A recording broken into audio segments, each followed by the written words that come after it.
Say hello, everyone. Hello. Hello, Let's go ahead. Blade. Yep. That was Aeros there, who is playing as our Vladimir. We also Hello. have Valkin, who's played by Dawnbreaker. Hello, hello. We also have Paarth, who is playing as Davwyn.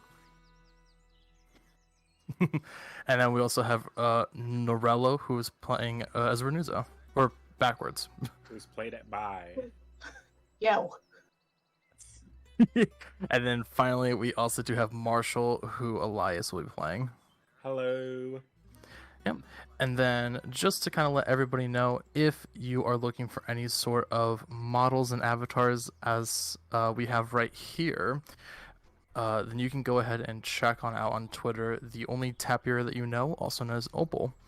I don't have their Twitter pulled up at this time, unfortunately, but I'll go ahead and make sure to share a link throughout the stream, as they have not only done fantastic art for these models, but also we have an official thumbnail because of that, which is so exciting. Nice. So I think that we need no further introductions, but a recap of what's going on. How about y'all? Yeah. Short recap here sounds pretty good for those joining us here who may have missed it. Part of episode 1. All right, and I'm just gonna go ahead and alter some volumes a little bit. Also, do you ever disable certain? I don't think Like- anyone should. Like Bardic or? I Yeah, don't think know. anyone.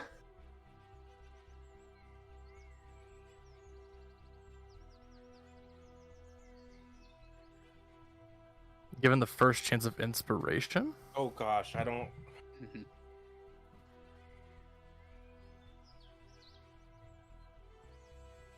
You know, I've never heard of that rule before, but how about this? We'll do that actually. So for anyone that is wanting to take a chance to give a good recap of what's going on from the last session, I will give inspiration too.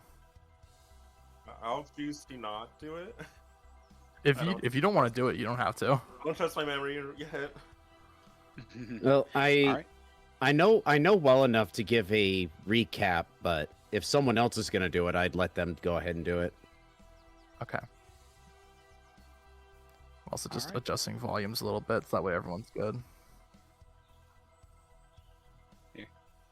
I'll Go right throw ahead. my hat. I'll throw my hat in too, but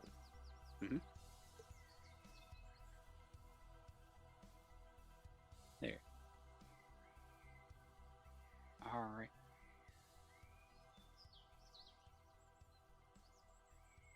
All right, we'll do a D6. So, if it's a 6, we'll just reroll. Mhm. Give me just one moment, guys, and I'll show it up just in a second. Okay. Well, it looks like Breaker gets inspiration. Alright. Okay, There. so let's see if I can do a decent recap here. So last time there, our party all grouped up there via a just kind of coming in and were found by our guide for the guild, whose name there, I will be frank, I don't quite recall how to pronounce.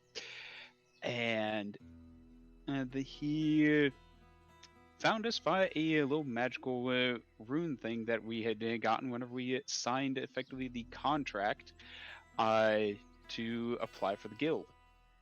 Then we fought. We're on the road to the guild itself, where we were ambushed by some goblins, and in that ambush, his little MacGuffin thing got stolen.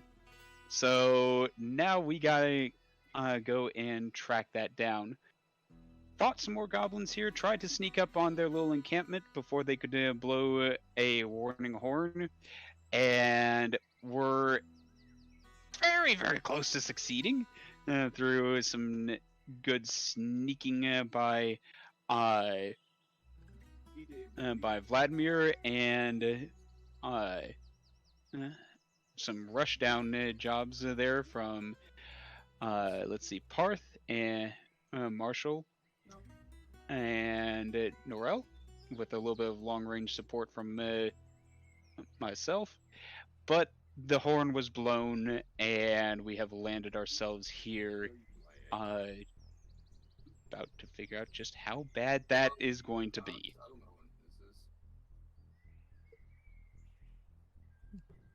I'll count that. Yeah, you can get inspiration then. Sweet.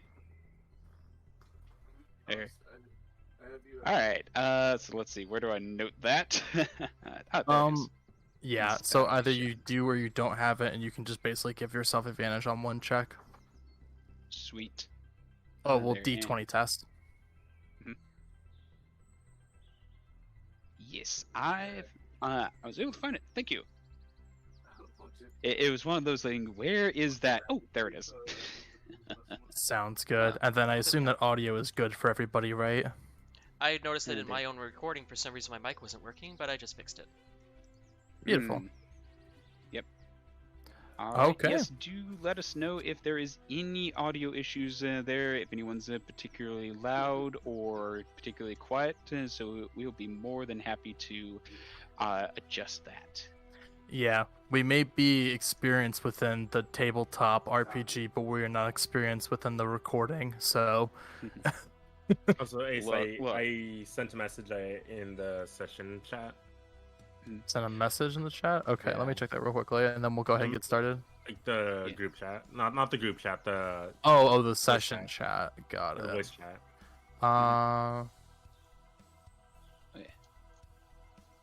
Yeah, no just- worries. No worries. Yeah. Okay. Yeah, just a reminder there for everyone here in the party. Go ahead and use the Discord group channel there for any messages that are not directly like in-game related. If it's something your character is saying or doing, Like that the group chat or the session 3 voice Within the chat?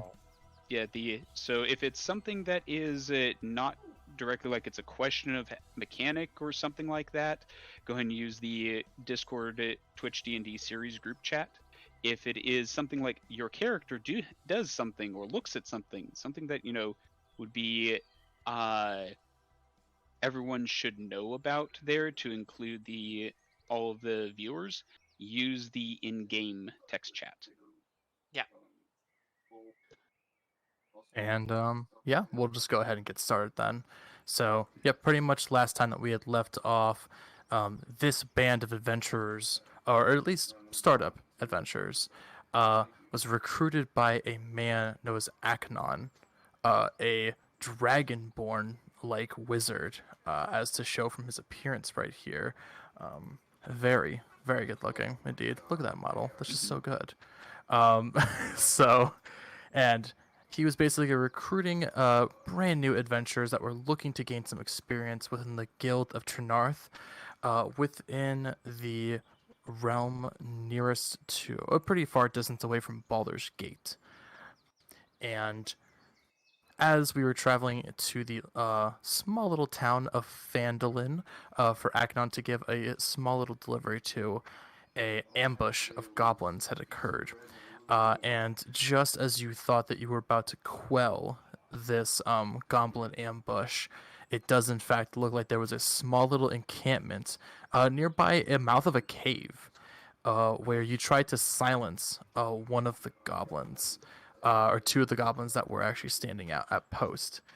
Unfortunately, it does look like that the last surviving one, before being gunned down by a very much looking vulpine of marksmanship, he did ring, blow into a loud horn, sounding like it would be of an intention of a calling of reinforcements.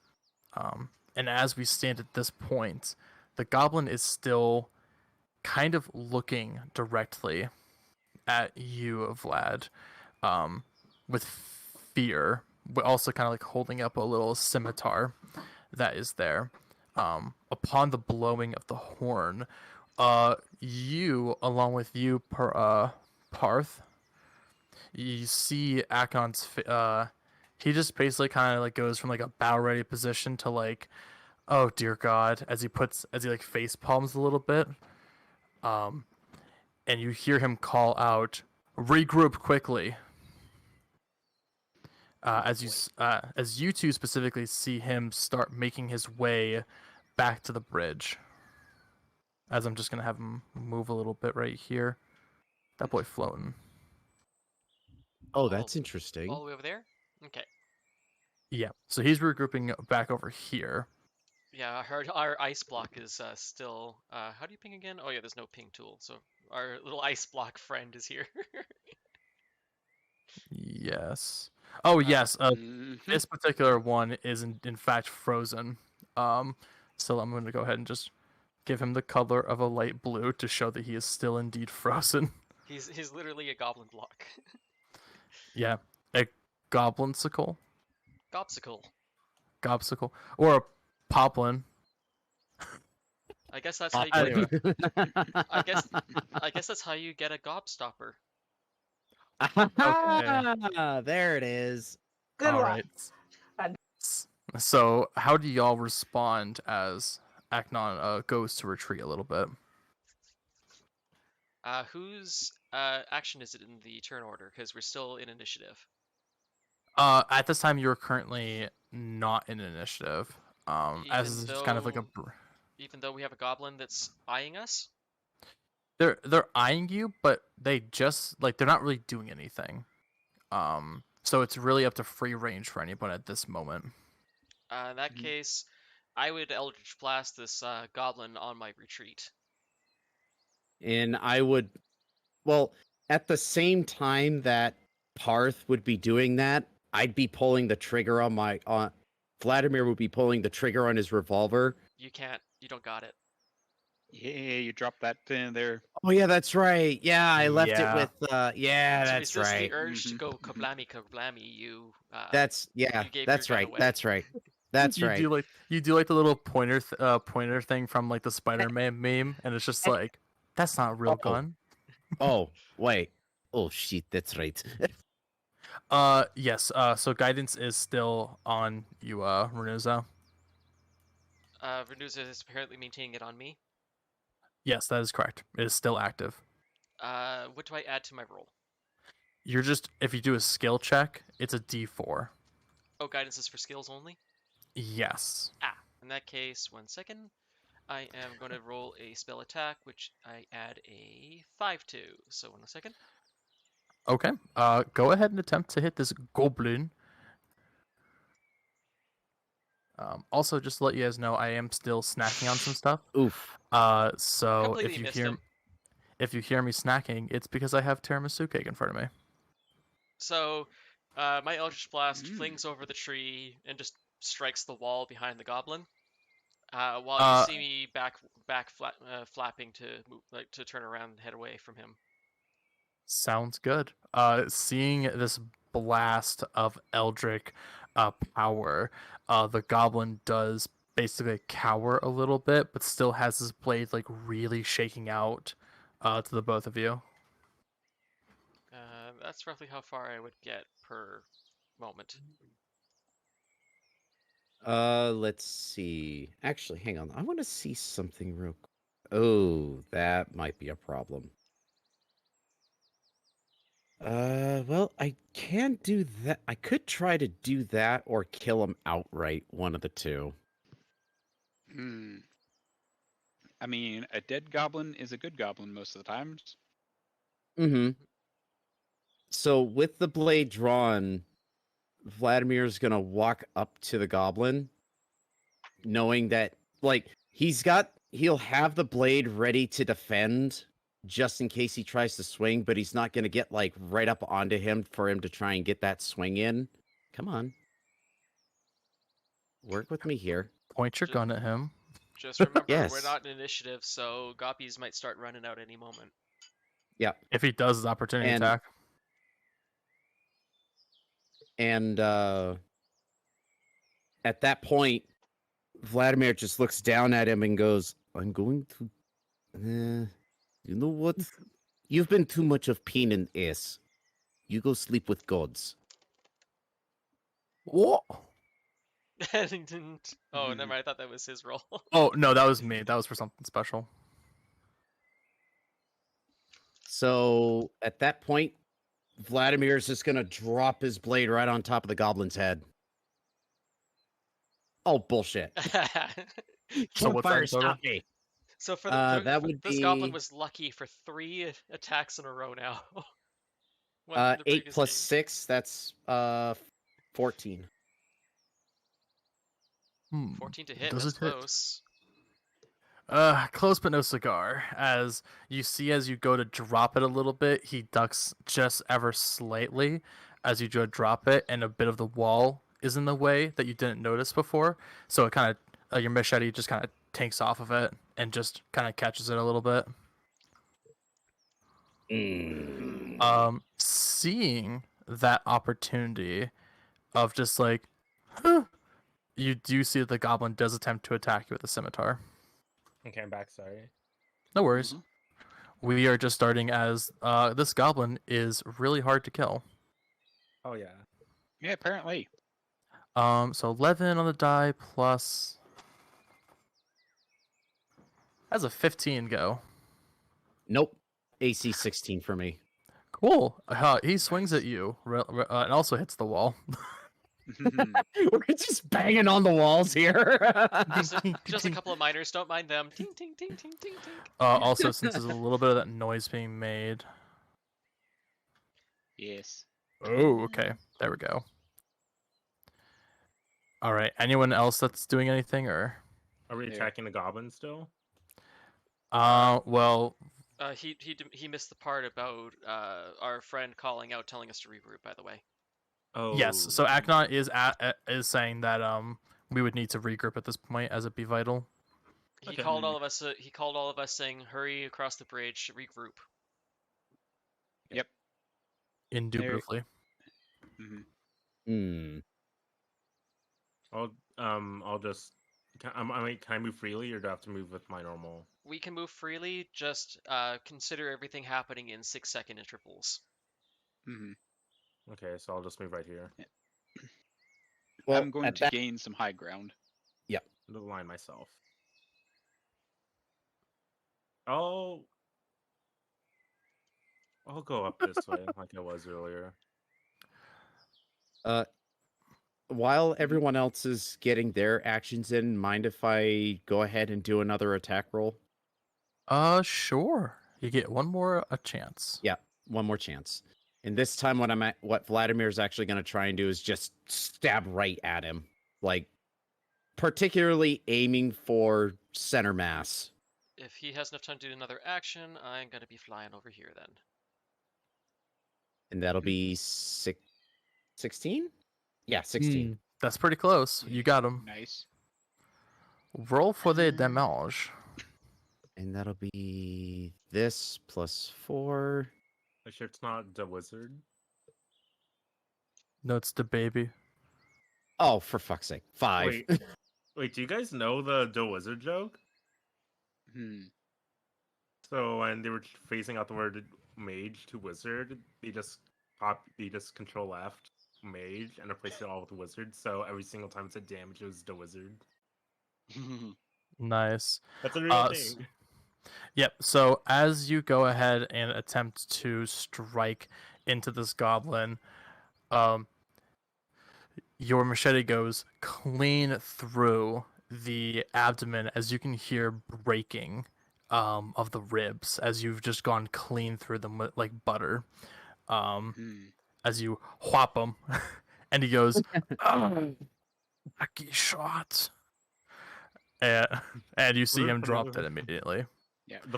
The was just so funny at the moment. As you go, whack. I stab thee. Oh, my bones. It just sounds like something that would come out of like a really poorly dubbed game, like from the 90s. Hey Gordon, look, it's a rope. Gordon Oh. Freeman. That's a reference if anyone knows that. But anyway, we're gonna go ahead and get into a little bit of an initiative. So I already have the integration set up. So all I have to do is just kind of get it revealed a little bit. So that's something I already have integrated. So Oh, sweet. yeah. So let me go ahead and get that set up here real quickly. Mm-hmm. Give me just 1 second. The main thing I don't like about drawing lines on this is sometimes it can be real awkward to go upwards. And there you go. Okay, so that's everyone for the party, and then from there, not there. Everyone that's streaming, watching the stream, you get the fun little viewpoint of here. I'm gonna cheat and watch the stream. No, Just kidding. I have it on. Audio only. you better. I do. Bro, I'm monitoring the chat, but I can't make out anything else anyway. If you stream snipe, I will shit yourself. Oh, sorry. It should be chat only. Sorry, I have chat only on. Okay. So all you can hear, Vladimir, from your position, is very much similar horns that are being blown, and you can hear it reverberating out from the mouth of the cave. And so how do you respond? Well, seeing as Vladimir has already dispatched the last one out here, he is going to make it like a bat out of hell by dashing. So, you see the lines that I have drawn here? That's the projected path that Vladimir is going to take. And this first line is quote-unquote measured at 60 feet. Okay. So, that's 165 feet, bro. No, the first bit of it. The first Oh, so From just Vladimir the road. down. That goes down to the Okay. road is 60 feet. So from here to here. And that Yes. would be true because that's where he dashed up the first time as well. So That's completely okay. I will allow that. I was just confused because you Okay. drew like 5 different lines in total Yeah, of like that's- 165 feet. Yes, that whole thing is his projected path of movement overall. Mm, Okay, so for this turn right now, you are just dashing to the road. Yes. Okay. Go ahead and do your dash. yeah. You could use There- the secondary line here if you wanted. Be a bit closer. to Oh the god, bridge. why am I that high up in the air? Yeah, that's You what I changed don't it like aside about earlier. Tailspire sometimes. It just pushes it places. Okay, I'm gonna have you make sure that you roll for falling off of air for damage. there's somewhere you fiddle with lift height, and you were messing with it No, earlier. that when you were was- picking up your no. token. Ah. There we go. Just trying to clean up my dice here. Yeah, here I'm just gonna remove the board. By the way, just So- to answer a question in the text chat earlier, just so that everybody's on the same page, or especially since it's second session. So, for our classes, we have Nenewza's character. I'm going to butcher the name. I'm not used to pronouncing it. Norelor. She's the cleric. Is Nora supposed to be female or male? I forget again. Female. Female, so she's a cleric. We have, I'm trying to go in order here. We have Valkin, which is Dawnbreaker's character. He is a warlock.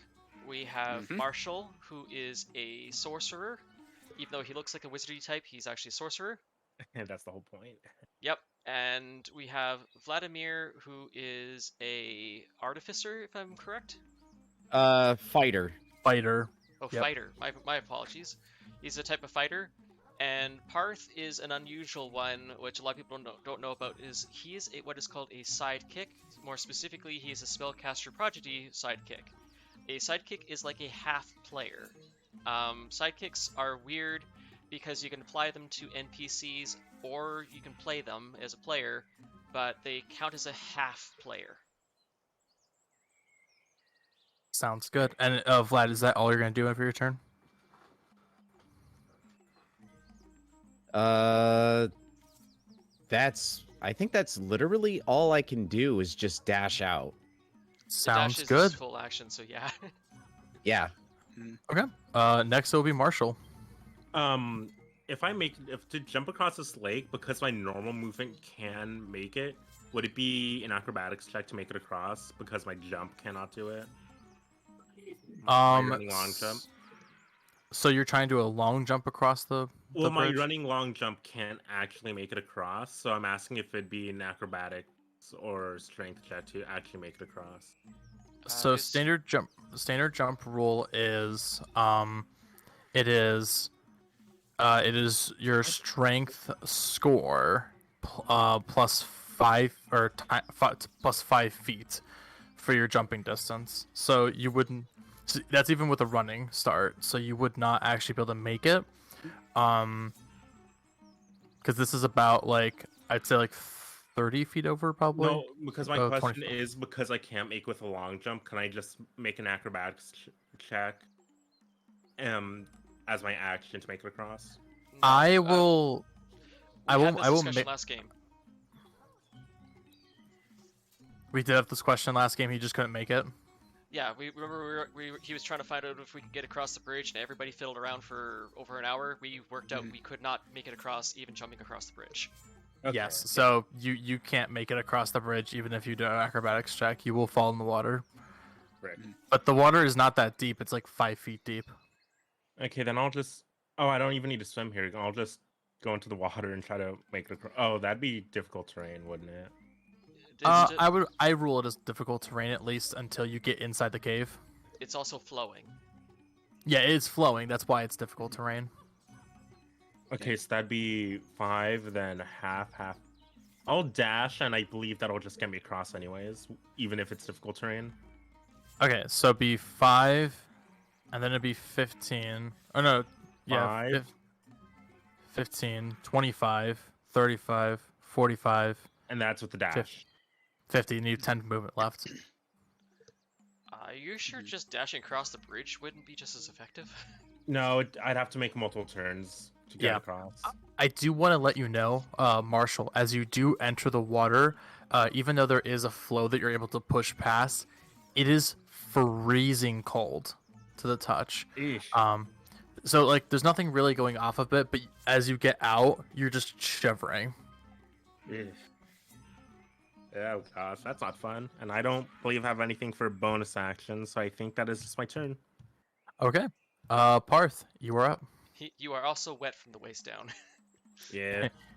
Mm-hmm. A wet Marshall. I'm cold, brr.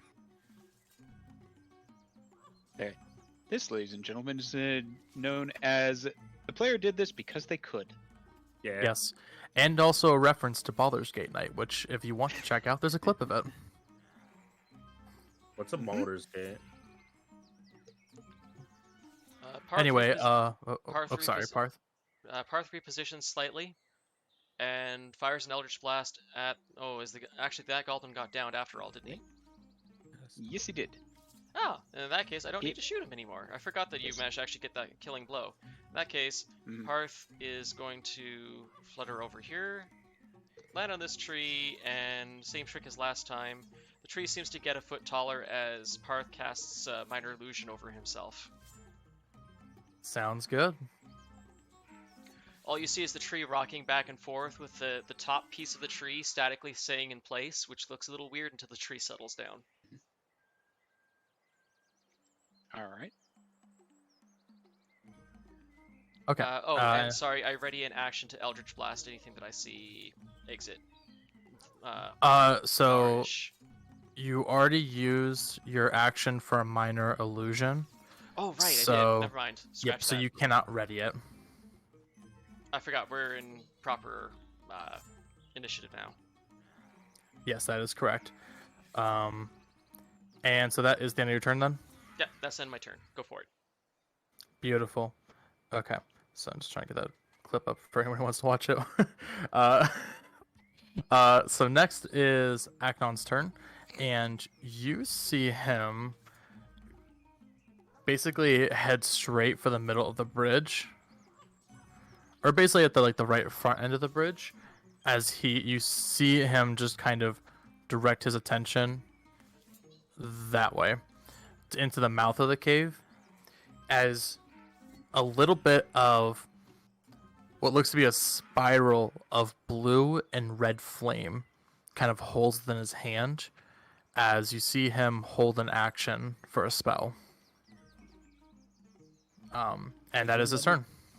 Oh, There aren't and any active goblins. I misremembered something, Ace. We do not have our gobstacle. You pushed him into the river earlier, so he's floated away. There's That, two. that was Right. that's a different goblin. You know what? I I'm believe still it's gonna keep this him there one. because I believe it's the another one one with got the- frostbitten too. I think it's the one with the blue ring around it. That's our gobstacle behind the bridge. Yeah, I thought that the one that got gobstacled was pushed into the water, though. Oh. There was one, but there was also another one that got hit by it, and he only pushed one away. Oh, okay, so we have a second one? Okay. Yes, but for now, it is Norel. Oh my God, I'm so Norelor. Let's sorry. just go with Nora. Nora. Okay, Nor. so it's Nora's turn. How are we supposed to enter that? Is it supposed to be about that the entrance be a good defensive point? Asking Aknon? Wait, so what are you asking him? Yeah, that entrance would make a good defensive position, wouldn't it? Yes, it would. From what I'm seeing there, it looks to be of a small little crevice inside, perfect for goblins. We should be ready for any that come out. Gotcha.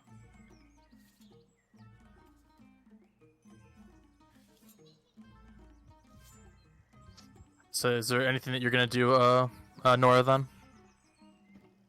I want to get closer to the crack so I could use an attack on it. Okay. And then just wherever you. So you're just preparing to a crossbow attack or something like that from where you're at, or? Yeah. Okay, sounds good then. And if is gonna do any movement or just gonna stay right there?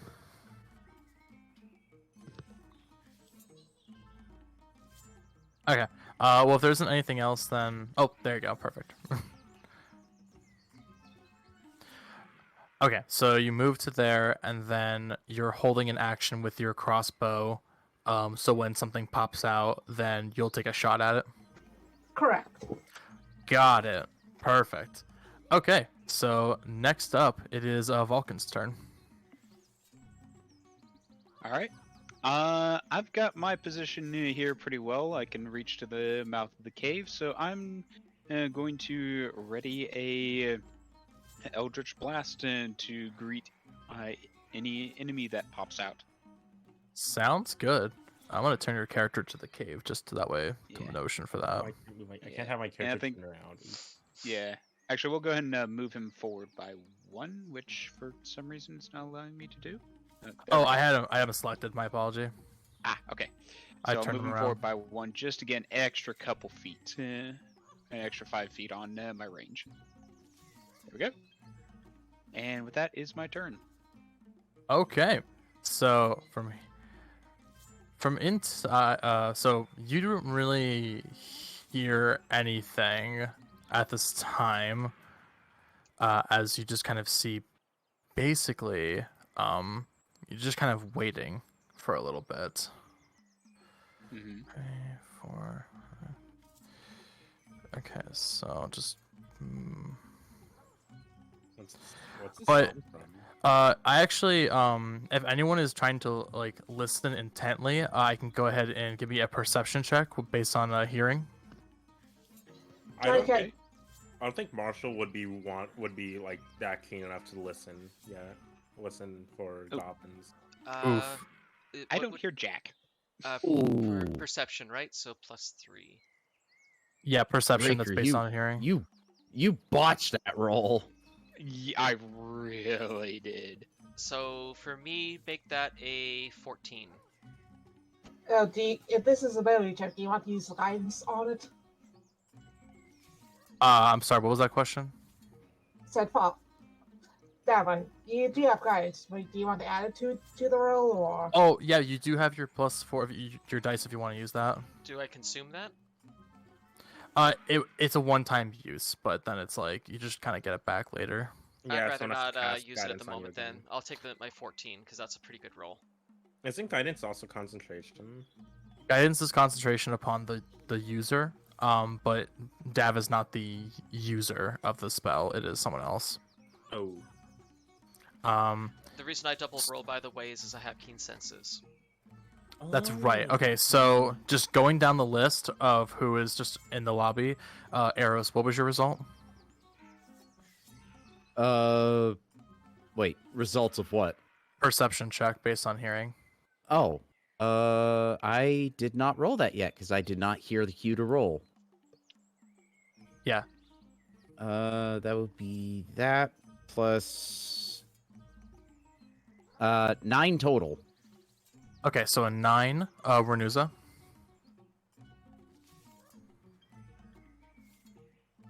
Keen senses. Plus 6 means it's a 20. Okay. Dav, what is yours? Mine is 14. 14. Okay, Breaker. And there, my passive. No, it's just if you're like Yeah. actively listening into it. Yeah. I would say from your distance, since you're pretty far out, it would be disadvantage. Yeah. I did make a roll there, and it was a 1. Cool. We'll use that. And then So, Marshall. I'm not surprised. Oh, I didn't roll. I chose to not roll. Okay, sounds good. So anyone He's that too busy trying to warm up a team a bit right now. sounds good. And then I have to have Aknon roll too. Okay. So if anyone got a 10 or higher, you succeeded.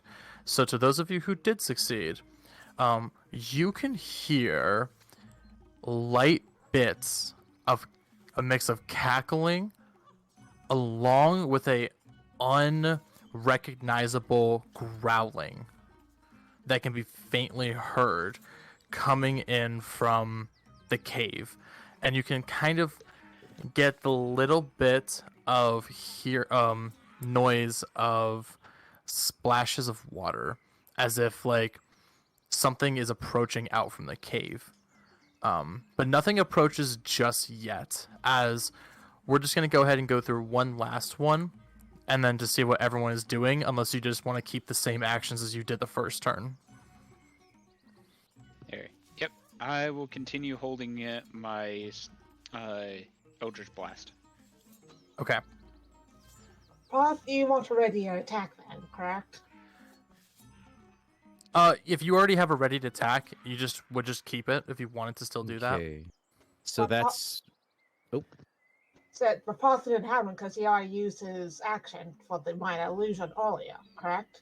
Yeah. I So haven't if done Paarth mine yet. wanted to, he could ready an Eldritch Blast. I'm trying to. Yeah, for reactions, I would have to specify, and I don't want to waste a hex on a goblin. I will just simply ready a Eldritch Blast for whatever for whatever enemy, like clear enemy, like something hostile coming out of the opening here, and I will prioritize the biggest target.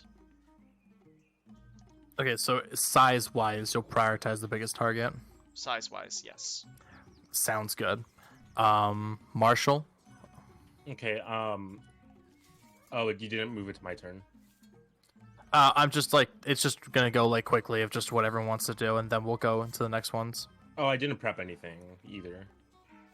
Okay, are you gonna Well- prep something now, or? Yes, I will. So I'll go. Can I hide in? Oh,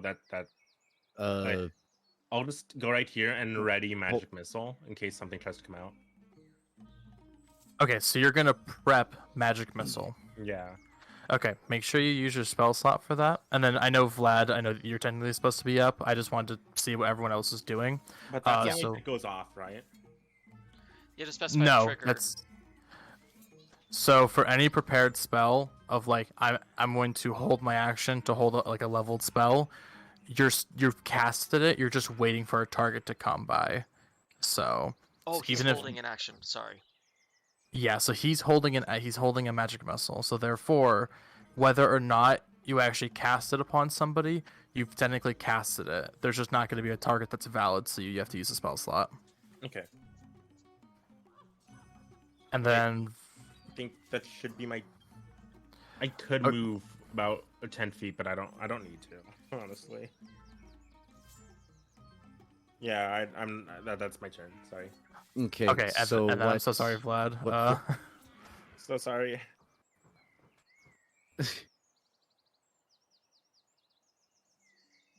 But Vladimir is going to continue on his path. Now, because he is dashing, and this is a bit of an I would almost say this is a bit of an extreme angle for him, because what he's effectively trying to do is get nearby to Valkin, because he knows Valkin still has his firearm. He needs to get that retrieved. But this little bit of an extreme angle would, because he's dashing, he's got to dash across the bridge first. But as he goes to make that turn, wouldn't he be able to slide a little bit further out? Kind of just from the momentum. I'm kind of playing real world physics into this. You can acrobatics check to jump over the roping. Mm-hmm. Yeah, if you wanted to do that, I would say it's an acrobatics check just to get that extra like going diagonal. So if you want to do that, go ahead and give me a check, and then I can go ahead and because it's like what? That's 10, Something. 20, 30, 40, Well, 50. Okay, yeah. So you could technically make that distance, but I would have you do an acrobatics check to like vault over the roping. okay, So kind of like what this Okay, here line we looks go. like. Yes, roughly. Okay, so yeet. Oh, bullshit. Oh no. Wikie's inspiration. I don't have inspiration. Unless if he gave that to everybody. No. I think that's inspiration's personal only recap. for the person that is using it. Oh, Yeah, the that's person what that I did thought. The disclosure, yeah. Yep, we made sure to disclose that prior. Yep. So, all It doesn't right, go say. ahead and so I'm gonna go ahead and ask you, Aeros, odds or evens. Evens. All right. Hey, okay. Oh, So go ahead and move your character to the space that you're looking to. I can't move my token. You should be able to click on him and then just. No. Oh, that's right. It's I not have my to. turn. My Yep. my apologies. There we go. Whoa, Jesus. thank you for that, Hydrate. Also, we got a subscription. I know. Thank you so much, Larzang. I hope you're doing So well today. I fumble. So Vladimir fumbles across the fucking rope bridge, but doesn't completely fall. But doesn't like fall into the river. Yeah, so you're able to basically dash on over, and as you go ahead and try to vault on it, your foot does get caught upon the roping, and you do successfully make it over, almost falling into the water, but you are prone. Oh shit! I'll go ahead and put you in the Oh, my leg. my leg! Okay, and then since that was your movement along with action, and then you don't really have a bonus action, that would be all you're doing, correct? Yes. Okay, so, and then pretty much I assume that. So Marshell, you're holding the magic missile. Paarth, you're holding the Eldritch Blast. Yep. Aknon is still holding a spell, the same spell he's been holding. Nora, I assume that you're also still holding the crossbow attack. And then Valkin, you are holding Eldritch Blast, correct? Correct. Beautiful. Beautiful. Okay. And just to confirm, this is so everyone is targeting the first target to come out except Paarth, which is the bigger target. The biggest one, yeah. Mhm. I think Biggest I just said for aggressive anything. target, but Mine is for anything to come out, but I think that would imply the first thing too. Yes, So, so yeah. it would apply. Okay, so let's go ahead and see what happens. So from the interior of the cave itself, I am not graceful. I have done the oopsie doopsie. I have done whoops. I have done big oops. I've done the 10, 15, 20, 25, 30. Bam, there we go. So that's on my vision. Oh no. So, as you see, waiting for the light bits of water and hugging it around the wall of the cave itself, a goblin first emerges. However, since we do have some attacks to go through, I usually rule it as if people have a held action for spells, I usually go with the highest spell that's held is the priority one, as it's more powerful and potent at that point. Okay. So Marshall, you can go ahead and use your magic missile at this time.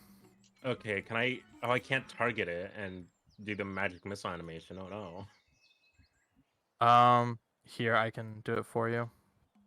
And I believe I just roll it once for all die. Yes, that is correct.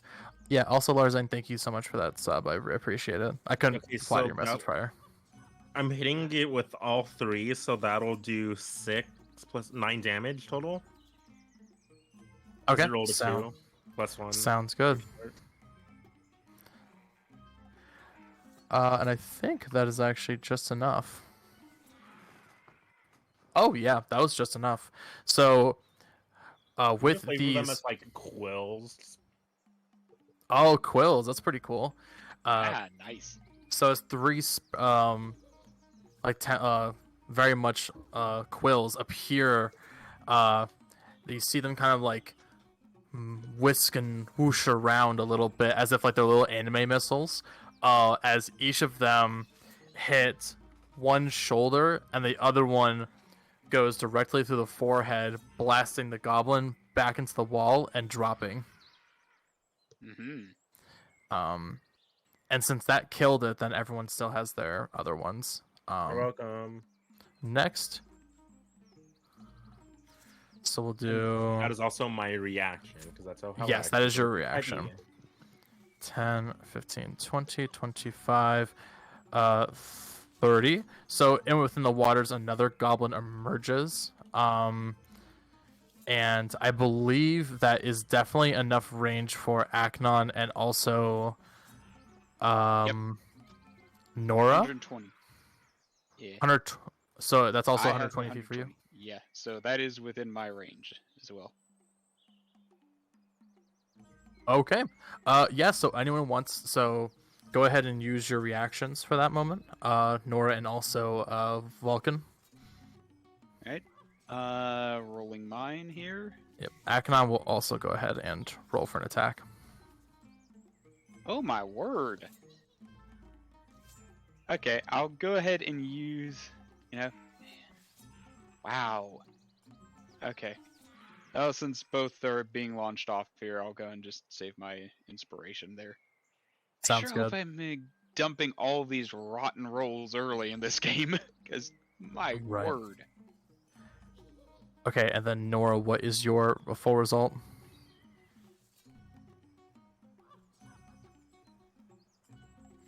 Roll to 12. I get a +4, so it'd be 16. I mean, Okay. Yep. So you go ahead on and hit, as your bolt along Nora, with what was your result? a 16. Oh. yeah. Mm-hmm.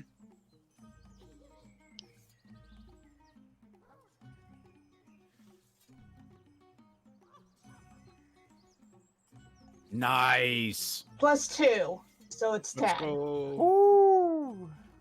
All right.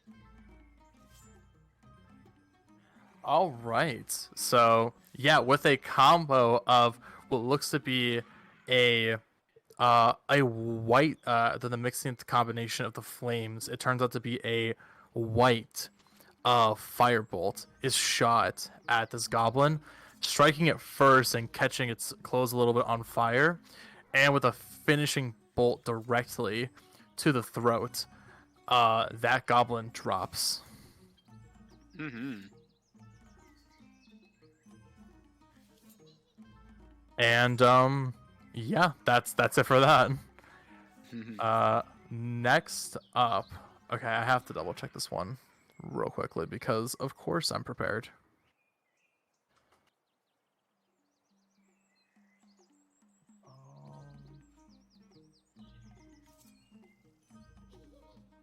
Okay, so from the cave, you actually see something a bit odd.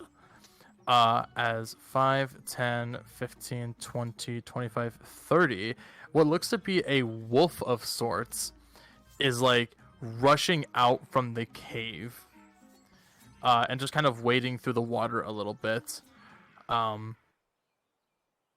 it's just kind of growling out in your direction. And that's it for its turn. Let's see. 5, 10, 15, 20, 25, 30, 35, 40, 45, 50, 55, 60. As you see a couple of extra goblins basically make their way out.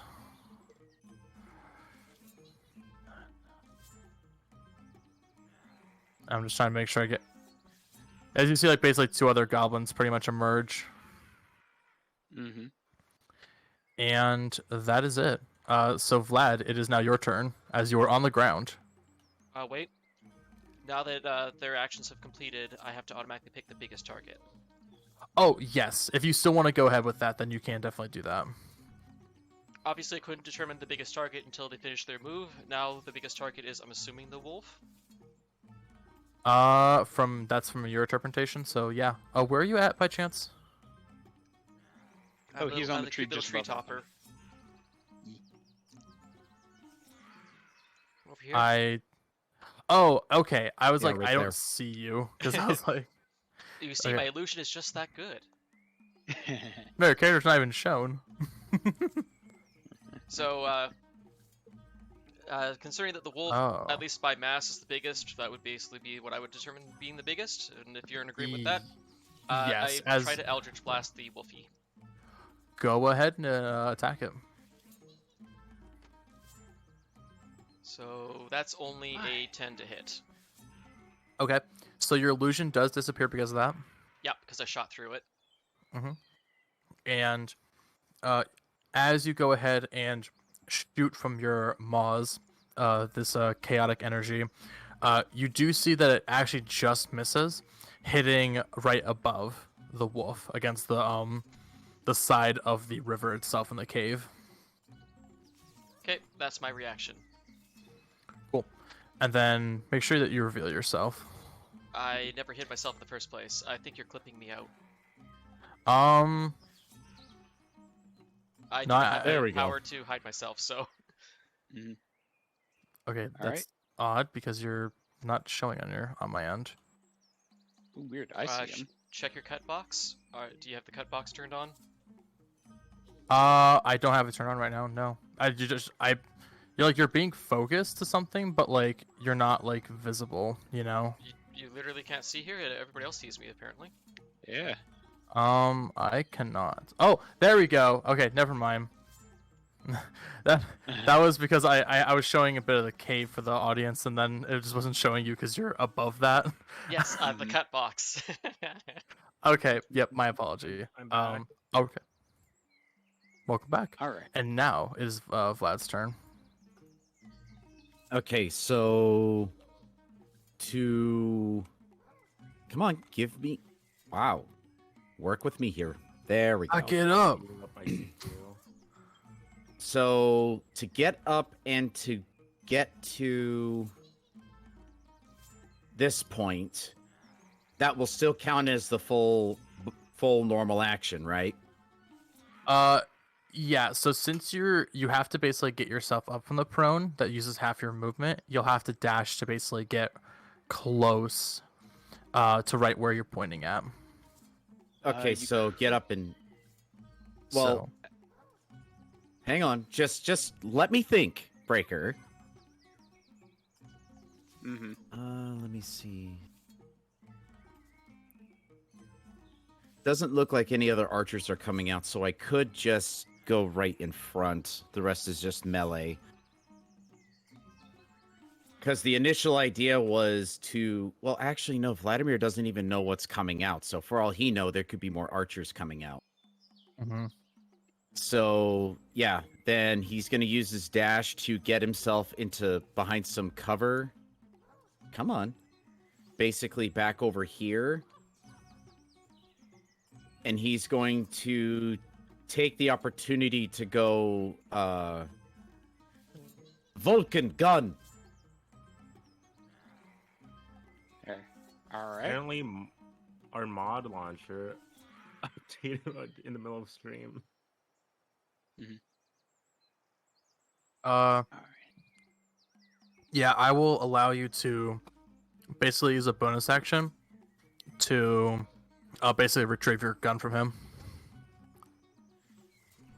All right. So I was going to say the only way that could happen because of his height is Valkin would literally have to use his other paw to reach in, grab, and then drop. Yeah, that's where I'll say, like, for both of you, you'll have to use your bonus action, and then you'll receive it on Vulcan's turn. Yeah. Sounds All good. right. Actually, let's move you. There, that's better. Much better. Okay, and that's your turn? Yep, that's my turn. Okay, Marshall. I'm joining the game again. Yeah, he crashed. Oh, no idea okay. Why. It was the watchdog timeout, so I'm assuming it's just my things, just my cards just need to be updated. Like, they're old. No worries. Theater of the Mind did to me real quick. Theater of the Mind to you. Okay. Oh wait, you I'm back have. in. Oh, okay.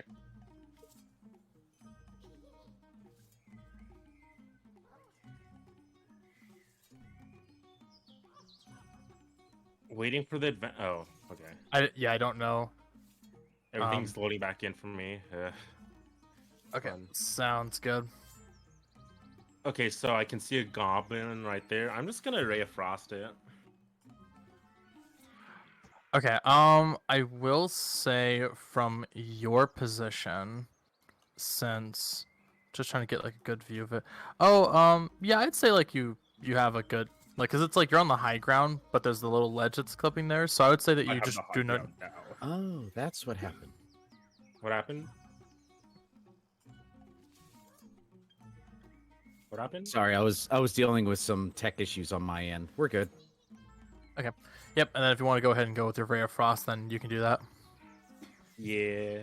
It's +7, so does a 9 doesn't hit probably. Unfortunately, it does not hit. I don't have any bonus action stuff, so that's all I can do. Yep. I'm gonna move though. Okay. Oh, why am I stuck up there? I will go ahead and let you know 3, 4, one 5, thing. 5, 6. Probably move like right here. That's 30 feet. I'm trying to turn back around. There we go. That's 30 feet of movement, I believe. Cool. I was trying to find something here quickly. Unless give these one little sec. steps are difficult terrain and use up more movement to get up. Hold on. You know, I don't have a good figure for it, unfortunately. I was looking for a tile to represent some ice. But I'm gonna say that I'll just go ahead and draw a marker around it. So as you kind of blast and miss, you do hit the water within the area. So I will say that anything within here, It's frozen in place. it is just difficult terrain. As the layer of water itself has frozen over, and it's kind of basically stuck between the rock itself. Also, I will, for that specifically, I need to do a check with the goblin as he gets hit. Let's Also- go. You just froze up that section of water. Mm-hmm. Come on. Oh, there we go.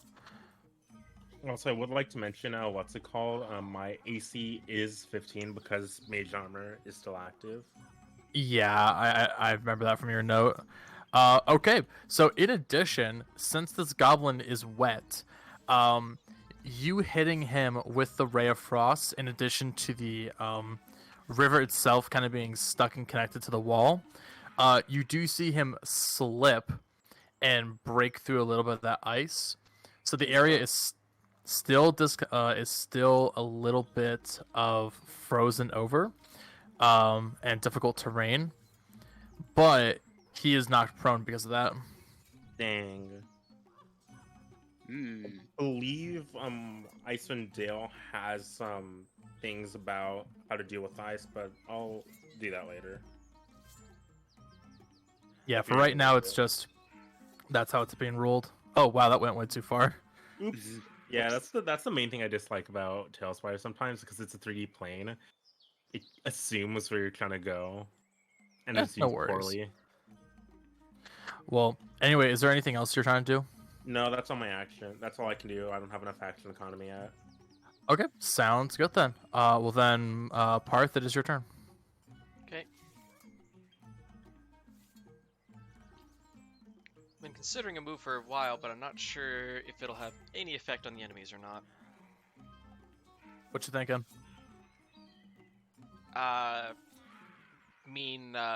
Mental tactics.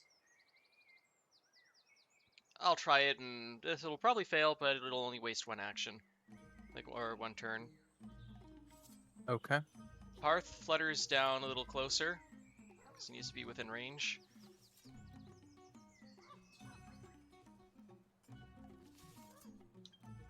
There we go. He's within 10 feet above the water surface, and he casts Prestidigitation on 5 cubic feet of the water, making it have a odor of sulfur. Oh, okay.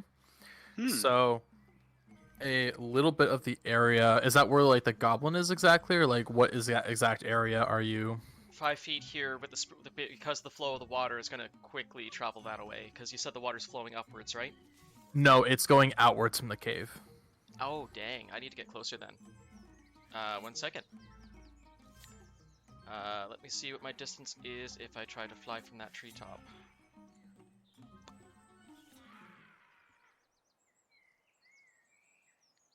I have 60 feet flight, that's 35, so it's hard to know for sure because, you know, heights are being calculated too, but I think I'm gonna have to stop here-ish. Right? Yeah, that should be fine. I don't want to get too close, but I think that's where I'm gonna have to be for this to be effective. So this patch of 5 cubic feet of water has a really strong sulfuric smell to it, which could mean which to unaware enemies means that could either be poisonous or combustible. Okay. Let me go ahead and roll for that. Do you want me to include my deception check? Yeah, go ahead and roll deception. And I will use the bonus this time. Alright, go for it. So 15 plus another 5 for my deception will make it 20 plus, what was the guidance bonus? It's a D4. D4. So that would make it 22. for deception. Nice. Okay, so the only thing that comes out of this is that you notice that the goblins that are looking around, they're sniffing and then they're holding their noses. And the wolf? And the wolf is basically like shaking his head as if like something is like very much like frustrating him. Okay. Anything else? I used up my movement and I used up my action, so that would be it. Okay, sounds good. Aknon's turn is he is going to So what attempt. are we figuring out now? I think we're on Aknon's turn, so I don't really know what's being figured out. I was deceiving the enemies Oh, with shit. the smell of sulfur to confuse them. Anybody new that comes out. And with my good deception, I did a decent job at looking like I'm avoiding the water myself. Yeah, sounds good. With it being Aknon's turn, he is going to ready up another firebolt and attack the goblin. So let me go ahead and see if he hits. Oh, that was weird. Discord went silent on me for a good minute. You roboed too when you were talking a Yeah. moment ago. Yeah. I've had a little disconnect. Yeah, something went screwy with the internet, that's for sure. Okay, that was weird. Mm-hmm. Wow, okay. So being distracted from the sulfur smell, there is a very clear shot that Aknon does make against this goblin in the far back. As immediately a white-like flame drops the goblin in a matter of moments. I just think of all these goblins floating in the water, it's like slowly flowing downstream as more goblins come out going, oh. Mm-hmm. Oh no! And the rest of them are just kind of floating down the river, the 5-foot deep river. That is Aknon's turn. Next is Nora. The name is pronounced Norelor, right? I'm sorry, what was that? I'm asking Ren. The name is pronounced Norelor?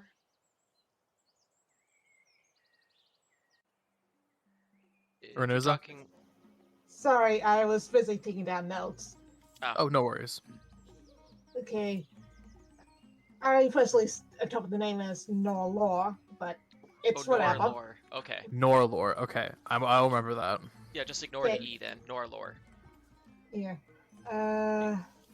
So who's still up and able to fight us? A wolf. A very Well, annoyed wolf. Well, given the fact I don't have time to put the ball back in, I'm probably going to cast Sacred Flame on that wolf and see what happens. Ooh, okay. What sword check is that? It's against a DC of mine. Is it like dexterity or is it like wisdom or? Let me look that up real quick. Okay. It's Dex. Dexterity. Okay, cool. All right, let me go ahead and roll for the wolf.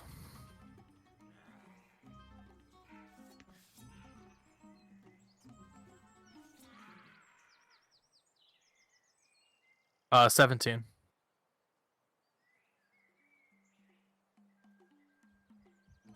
Which I assume will not hit. Sadly, yeah. The wolf gets clean from that. Yeah. A little bit of light does emerge around the wolf. And it, like, melts a little bit of the ice that's there, but it doesn't really do much else. Anything else you want to do? Reloading takes a regular action, right? So I can't do that. Yeah, you already... Move skill. Sacred Flame is an action, so you have a bonus action, you have your movement. I'll just go more along the road bank, try to get closer to the entrance. All right.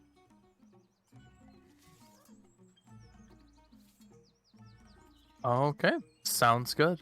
And if that's it, then Vulcan, it is your turn.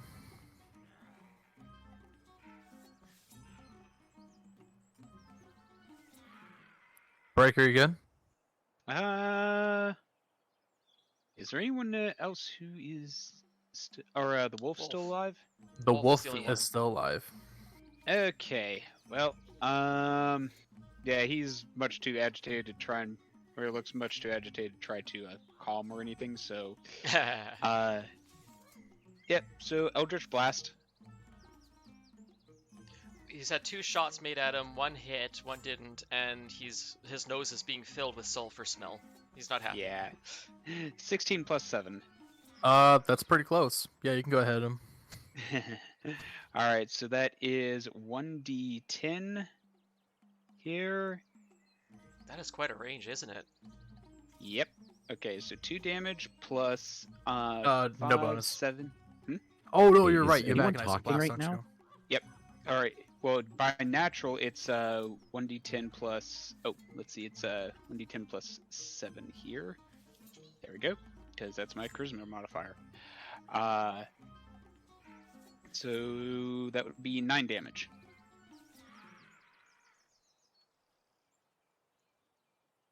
Wait, 9 damage. Hold on, wait. Yeah. Okay, 2 what- plus my charisma mod of 7. You And spellcasting That's- modifier. no, that's your attack bonus, Breaker. Do you have agonizing blast? I do. Or- Okay, so that only adds the +5.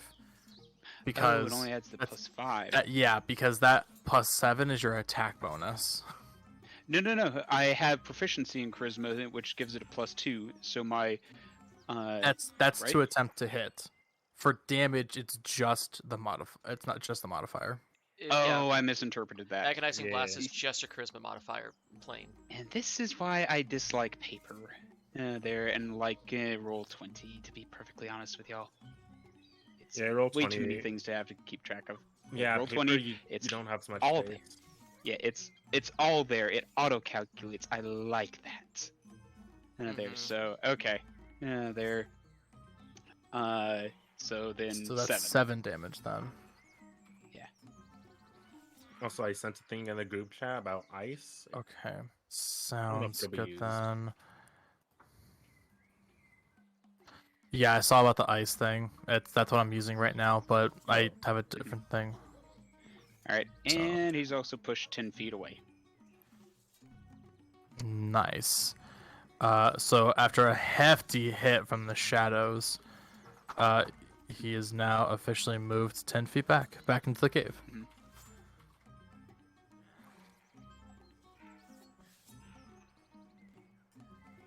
Oof. And you do see that the wolf is still up, though it did get pretty messed up from that hit. Next up, I think is just the One the that's dog.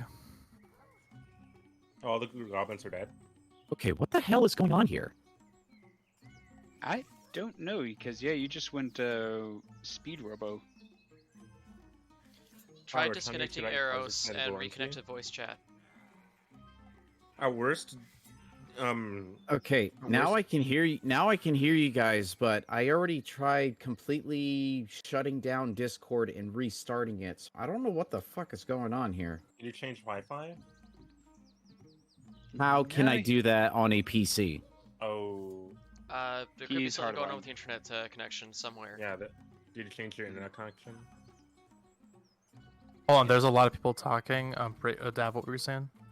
I'm just saying there could be something going on with your internet connection, because don't forget voice chat relies on UDP. If there's anything even remotely flaky going on anywhere between you and us, it'll go nuts. Yeah. If you can hear us right now, though, then I think we're good then. So Yeah, I can hear you guys right now. Just at random points, it will just completely silence what I hear. Use the Interesting. in-game text chat so that we know if you're missing something, okay? sounds good. Okay, so now it is the wolf's turn, And so Wolf is pretty much going to make a dash towards the Actually, wait, can it make it at this point? Let's see.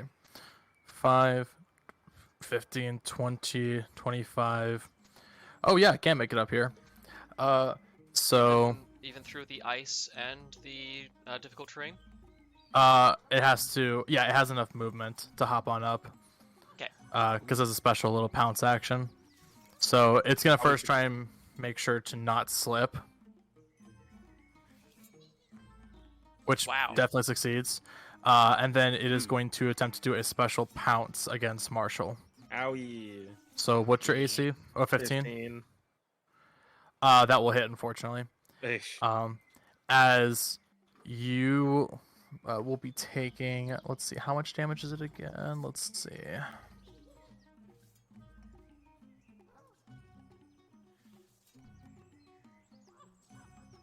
Okay, so it is 2d4 plus blank, and also I need you to make a strength saving throw. Oh, fun. I love strength saving throws. Okay. You're also taking 6 piercing damage as it does pounce on you and bite at you. Oh, okay, let's make that roll. It's with a -1, so 9. Okay, unfortunately, you do fall prone from this pounce. Oh, geez, half my movement to get up. Yep. Does prone make me unable to cast spells, though? You can cast them, but there was some sort of kind of annoyance with trying to cast spells. Is it if it's not somatic? No, verbal is somatic. The one where where it's movement. You can still wave your hands while prone. The problem with it. Oh, right, that's it. While you're prone, enemies that use melee attacks on you have advantage. Okay, so I can still. You don't want the wolf chewing on you, basically. Yeah, but I can Ray of Frost kill it probably. If you feel confident that you can get it in the next turn, then yeah. Otherwise, you want to get up. Yeah. I'll get up anyways, and I'm not gonna move. Yeah, the condition itself says, Lily, it's just being prone. Be forced in the whenever prone, you have disadvantage on attack rolls. You cannot move until you crawl or use a spell to change your location, such as Misty Step. So, yeah, you basically will have to use half your movement to get up, because even if you make an attack at your position, it's going to be with disadvantage. Oh, okay. I didn't know about the disadvantage of attack rolls while prone. That's good to know. Yeah, it's because you're literally laying on the ground, so it's it's kind of hard to... Using half my movement still just gets me up all the way. That is correct. Next up, we have... let's see, this boy in here. Oh, well, I gotta lower the viewing such so that way people can actually see it. There we go. We have another goblin that seems to be actually appearing from the fray. Ooh. I saw him in the little crack of the crevice I saw to see Marshall. And oh, my bad. So he is right up here. He's gonna go. And he does see the little Dav that is up floating. Paarth, yep. Yep, Paarth. And so he is going to attempt to shoot with his short bow. Okay. I need to find my dice. I'll just grab a new one. If you can't find your old one, just grab a new one. Whoo! Ooh, yeah, I think that's gonna hit. I'll double check. I'm pretty darn sure. Yeah. Well, that's a 19, so... Yeah, that hits. Okay. As a... Oh! Okay. That's 7 piercing. Ow. That does the hurt. As a little arrow sinks into and kind of gives a nice good cut onto your little side there, Paarth. Mm-hmm. It basically goes along my the length of my side. Pretty much. As it kind of basically just kind of flutters and flails a little bit in midair as it lands in the water. And next up, Vlad. So now, as you transition between the turns, you now have your revolver back. Okay, This is exactly the maximum length, 120 feet they are away from. Yeah? Mhm. You gonna shoot him? Whip out, aim, pull the trigger. Kablam. Okay, go ahead. Make an attack roll. Cue the birds flying out of the trees. Yes. Bang! That'll be 20 total. That's pretty close. You can go ahead and roll damage. That'll be these 2 plus 4. That's 12. Nice. Okay. Yeah, from literally one distance, taking a single shot, you see that it is what looks to be a gut shot, but you do see the goblin kind of drop immediately from taking that damage, Ow. as it is just too much pain to handle in one's life. Ne- Although, because of the Oh, my noise, I wonder if Valkin might get hit with something because of the noise.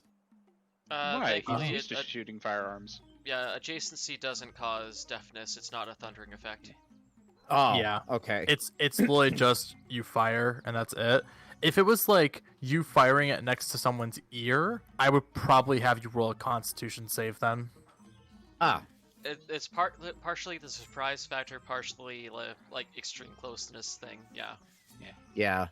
Yes. Please do not try to impose disadvantage on yourself or allies Well- unnecessarily. That's the DM's job. Well, Or penalties. I'm also I keep looking into real world physics. Yes, stop that. This is magic. D&D physics have fun. Yes. You have a revolver in a fantasy setting. This is definitely as far as possible from reality. Let Yeah. us put it this way, How far back Aeros. do revolvers stay? The archer shot at a flying pseudodragon. 90% of the body mass is wings, and somehow magically never seems to knock me out of the air. Mm-hmm. Yeah. Remember, rule of cool is the only thing that really breaks the the D&D world rules. Yeah. Their reality does not. So, yeah, no need to make things more complicated with I what know. is reality versus fantasy. You can Yeah, abuse they do physics, that. but then we rule a cool the abuse of the physics, like pushing a giant ice block down a staircase. Or Oh, yeah. deciding that the magical enchantment upon your sword is actually due to radiation poisoning. But anyway, Vladimir, is it the end of your turn? Let's see. All you got left is movement. Yeah, all I do have left is movement, so let me double check my thing here. The best I can see you doing is using our buddy. I don't know why I keep forgetting his name. This is really irritating. Akanon. Akanon. You can literally use Akanon as half cover if you want to be a bit of an ass, but or is it 2/3 cover, whatever it is. On one hand, I could, but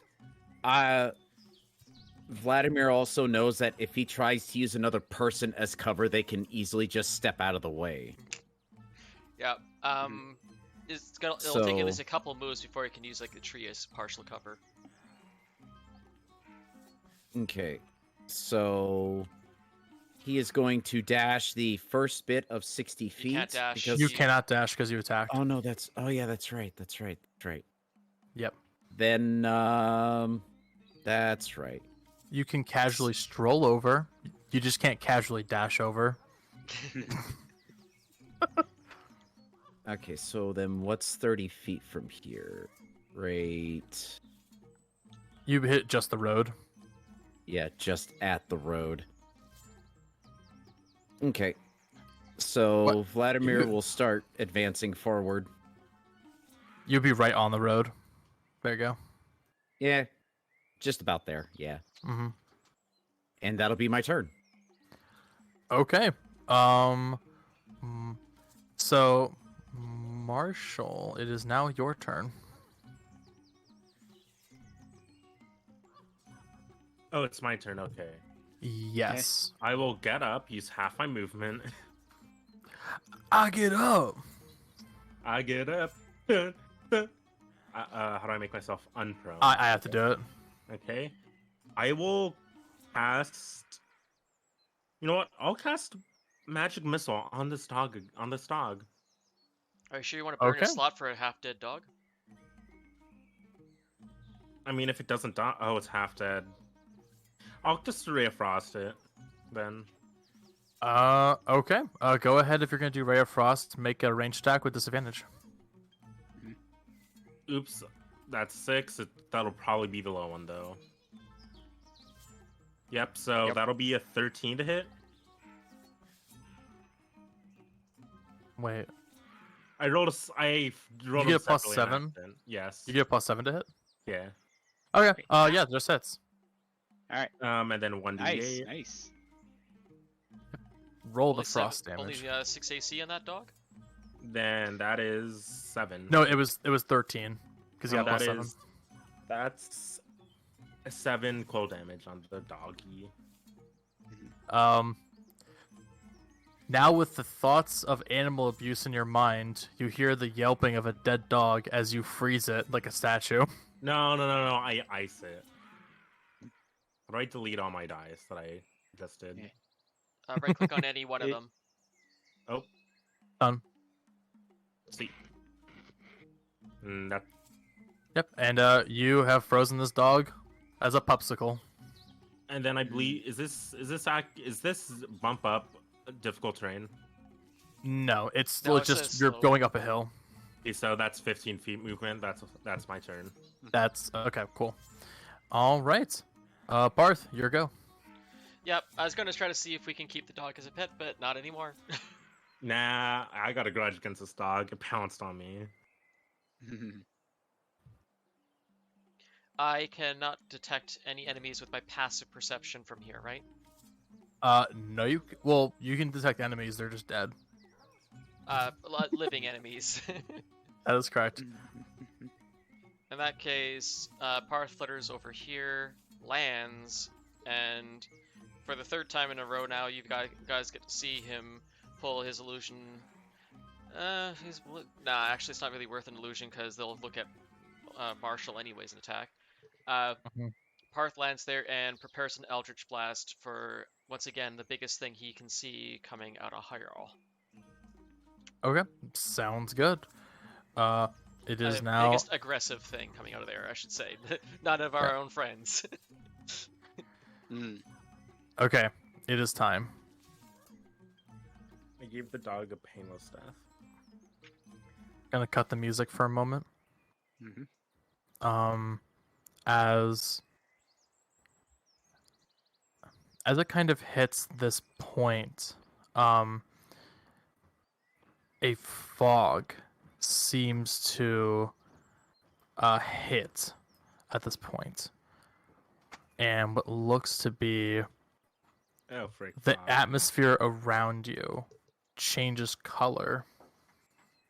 And the only thing that nearby some of you can hear is grunts, groans, and kind of the re-popping and restructuring of Oh! bones and tissue. As every single goblin that you have still kind of seen on the board resurrects for some reason. Ooh. And I am going to, it's going to basically do a different sort of turn order. And so I'm just going to reapply the order, and it's going to basically keep the same stuff going on. But every single one of these goblins, even nearby you, Vlad, you see that the decomposition from these, along with like the different spell effects that are there, stay attached as their eyes glow green. Oh and boy. rise. You. Do any of us get to He's not perform good. a knowledge arcana on that for free, or do we have to wait for a turn for that? For what? Trying to identify what kind of resurrection this is. You only know that there is a bit of resurrection. That is it. So you will have to take a turn to investigate. Okay. Oh, I did not mean to choose your characters. My bad. I'm trying to get these ones in here. So I have to take an action to figure out what's going on. Well, that's be Oh on your boy. turn. As the sudden vibe immediately changes, and new music will arise. If it will let me play it. I So think we have got to a go to the lot of baddies to deal with. Oh, even the guys we killed earlier. Lovely. Even the wolf is back. Mhm. Yep. Even our gobsicle is back. Gross. Well, yeah, it was a different one, but you do see actually from that one specifically that the ice shatters. Can you say as the the goblin. Gobskull's movement is still -10 because it got hit by Ray of Frost? Oh, I forgot to apply that. My apologies. I have to apply that to the board, so that way you guys get the effect and the music. So there we Cool. go. And it is Aknon's turn still. As he looks and he's just like, "What in the hell is going on?"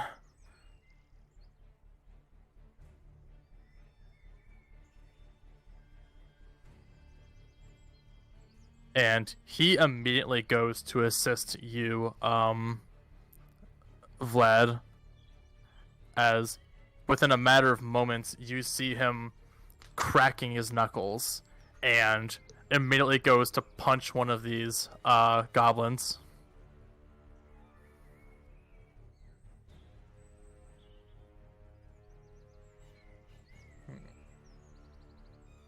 Let's see. So that is a 14 to hit, which unfortunately misses.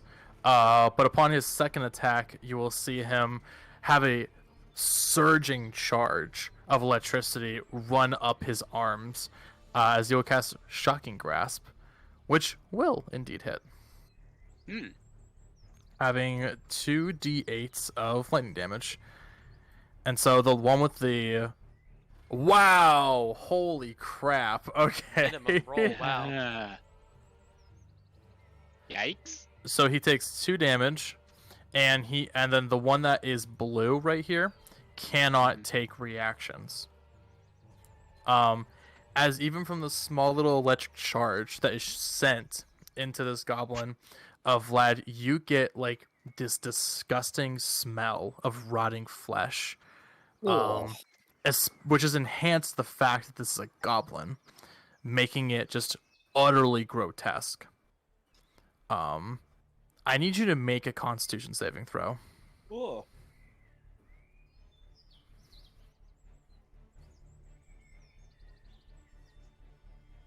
14 plus 5, that is 19. Okay. You are able to withstand the vile smell, as you felt for a moment like your body jerk, as if you're about to puke. But you're able to hold it back a little bit. And that is Aknon's turn.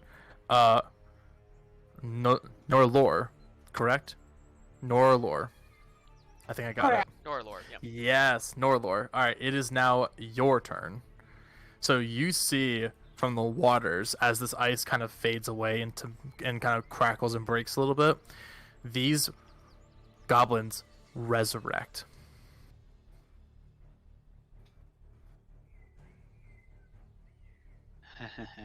Boy. Can I try to figure out what's going on? Knowledge Arcana, I would assume. You can also maybe. What other knowledges could she possibly use? Well, I was So- trying to... Sorry, I'm just trying to get a gauge of like, so you're trying to investigate upon why this is happening and how it is. No, I'm trying to figure out, are these guys zombies? It's my first thought.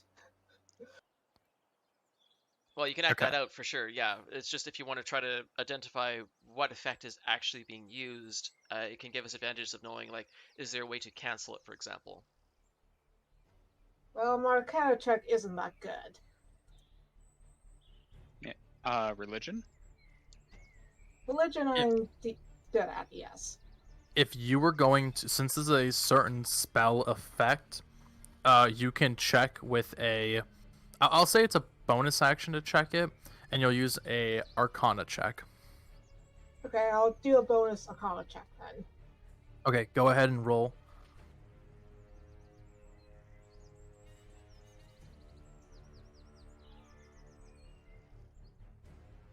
Plus 2 would make it a 15.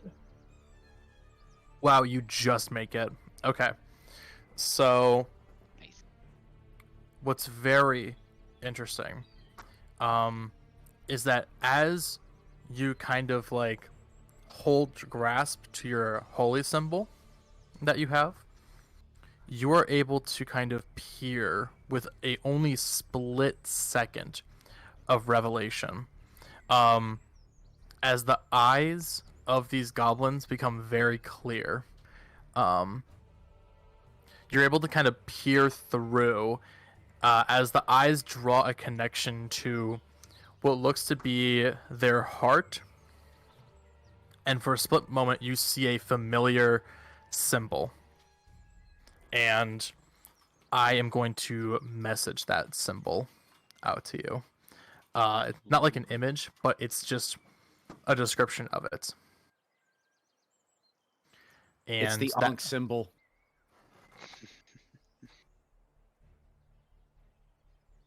I don't know. I'm just being dumb. It's a 2-for-1 buy grocery store symbol. Okay, but I can tell everyone that it's connected to the heart somehow, right? Yeah, you can tell that this is some high-level necromancy that is occurring, as what looked to have been, there had to have been some sort of etched symbol on the goblins that you see is lit up. And you can tell that there is a drawn connection of like, this is what's, like, someone set something on this goblin, and it's causing it to be resurrected at a certain point. Mm. And I've just sent the message out to you in Discord. So you can share that however you please. So I'm just double checking. There's something done to the bodies, and that's why they're resurrecting?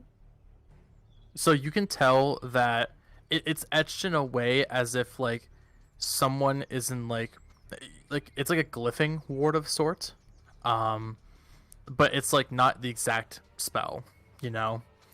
So like someone's like basically etched like these different markings as if it's like a spell effect, waiting for it to occur up at a certain moment. But that is the symbol you see that someone's etched on it. And talking is a free action, yeah? It is for like I would say about like Isn't 6 seconds, isn't it? 6 seconds. Usually, and this differs between DM to DM. Some DMs would call it no more than 6 words. That's Some I usually go some about say 20. that. I usually go about 20 words. Okay, Mm-hmm. then 'Cause- that'll work. Yeah, Or convey because stuff in 6 words. yeah, because this is how long 6 seconds is. Actually, that's actually even faster than that. Well, anyway, Norelor, is there anything else you wanted to do?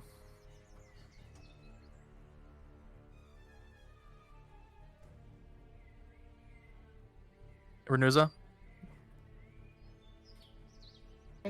So the fact that I can see two of my allies are gonna have a bunch of enemies on them, I'm gonna try to like Sacred Flame at least one of the monsters near them. Okay. So you're gonna do specifically one of the goblins, or is there like this other target that you're trying to focus on? What's the range? You should be in range for any of them here.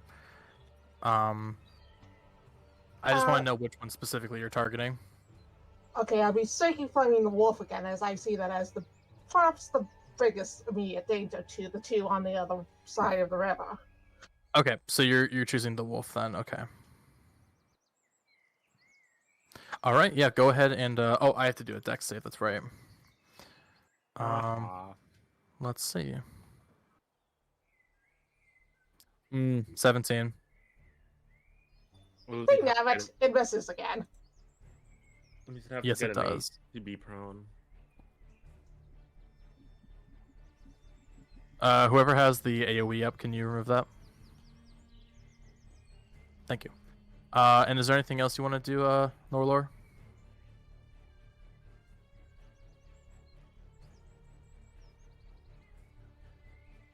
I didn't even see her.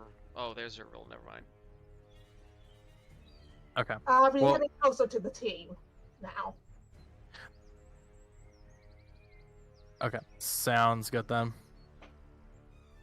All right. If that's everything, then go ahead and on your turn there, and then Valkin, it is your turn. All right. Then I'm going to start my turn by casting Hex on this guy here. Let's see how to. What was ping again? You have to just use M. Hmm? M, the same that you use for the M. map, like for measuring.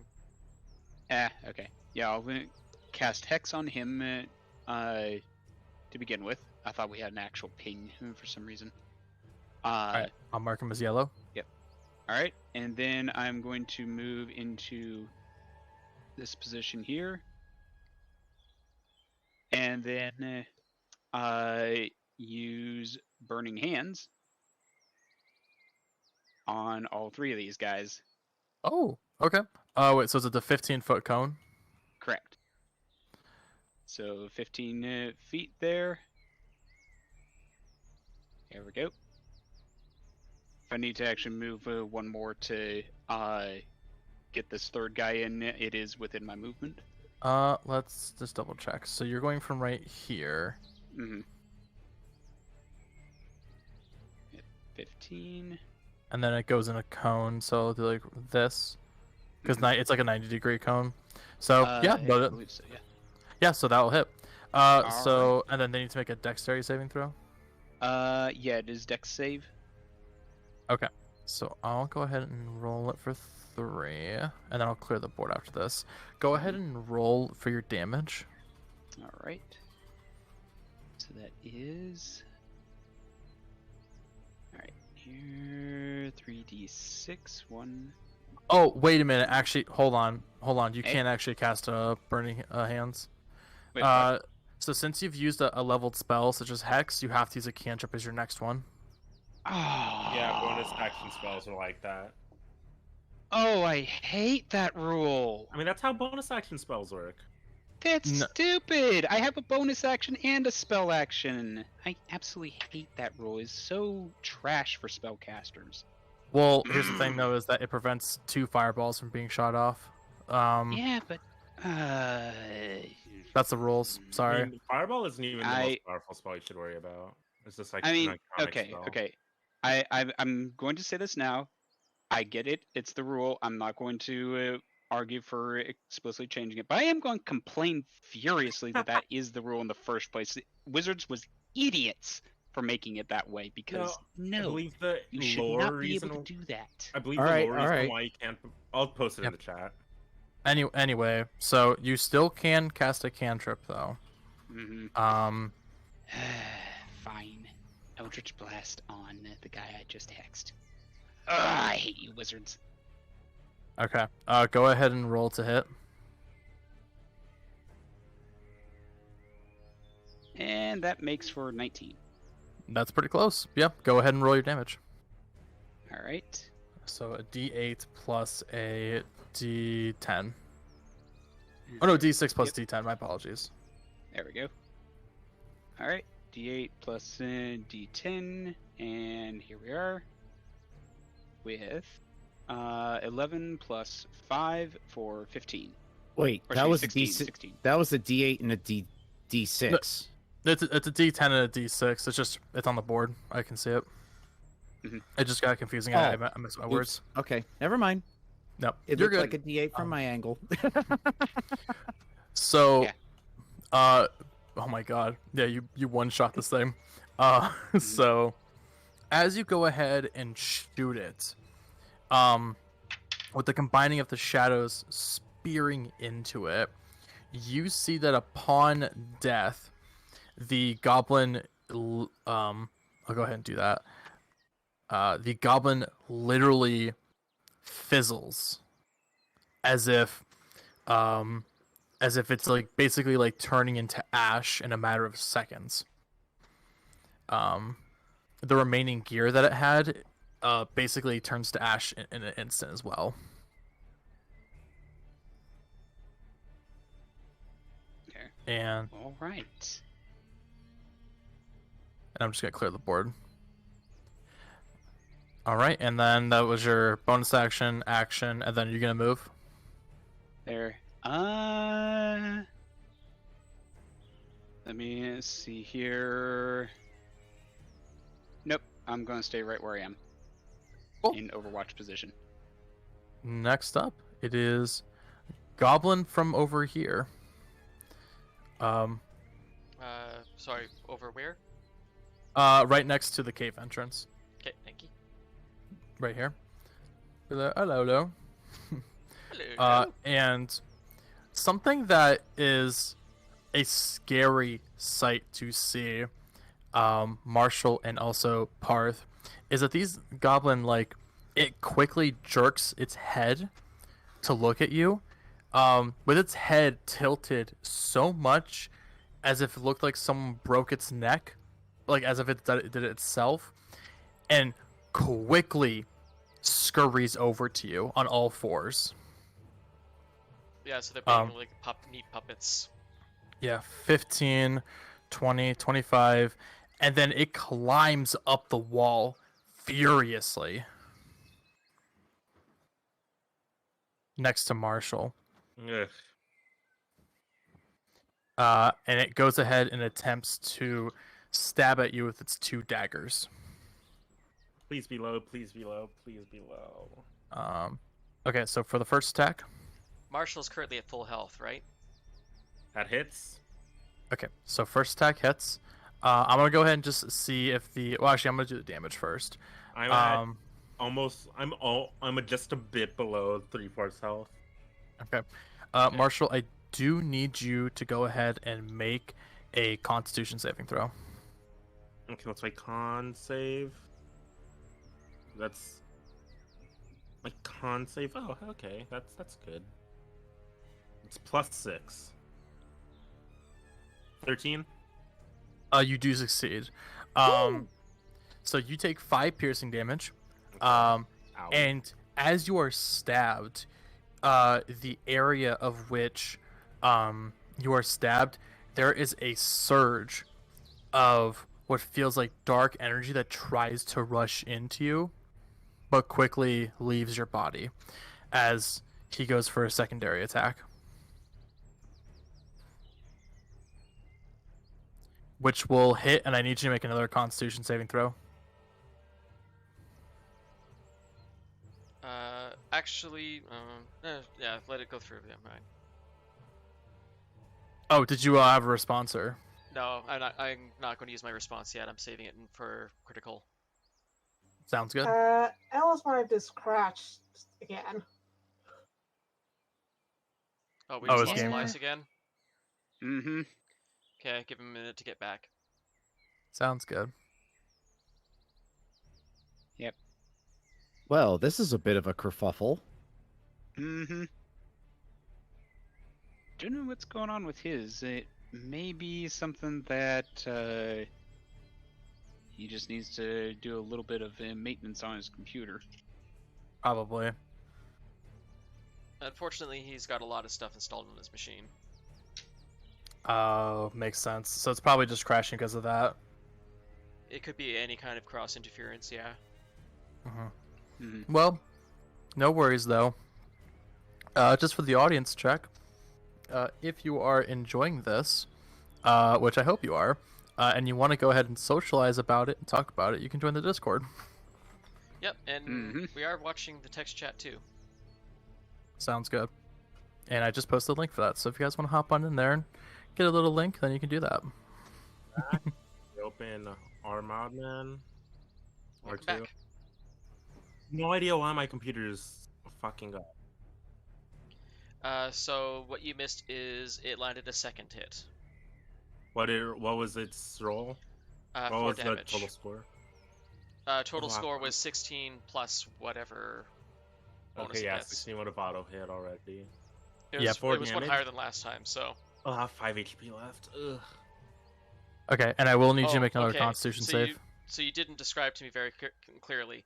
I asked, said, did you have full health? And you said you were just a tad below full health. What were you? I said 3/4. Oh, okay. That's a little unclear to me. Sorry. So he's looking. So crap. You know the scale better than me, Ace. The terminations is fine, harmed, injured, gravely injured. I usually just give my life total, honestly.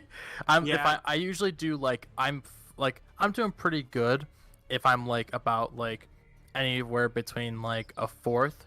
If I'm like halfway through my health, I'm still okay. And then if I'm not doing well, it means I'm close to dropping dead. Okay. That's what I use personally, but that's really up to anybody. Plus, I think you can also right-click on someone's character and then get what their HP is at. No, I cannot. Okay. From what I see here, permission for that. okay, that's probably I'll just a DM thing. I'll roll my con save on what's it called? The attack. On Beyond and just screen cap the what I got. You can't get back into the game? It was just because it's still loading up.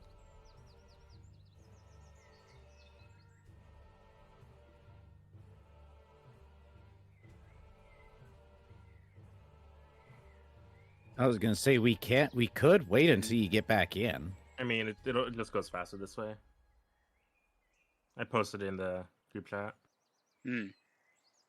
Okay, you succeed with a 20, and then you'll be taking 4 damage. So I'll go ahead and mark that down for your character. So, Marshall's looking grave at this point. He's not looking good. You can see that there's a lot of fatigue that's hitting him at this point. And it does not help that these goblins are surrounding the two of you. Oh my Yeah, God, I don't know why Marshall decided to go way over here when Akanon kept telling all of us to gather at the bridge. I don't know yeah. either. That makes me wonder about Akanon's wisdom pack. Well, it's not Akanon's wisdom that's the problem. It's fine. Yeah, Akanon's over here. He's over there by the bridge. He's Jay chilling with his ice arm and his fire arm. I'm only all the way over here because I had 2 people to protect, and that was Marshall and Nor, but Nor's moved away now. So it's just just Marshall that To I'm be trying fair, to protect. I was doing it to get a high ground. I did not expect to have to go up all the way here to avoid things. Well, the part that got me is why you were trying to cross the river the first time around. I don't know. Well, anyway, it is this goblin's turn, I'm gonna fucking and die. you see that he is a bit more sluggish, but he still is able to basically make his way Roll up to here have as he this one. climbs. So 5, 10, 15, 20, 25. And then this is where he'll end. Does he next- slip on the ice? The ice has been gone for a turn. Oh shit. Okay. Yeah, it didn't last too long. And so next is the dog's turn. Please don't And- kill me. Please don't kill me. What the Not- dog As a doing? player- I'm saying this as a Two of player. us at the same time. I'm saying this as a Gosh, player man. to DM. Please do not kill me. Okay, well, I did roll to go ahead and see who the dog attacks. And unfortunately, Dav, this dog is going to try and bite at you. Okie doke. What's your AC? 13, not much. I'm pretty sure it's 13. I'll double check. It'd be 13.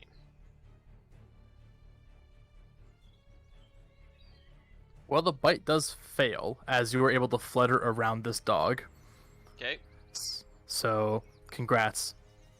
Next up is this Goblin Warrior's turn. 5, 10, 15, 20, and then it'll basically go right up on top of the stump and go to attack Dav. Oh. Oh Critically no! failed. Oh. Alright, so it goes to basically swing, but the log basically has it slip back a little bit, and that's pretty much it. Next up is this goblin's turn. God. 15, 20. Wait, hold on. I'm gonna redo that because that was really stupid. Whoa, he's gone. So 5, 10, 15, 20, 25, and then he basically shoots himself up here. And then next up is this archer. So no, why are you Wouldn't doing he have that? to perform a climb for that one? Because of special abilities, he's just able to hop right up there and due to his climb. Ah, okay, he has a special effect on him. Got it. Yep. And then next up, it is this archer's turn. So it'll be 5, 10, 15, 20, 25, 30. As this goblin will attempt to shoot upwards at one of you two. So I'm going to roll odds evens to see who it hits. Evens. So Dav, you're going to be hit with an attack. Oof. Okie doke. And roll to see if it hits. Okay, so let's see. So it's 9 plus 10. No, I'm joking. What to say? What? I'm just joking. I'm making a meme reference. It is a 12, so that actually will not hit. I'm surprised my AC actually worked for once. Yes. Yeah, and something that you actually see that's a little bit scary for you, Paarth, is that as this goblin goes ahead and pulls an arrow from its really terrible looking quiver, you see that the arrow kind of smokes black as it fires and just misses you, Okay. being sent off into who knows where. Next up, hey Vlad, you got a little goblin that's trying to attack you. Yeah, I see that. I see So- that indeed. Let's And go. It attempted, but it failed. As being newly resurrected, you don't get used to a new body. As it basically just goes for a dagger attack and just kind of swings way too late, as it just completely misses you. It's unfortunate that with 5e there's no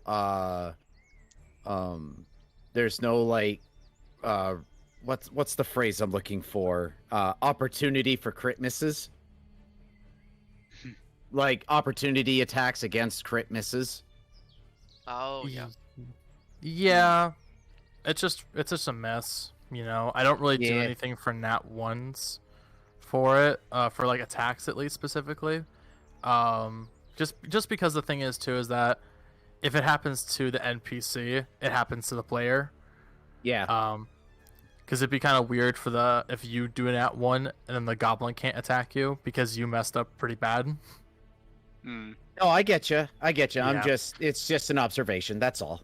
Yeah, it's a lot more fair. But anyway, it is the Yeah. goblin right next to Akanon, as after being shocked, he is going to attempt to stab back. Which Akanon still has his magic armor on, so I don't think that will actually hit.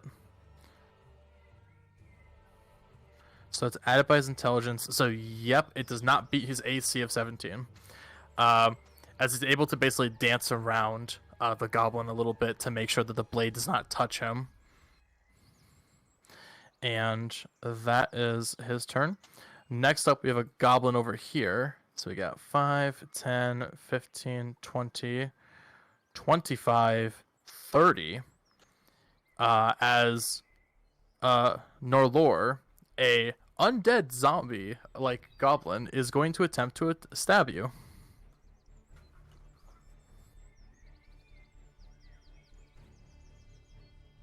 Okay, apparently Oh. it's not working. Okay. Yeah, That's that a hits. Yep, that hits. Okay, so it's gonna roll 2d4, and then I need you to make a Constitution saving throw. And this is who? Oh, This is to Norelor. No. Con saving throw, right? Yeah, Constitution.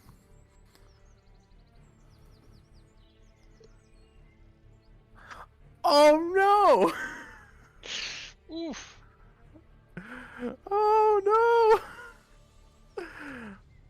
Okay, so you take 4. Oh no, you take. Wait, is that? Oh no, it's 5. So 5 piercing damage is what you take. And Norlor, you feel as the dagger sticks into what looks to be basically a piercing on your side.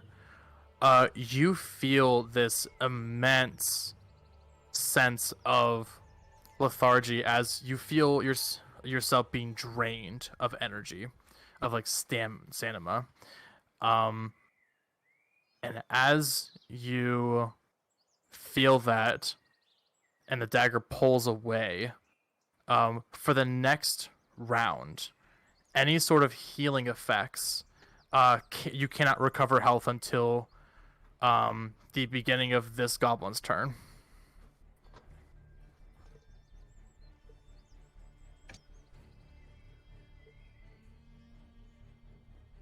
I'm sorry, was anyone talking there? I just wasn't sure. Nope, just nope, listening. you're good. No, I was silent. Okay, I wasn't too sure because I saw everyone's characters react on OBS, and I'm like, oh man, Maya having OBS. I'm having Discord issues too. So, to be clear, I kind of store my own health, but could use my magic to heal someone else. No, so you are under the effect where any sort of healing is negated until this goblin's turn again, but you can heal their people. Also, I'm going to subtract 5 health from you, so. So she can't there you go. receive healing, but she can still give it. Okay. Yes, that is correct. And that is the goblin's turn. And Vlad, you are up. Okay, so in Vladimir's current facing, he could see that Norelor is getting pretty messed up, right? Well, that's the first time you've taken damage, correct, Norelor? Yes, that's the first time I got hit. Yeah, so Norelor looks to be... Doesn't look like that the effect is doing so well, but still standing. Still standing, but she still got hit. And Yeah. Vladimir can also see all the way over off in the here. distance. Yeah, So- you can see that things do not look good Please over take out one of there. the things near us. So Yeah. I have a plan, Dav. I'm glad that So- you have one because I have no tool to help you out of that. Check the chat. So at that point, Vladimir, with blade in hand, as he is turning to face this one right in front of him now, he's gonna basically say to Arknon, yeah, Aknon. Aknon. He's basically gonna go, Aknon, we have others that are surrounded. Help them. We can take it here. Are you sure, friend? They need more help than we do. All right then. I guess I'll let a prodigy show you how it's worth. So at that point, he is going to swing his blade down on the goblin in front of him here. Go for it. Alright, Alt tab, scroll. Also, scroll. I just realized that I actually made a mistake. So, do you guys remember the 2 goblins that were up by the camp? I forgot to take their turn. So, kudos to you guys. Eh, Oh shit. Yeah, I forgot All about this too.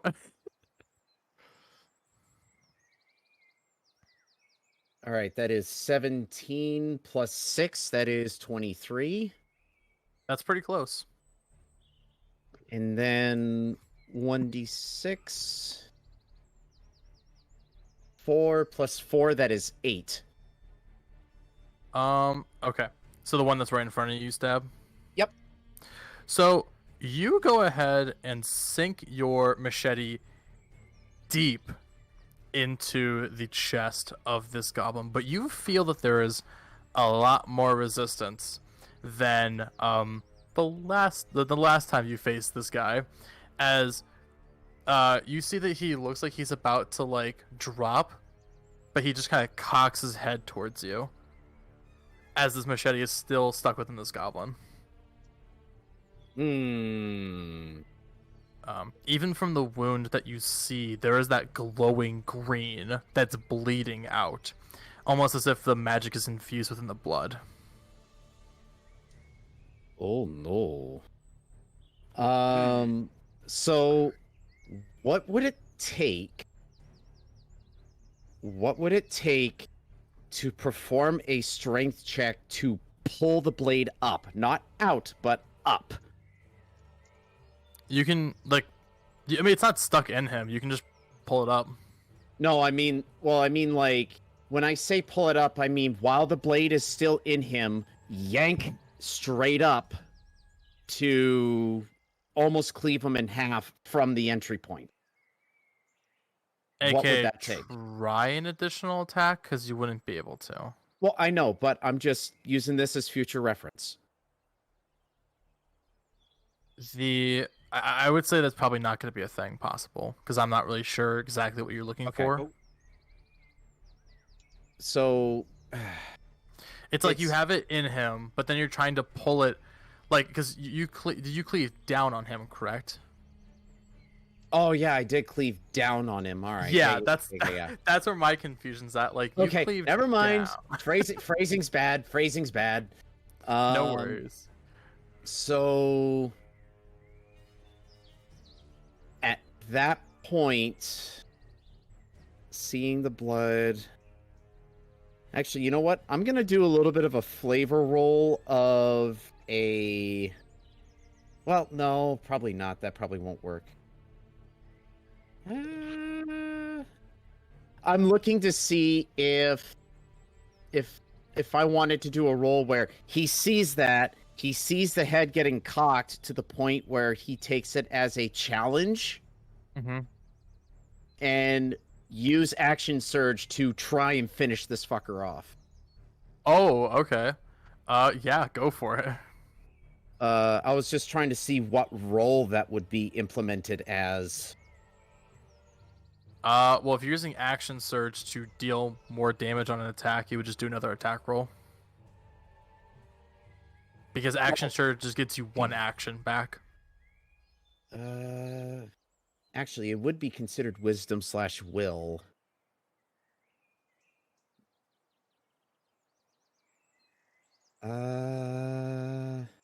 Yeah, okay. Then he's gonna use action surge to attack again. And this time he's going to slash across. Oh, wait, I already have a die out. What the hell am I doing? Well, do we want to count that? It'll hit. So if you want to count, then it'll hit. Yeah, it'll hit. And then you don't even need to roll damage, so it'll die.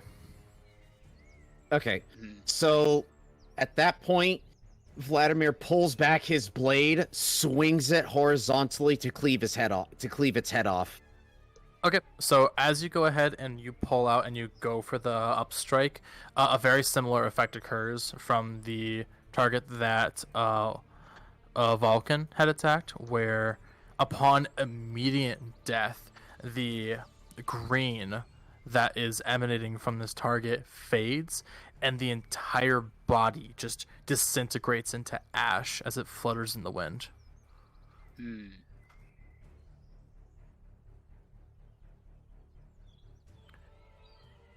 And so is that the rest of your turn? And I still have I can move 5 feet as a free action, right? Or is that still considered the move? So you can move, but you have 2 goblins that have a chance for an opportunity attack. Well, I was just going to move a 5 foot to right here. Yes, So but this one will still proc? that one can still have an opportunity attack because you're moving out Yeah, of its okay. 5 Then range. I'm still within swinging range, so I will stay put. Sounds good. Marshall, it is your turn. Yep. Sorry about what happened in chat. No The worries. group chat. Well, sorry for Gore. I'm going to. Well, my plan of Last action turn, is Vlad. still the same. Yeah, we're I'm still on me. Oh. Ace, you need to switch over. Oh, yeah. I believe you can actu- just press enter, not the top. Oh, Yep, my top, apologies. You can click next turn. There we go. Oh, there we go. Okay, I'm so sorry, I'm trying to catch up on chat. There's a lot here. I'm gonna attack this goblin down here. Will I get disadvantage because I'm within range of other things? You're trying to attack the archer, or Yeah, the archer down here. no? It's a ranged attack, so you should be fine actually. Okay, I'm gonna cast a magic missile on it. Oh, well, that's just it hits. Oh yeah, it'll- I forgot. I'm gonna cast magic missile on it. It'll be all 3 on it, so it'll be 9 damage. 9 damage. Okay. It's not that much. Actually, upon the hit of your quills, the goblin does disintegrate into ash. Okay, and then using my tempestuous magic. Well, before I use my tempestuous magic to fly away, I'm gonna yell to Paarth, "Run while you can." Wait, I'm a bad voice actor. Sorry. I just like hurriedly run, yell to fly away, and Fly, you fools! and then because tempestuous magic means I can fly away without provoking opportunity, like just freely, 10 feet of movement out here. Oh, let me give you flying. 3. No, I'm just gonna be down here anyways. He only gets 10 feet of flying before it runs out anyway, so... Yeah. Okay, so hold on a second. I have to check the ruling for that. Tempestuous magic, I believe, grants me 10 free feet of movement. Yeah, let me just double check quickly. I have it pulled up on my phone. I can screenshot it. Yeah, there you go. One thing you may do is consider your angle of flight. That was the only way I could have gotten out. I mean, yeah, that was the only way I could have gotten out unless I want to. And I can't even end my turn on that rock to the right, to the left. Yours is storm sorcery, correct? Yes. I posted in the chat. Oh, yep, you're right. It does actually provoke opportunity attacks. So yeah, not. you are. It's not provoked. It does not provoke opportunity attacks. So And you are good. that's on my action economy. I yelled to Paarth, fly as fast as you can away from here, please. Like, I feel shitty about that. The way I'm saying it. Well, hey, if you Fly, can't fly voice act, you away. can't voice act. It's not a I'm big just not deal. It Home just adds Alone. flavor. I'm not home alone. I can't be as loud as I'd want. That's fine. Well, again, you can also always type it in character too if you prefer. Yeah. I'll do that. On my turn and do that. Just pull a Gandalf. Fly, you fools! Why you fucking fools? Okay, Paarth, it is now your turn. Okay, this changes a couple things, so give me 1 sec. Now I'm gonna pull the safe method, but 1 sec. I do need to double check one other thing. Sounds good. Because if you just want to get away, you could always disengage and run. Because they wouldn't get opportunity attacks on you. If I use disengage, they don't get opportunity, but I have a bunch of other effects. Ooh. Right, those two conflict with each other. I knew there was a reason I didn't want to do that. Okay. I have multiple concentration spells, and I don't want to waste a good concentration spell by casting another concentration spell. Mm, Right. So Paarth performs just a plain old disengage. And is there a way to make this measuring thing measure in a straight line? yes. Without traveling hit- in heights? Yeah, hit 2. Yeah, without being affected by height? Because, like, say, for example, it's the tree versus the tile, it's calculating Yeah, heights too. so what I've done with that is place it down wherever you, like, over the general tile, and then grab the end of it. So place it down. Oh, right hang on, click. I found it. You hold down control. Ah, okay. Oh, hey, that's how you can do it. Okay, so Nice. 60 feet. Oh, that changes so much. Also, if you are you could just move in that direction. Just like use your arrow keys to just move it like the 60 feet. To be That like would work 1, too. 2. Yeah. How many steps is 60 feet? Well, that is. You know what? Hang on, I'll just count it up. 5, It's 10, 12. 15, 20, 25, 30, 35, 40, 45, 50, 55, 60. Perfect. Here. Yep, that's good. You actually have a couple more there because of diagonals. Well, if you're doing specifically diagonal, then, or unless you just trying to do like the standard movement spaces. I'm trying to go semi-diagonal, which I had to do a couple side steps to get the distance. So where I put the line here is your 60 feet. Yeah, I'll allow that right there. I probably should have gone on diagonal so I could be closer to Davwyn's landing place. Mm-hmm. I wasn't too sure if you're planning on trying to climb that other side or what you're thinking of Nah, I doing. just had a. Well, I forgot. I totally forgot about diagonals. And that's your turn then, I Paarth? on my move. Not yet. But no. Oh, okay. I'm trying to double check something real quick.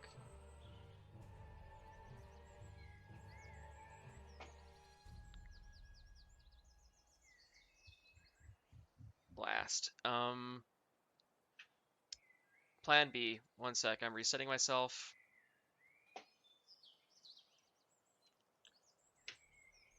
Thank you for the Let me- hydrate. Let me double check this again. Oh, nope, that is a full action. Damn it. Alright, never mind. The best I can do for the mix of both worlds is I'm gonna actually move to here. 10 feet in the air so that I'm out of reach of ground foes. Sound good? Sounds good. All right, it is now Aknon's turn. So upon taking a quick glance back, and I have to check the range on this spell. You can clear your measuring, by the way. Yeah, Breaker, could you clear? Okay. Yeah, I'll get here and just. Thank you. So he is looking back, and he decides that Vlad, there is a kind of unsettling smile that actually goes across Aknon's face, as from his hand, you see that like he grabs like he kind of extends his hand out, almost as if it's like he's like trying to like you know when you like cordially like ask someone like shall I dance or so. Like he has his hand out like that, like palm facing up, and you Yeah. see him grab his like the entirety of where his elbow would be at, as if he's like channeling like energy directly into it, and you see but a tiny flame flicker as he whisk it up, and you just all of you see this like streak of flame fly on over, and as it just kind of flutters, you see a massive explosion occur within this area, Actually, no, it's actually much more. So I gotta actually find a really good distance for this. Oh no! Oh. Wait, hold on, wait. Maybe I might be wrong. Give me a second. 20-foot radius sphere. Oh no! Yep, it's 40 feet in diameter. You gotta hit. So he's gonna hit us Oh, too. wait. Hang on. No, he's gonna gauge it differently. So he's gonna move it like right over here. There you go.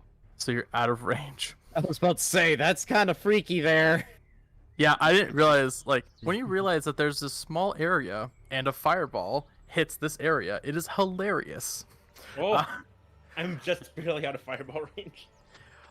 Yeah, literally this entire area becomes engulfed in flames from one small flicker. As I need to make 1, 2, 3, 4, 5, 6, 7. Actually, let's just see how much damage that deals. Can Let's I make a increase suggestion? it. Can I make a suggestion? If he What's aimed a up? little bit farther south, he'd get that other gobbo too. Well, This he's is hitting focusing on along the rock ridge. face. Oh, okay. Yeah, as per Vlad's instruction and asking for assistance, focusing on the ridge. I do realize the powerfulness of fireball isn't the damage itself, but it can just hit a bunch of enemies. Mm-hmm. Okay, so I rolled it off of my because I was trying to figure out what the spell damage was. It's gonna be 37 damage, Oh, and it doesn't even matter because the maximum health is still above all of these creatures. let's go! Yeah. So even on a save there, they still take half the damage. Yeah, Unless so they're rogues and they cunning dodge. yeah, and so from the flames that you see there kicking up from nature, you just see ash everywhere that is floating off into the it like away. Question. Mhm. What happens to the trees? The trees are on fire. Wait, does fireball say at night it lights things on fire? Yes, it does, as it goes around corners too. Oh shit. Yeah, so all of the trees and logs are now on fire in that area. And Akanon literally looks to you, and he's just like, "You're welcome, by the way." You know And what? that Fear ends his enough. turn. It's funny. You know things what? that Fear enough. things that deal fire damage don't exactly catch things on fire if it doesn't specify that they do, which is So you kind see- of funny. Vlad has firepower. Akanon has firepower. I have Yes. power. So Elias, specifically, Fireball says the fire spreads around corners, it ignites flammable objects in the area that aren't being worn or carried, aka the logs and the trees. So Damn. Well, looks like we're gonna have to prestidigitate that all out. Mm-hmm. It's gonna take a minute. anyway, prestidigitation it can actually only put out small flames. If you hit the base of it, you just cast it a whole lot. Then what I well, that can be discussed later, as right now it is Norelor's turn. Yes. Mhm. Okay, my character takes a look and going, okay, a bunch of those enemies are now gone. And just looks at the enemy next to her and, well, with casting Sacred Flame that's right next to me cause a problem? I mean, it's a saving throw, so they would just have to make the saving throw. Alright, the goblin right next to me, I try to cast Sacred Flame again. Sounds good. Let me go ahead and get a D20 for you.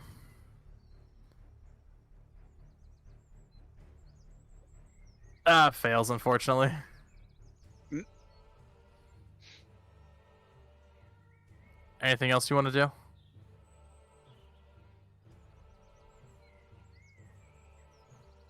Actually, one more thing, if you allow it. I would like to try to use Healing Rod on Marshell there, since he's badly hurt. Wait, I'm sorry. You're trying to raw Healing dog word. what? Healing Rod. Oh, Ellis's sorry. Hold on. character. Give me a sec.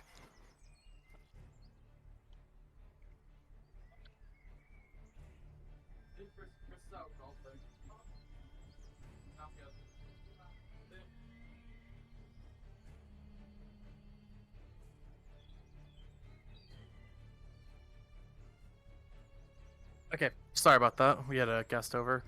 What are you trying to do?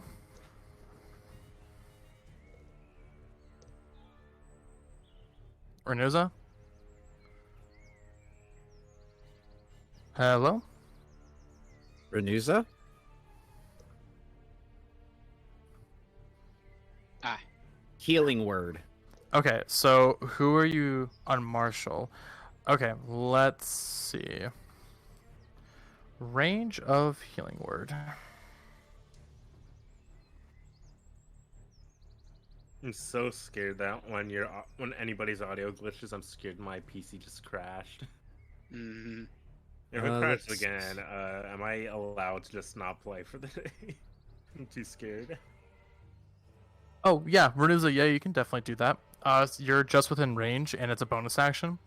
So if you want to, you can go ahead and roll your D4 plus your wisdom, and then you can heal Marshall. Ooh, nice. Mm-hmm. So I get how much back? So it'll be 3 plus whatever their wisdom modifier is. It's 12 in wisdom, but I gotta calculate the cycle of life as well. Oh. That'd Well, be it's not- another 3. So 6 HP back? Mm-hmm. 3 plus 4 is 7. Ah, Plus 3 again no- from that world. You got 10 health back. So I had 5, so I have 15 now. Wait, what's causing the extra 3? The Cycle cycle life. of life, because I'm a life cleric. Ah. Yeah, life cleric. Circle of life. Hold on, let me double check that, because that might just be a channel divinity thing. I just want to double check to clarify.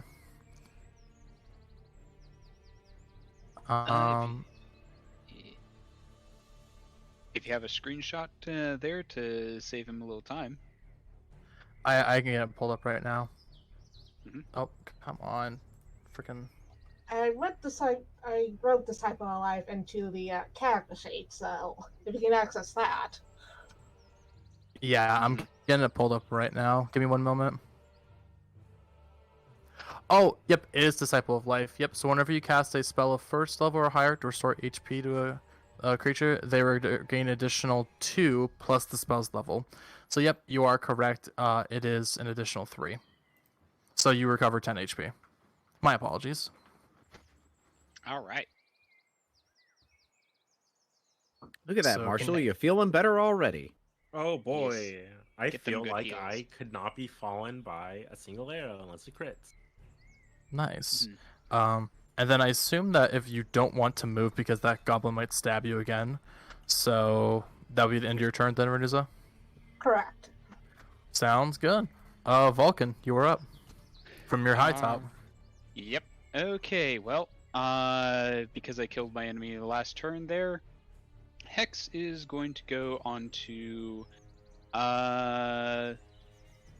we'll put it on the one here at Renews, right next to Norelor. Yeah. Sounds good. Put Hex on Mark him. in yellow. All right, and we'll go ahead and do an Eldritch Blast on him. It'll be disadvantage will be Dexterity for the Hex. Sounds If you good. should need. Go ahead and make a roll. All right. Oh, nice! Nice! Okay, dude, you don't even need to roll. You're good. You That's kill the him. mogul move right Yep. here. How do you describe it? So the Eldritch Blast, this one has a comes up from my feet. A dark swirl of shadows coalesces in my hand before lancing it out as a beam that pierces straight through the goblin's right side, through the heart, and out the other side. Very nice.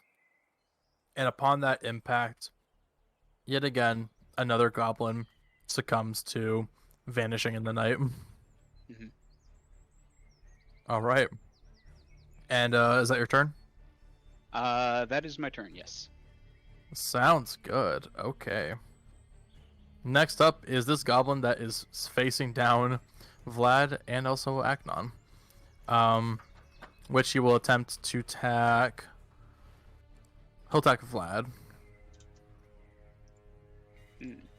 So that is a 15 to hit. Nope, that is a miss. My AC Okay. is 16. Nice. Sounds good. I also forgot about this goblin over here. So this goblin is going to... It is now going to his turn. And so he is going to basically rush on over to your end. So I'll just do diagonal for 5, 10, 15, 20, 25, 30, 35, 40, 45. As he will attempt to stab Vlad from the back. Which it is flanking, so... Before you resolve that, how is Vladimir's health looking? Full. Okay. And both of those would have been a miss. Well, hang on. One of them was a. Wait. Oh, never mind. Okay, so the 10. You said you had What- 16, right? Yeah, I have 16. Okay, so if it would... 11 misses, then 10 missed. Yeah, so that one attack missed, and then he gets a secondary attack.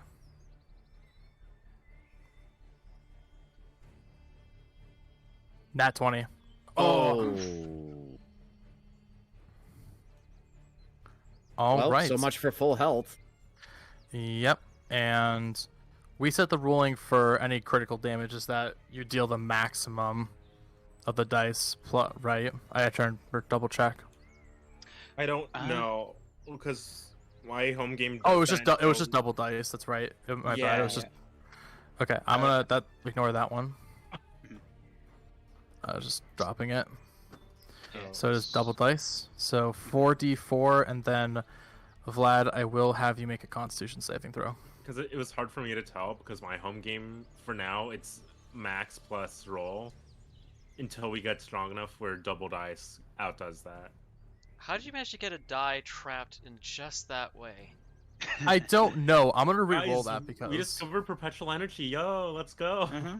Yeah, no We figured it kidding. out. Wow. That was a talent there, Ace. I've never seen Well- a die get caught like that. I mean, Yep. the game did calc the rolling die. I believe it was a 1. Okay, So we'll count it as it 8 did- then. Yeah. And then you got a 15 on your die, which you succeed that, Vlad. Which with the +5 makes it a dirty 20. Yeah, so you're good. And you just And take how 8 much- piercing. 8 piercing. Mhm. Okay. 5, 6, 7, 8. Let me see how far my movement is. Oh, my bad. And yeah, that's the goblin's terms. Vlad, you're up. Shit. Well, this makes things interesting. It's a shame that this is a feat that I don't have. I am annoyed because this would be awesome to pull off. Basically a sweeping attack with the blade. Because they're both within my reach. They're both within Vladimir's reach to where he could actually just spin himself around with the blade out to try and hit the both of them, but I know that's a feat that I do not have. Yeah, that is a hunter feature that is higher Yeah. level, so you cannot do that. I cannot do that. It makes me sad. But what he will do though, since that other goblin landed the hit, he's going to turn around and cleave down on top of that one. The one that hit you? Yes, the one that hit me. Okay, go ahead and attempt to roll. Yeet. Ah, bitch. That is 10 even. Ooh. No, But yeah, but the wound got me. The wound got me. No, Ouchie, ouchie. Yeah. So you see Vladimir try to swing his blade around to get at the other goblin that struck him. But you see him wince in pain enough that he actually misses his attack. The scary part that happens from that is that you notice that the blade, because of your pain, it forces you to draw in your blade a little bit, and so it just misses. But the goblin doesn't react at all to even the attack happening. Mm-hmm. Oh, and I forgot to update this one's stuff in here, so give me a sec, y'all. There we go. Cool. And then that is the end of your turn. Yeah, that will be the end of my turn. All right, Marshall, you're up.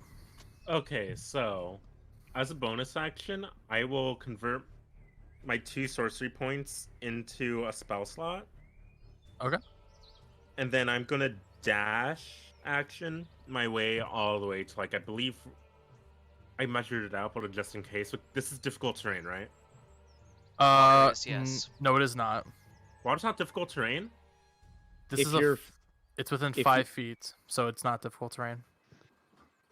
Oh, then my Oh. turn I could have gone way farther than I thought it was I difficult thought terrain. it was. last turn. I thought the entirety of the water was difficult terrain because of his flowing water. Oh, you're right. Well, so since he's moving downstream, it's not. If you're Oh. moving Opposing across the be- stream. or in, yes. Yeah, he'll be moving with the current, not against it. Yes. Okay, then I don't need a dash action. 1, 2, 3, 4, 5, 6. No, I still do. 1, 2, 3. Can I just get up here with just normally with my Yeah, normal you can movement? you can get out. There we go. I think that's my movement. That's one too many. If you're going up and then decide. There we There you go. go. And that's my turn. With the dash action, that's my whole turn. All right, Paarth. How is Marshall looking after the healing word earlier? I'm looking pretty good. Like, the cuts are healed. You can still see the tears, but my cuts are healed. Okay. In that case, 5, 10, 15, 20, 25, 30, 35, 40. I'm at 45, 15 out of 20 in case you're curious, but 55, it's better than what it was previously. And I'm going to drop an altitude at the same time, so... Altitude of 5 feet. Yeah, I'm dropping myself by 5 feet. So that'll drop me down to 10, right? Mm-hmm. There we go. Oh, come on. Come on, Paarth. There we go.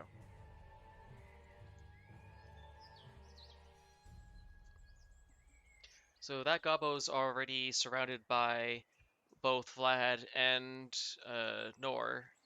Therefore...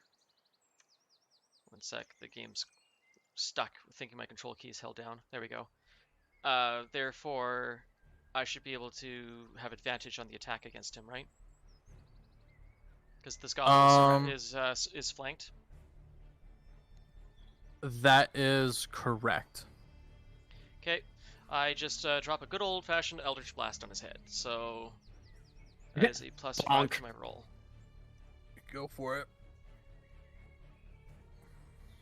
That's a 20 to hit. It's pretty close. It'll hit. And it's been so long since I actually have successfully Eldritch Blasted something. I forget my damage. One moment. 1d10 plus nothing. Yeah, I don't have agonizing, so just 1d10. You got it.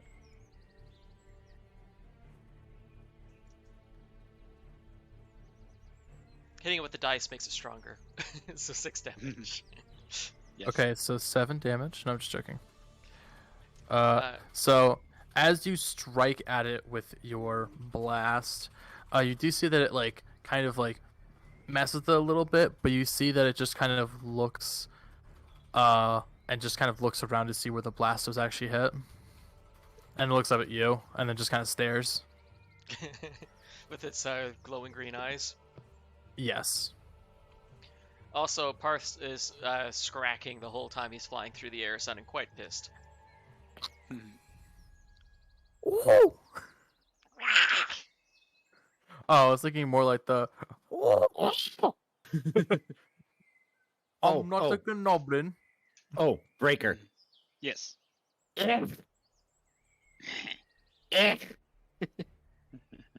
Where'd that yucca tree come from? All right. And then that is the end of your turn. Then. Yes, I ended my turn. Cool. Akanon. Doing the good old-fashioned scene from, I think it's from Mission Impossible, where the guy basically like cocks his arms. As he goes to swing for 2 punches. Well, actually, it might not be 2 punches, just 2 arm strikes. So first one. All right. That's definitely a hit. So he goes Ooh, for there you go. he goes for a direct punch against this goblin, which is a D8. Mm-hmm. Oof. So 7 damage. Just smacks him around the head a little. Yeah, and you see that punch did a lot to that goblin.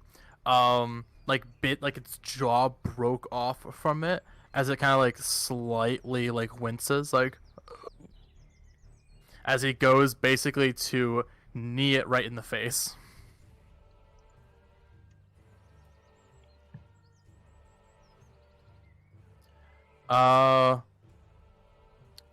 Because that reduction it does actually work. So it does actually just hit.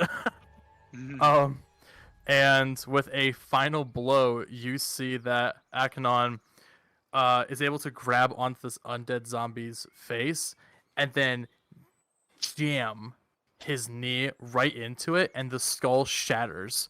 As there's a little bit of like a semi-explosion of that greenish like blood, but then it fizzles right into ash, or right before him.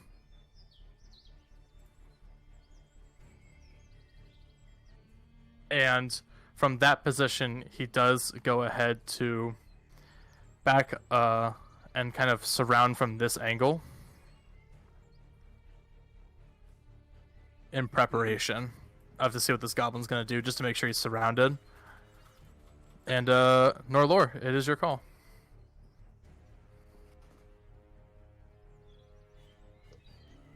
Okay, as the Sacred Flame has been doing that well, I'm about to say go and say screw it and try to hit the goblin with my mace. Yeah, go for it. Mm-hmm. Yeah, clobber the have it. bitch. You Go, have Macy, go. advantage. You are indeed flanking this goblin, and so therefore you have advantage. Also realized why I thought. So Just I've being- got advantage with this attack because of flanking. Yes.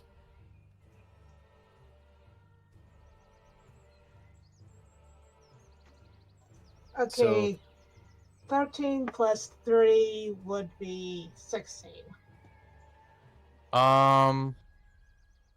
Meets it, beats it. Yep, go ahead.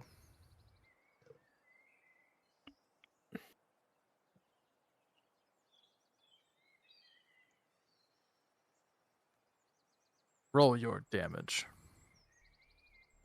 Plus 1, it's 5. Nice. With a nice bonk on the back of this goblin's head, you see that actually, as you pull away, bits of like stringy, deteriorated brain matter stick between where the impact point of your mace was, or to where you're pulling it out and bringing it back to you. As he just kind of like now is staring down Vlad. The thing's still standing after that crack too? Yes, that is correct. Wow.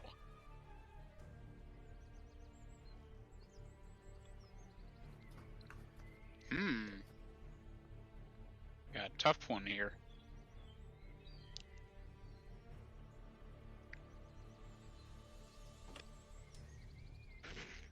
Okay, and that- then That was my turn. okay, sounds good. You know something I just realized? Hmm. About a quarter mile downstream, we have a really pissed off zombie goblin unable to get back to us. Wait, Because Where? the one you kicked into the water that was frozen in the cube of ice. He's been Oh, right. he was floating downstream Oh. for about a good, like, I don't know, 20 minutes to 30 minutes by the time this reanimation thing happened. So that goblin has finally just freed himself, and he finds himself like a quarter mile downstream. well, I mean, you would not know if he's a zombie yet because he's been floating for some time. I also did realize that it is this zombie's turn, so Valkin is not your turn just yet. And so this zombie is going to attempt to attack Vlad one more time. So let's see. That will definitely not hit. Nope. And as he goes to swing at you and misses, I need you to make a wisdom check for me.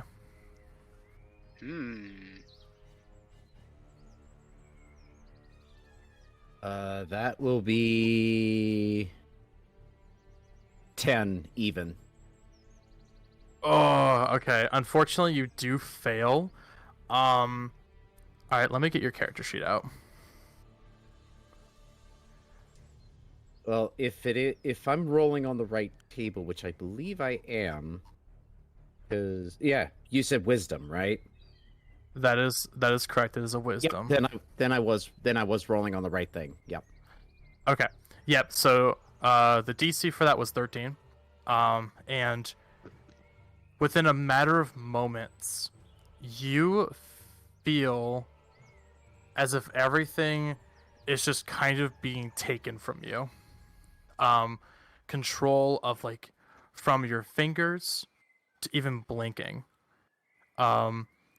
As within a matter of moments, you feel as if someone else is controlling you. And to everyone else, Vlad's eyes start to go green. Oh no. Oh no.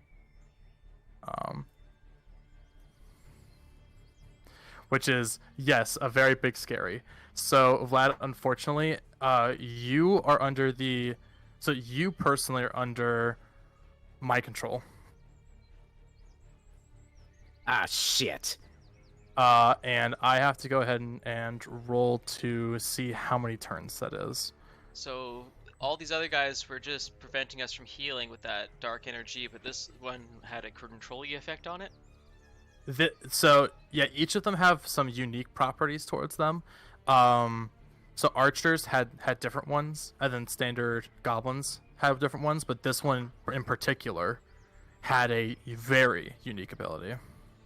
Yeah. Ooh. Okay. So Vlad, you were under this effect for 3 whole turns. Well, Um time to die, I guess. Valkin, it is now your turn. So you see before you that just an attack against Vlad is unsuccessful, and then you see him basically turn his weapon to a different direction that's going towards your allies. Oh boy. Okay. Well, looks like I'm going to need to take you out here, and I move Hex onto this guy here. Sounds good. All right, and let's see here. I think I'm going to go ahead and do. Yeah, I'll keep it with dexterity as his disadvantage. Sounds good. And then Eldritch Blast, I assume? Yes. Okay, sounds good. All right. Alec had to remember, like, wait, how many times are you casting this? And I'm like, nope, it's subsequent turn ability. So. There. I'd like to go ahead and use my inspiration die on that if I can. Yeah, go for it. You roll another die, so see what you get. All right. Come on. 17. Oh, it just beats it. Yep. So you can hit him. Yes. All right. So then, let me 1d10 plus 5. Here we go. Ooh, 9. So 14 damage. Nice. With a single shot, just like the rest of the goblins, you do shoot through his chest, which opens it up, and this undead goblin does, in fact, disappear into ash. Nice. Yes, so that's pretty much it. And then, is there anything else you're going to do for your turn? There. Let's see. Use that there. I'm going to yell at Vladimir. Wake up! Remember who you are. Yeah, he could actually yell that in our native tongue, Sylvan. Yes. Okay. Well, it would be your turn, and I need you to make another wisdom save. There. 13. Awesome.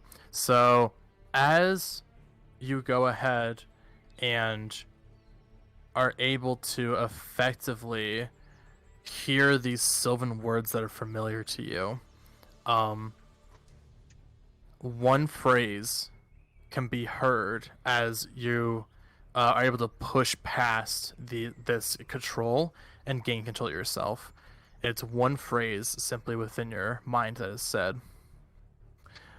I have you marked, my fellow Vulpine. Death shall come for you soon. As the entirety of this, what looked to be the area now turning back to its usual coloring. Whoa. Finally. And I'm willing to bet you that after regaining control, Vladimir just kind of drops a little bit from exhaustion. Yeah. You will gain a level of exhaustion because of that. But you do feel as if like a lot of energy's been taken from you. Okay. So I'm guessing Vlad lowers his weapon. Yeah. Yeah. So not only does the weapons lower, but he also drops to his knees like, oof, In that case, as Vlad lowers his weapon and drops down, Paarth just swoops overhead, seeming to have last second canceled an attack. It looked like he was about to go after Vlad with his stinger. So Paarth just has. Why does it keep going into height mode? Stop that.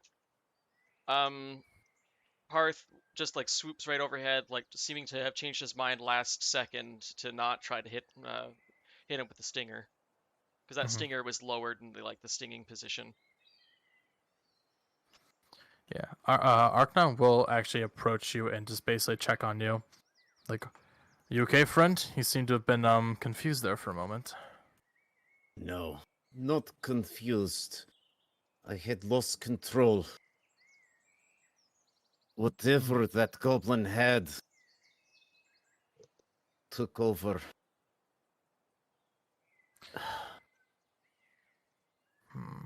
Oh. He opens his eyes and looks around a little bit and finds a Valkin, and he speaks in Sylvan. Fellow Vulpine is behind this.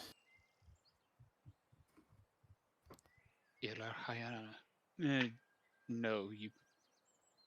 Another one here? Yeah. I have been marked. And I say that in common because it's becoming a little bit more strained to speak. So Marked? I have been marked. Lest I heard before regaining self. Death comes for me soon. Apparently. Whether I believe it or not, I don't know. Interesting. Well, since you look a bit beat up there, I suggest that you all go ahead and go to the cart itself and take time to rest. I'll go in and try and finish this off and get the item that we need.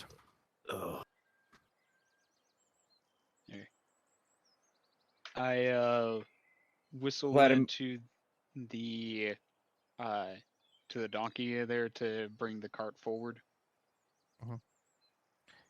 Vladimir reaches around to find, like, he tries to reach behind himself to find where the wound is. Wound specifically in regards to the one that the goblin attacked me with, that the one that was struck from behind. The cursing one. The cursing one. Yeah, so actually as you go ahead and check for a wound, you actually feel that there is like an engraving within that area. There's not actually a stab mark anymore, but it feels as if there's like something written on your skin. But because it's on your back, it's kind of hard to tell exactly what it is without someone else taking a look at it. He reaches around there. Okay, go ahead. Seeing as I'm standing behind you there, whenever you reach around, I would be, watching where your hand is going. So would I be able to see what's written? Actually, yes. And for you, Valkin, it's a little bit of a terrifying view. But what you see is a combination of two different symbols that are kind of merged as one, kind of straight down the line. So what you see is what looks to be an incomplete potion bottle with like some sort of like crescent on the side of it, and on the right side, and then on the other side has a picture of a skull. And it's not only just like ingrained as if it's like a tattoo on the skin, but the fur itself. This is not normal. What does it look like? It's layered. Potion, crescent, and a skull. Wait, I'm sorry, Aknon imposes. You said there was a potion of a mark with a skull? And there. Yes. Here. Dude. I motion for him to come around. He goes ahead and takes a look. And he just kind of like pauses. And it's like, and doesn't really say anything. Yeah, just, That is definitely odd. I do know that there are a couple of enchanters, or, well, there's one I think probably now at this point, at the guild itself, so when we arrive there we can go ahead and take a look at that a bit more. But for right now, might be better for you just to stay put. I assume that the part about it being another Vulpine, that was mentioned only in Sylvan, right? Yeah, that was that only is in correct. Sylvan. Okay, so the party doesn't know that part. Got it. No. Wait, let me double check. Unless if anyone else here knows Sylvan. Yeah, if anyone else knows Sylvan, then you would have heard those words. I don't think I had it. I almost had Sylvan, but I think something stopped me from taking it last moment. Hmm. Because my background was gonna give it to me. Languages. Why am I having trouble finding languages? Ah, there it is. The damn page jumps every time I scroll down too far. Nope, I don't have Sylvan anymore. Yeah. So from that point, Aknon does like beckon you, just like, I recommend that you take yourself a long overdue rest. I'll go ahead and finish this if you guys can guard the cart itself, and I'll be back here soon. Vladimir he goes to try to stand up, but you can tell that his movements are slowed, almost like a stumbling type of thing due to his exhaustion. What did Akanon say he was going to do? He said he was going to go into the cave and try and finish this himself. Paarth will, like, once he starts to make a movement for it, Paarth will flutter over to see whether or not Akanon shoos him away or lets him perch. He'll go ahead and just like put a hand out to you, and just like, look at you with a serious face. And this is one that, like, while he doesn't give very often, you kind of know from experience that if he shows this, it's best not to change his mind, as he's already set in his way. Okay, so in other words, he rejects me from landing on him, which means he wants to go alone. Pretty much. Okay, in that case, you see Paarth circle around in the air a few times, watching as Akanon starts moving, and eventually flutters back towards the party. Yes, and as you go ahead and do that, you do see him go ahead and travel over the side, hopping over the sort of area, just in general, and he starts to make his way into the cave, disappearing. Hmm. I'm going to go ahead and do a quick bathroom break, but if any of you guys want to still go ahead and talk about the situation and plan ahead, then you're more than free to do so. Do you want to take like a rest at this point? Yeah, we can take a rest here, and we can also probably take a few minute break for everyone. Get up, stretch our legs a second, and also give the everyone watching us a chance to get up, stretch, grab a bite. Well, Sounds good. If people are going to be taking a short rest, one thing I can do. Let me double check this again real quick. I don't need any ability casted on me. My short rest, just using one hit die, would bring me up to max health. Yeah, so during this short rest, I can recover one spell slot, which means, and I haven't spent any.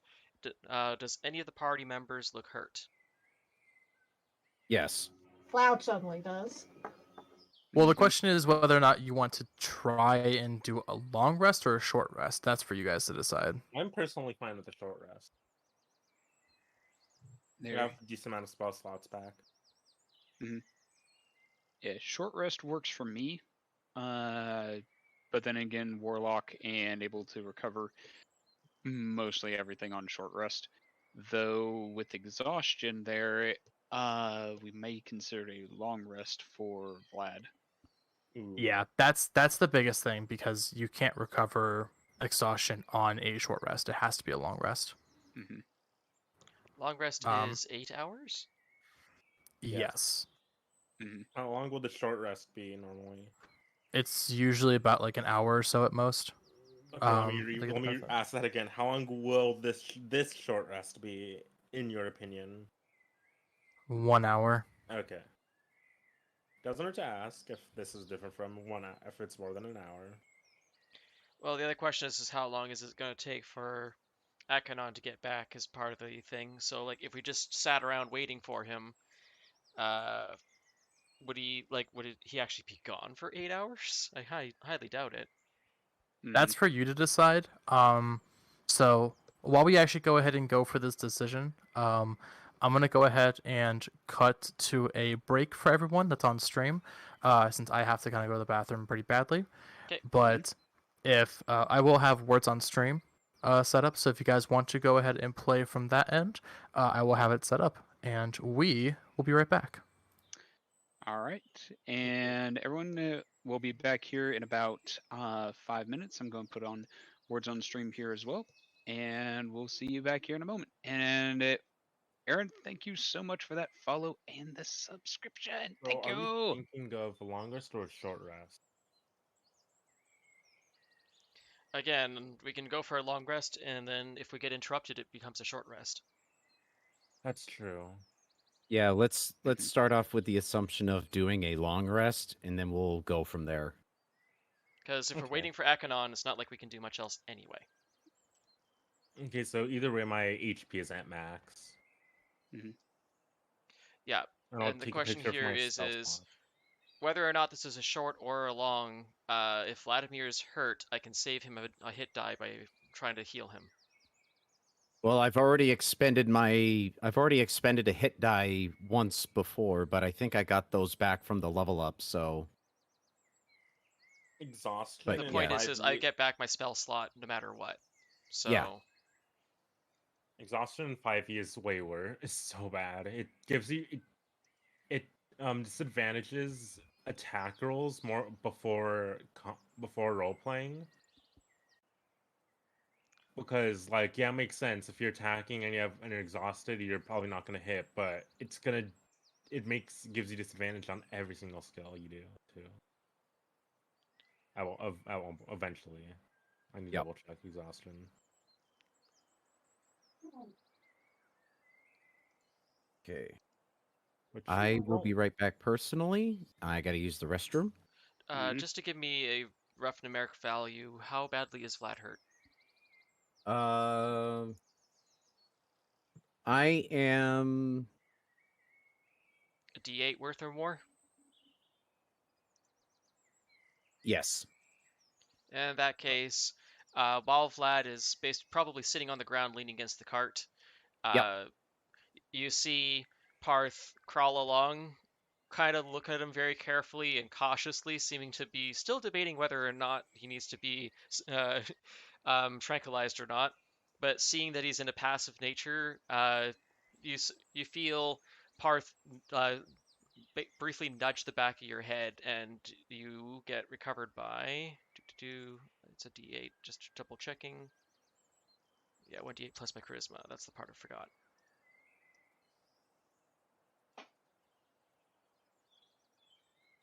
So 5. You recovered a full 8 HP. yeah, the main And thing that brings me up to full.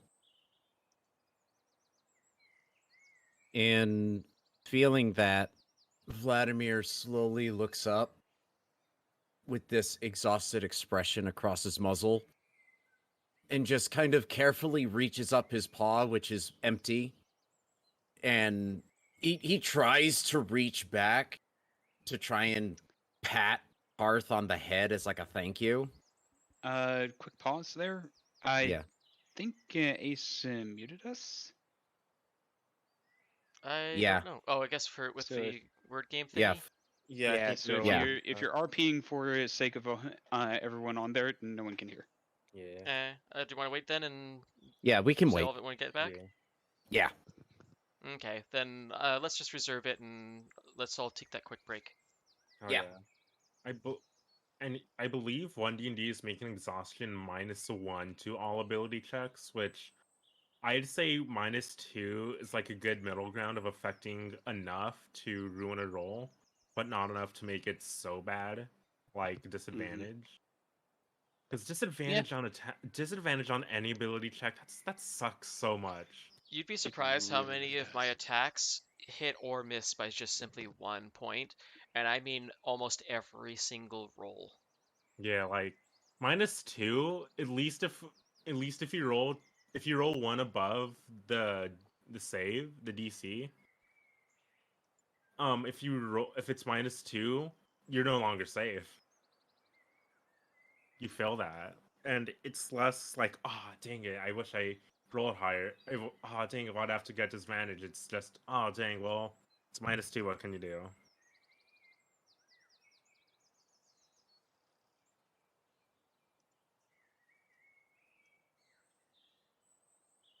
All right, I'm back. Oh, lucky back. All right, Wait, I still got my stream on hold, so Okay. Yeah. We have a little bit of roleplay once we resume. I'm gonna go downstairs and look if there's any snack. Go do that. All right, and a quick check here. How much longer are we planning on running? Just for planning purposes for dinner. Does anyone have any restrictions of how much longer they can go? I got all night, but I don't think most of the others do. I'm pretty open-ended here today. Okay, I am also pretty open-ended. I just want to make sure that I'm accompanying for the rest of y'all. Okay, I'm back. Okay. What about you, Aeros? Anything else you need to do today there? I know you're working on tax stuff and everything. I know that eventually I will have to run Faharin over to the store for some grocery-based stuff. But it was said that it can wait until after this is done. Right. So that'd be kind of just a question of how late can we run before after becomes no, we need to go. That may be a Faharin question.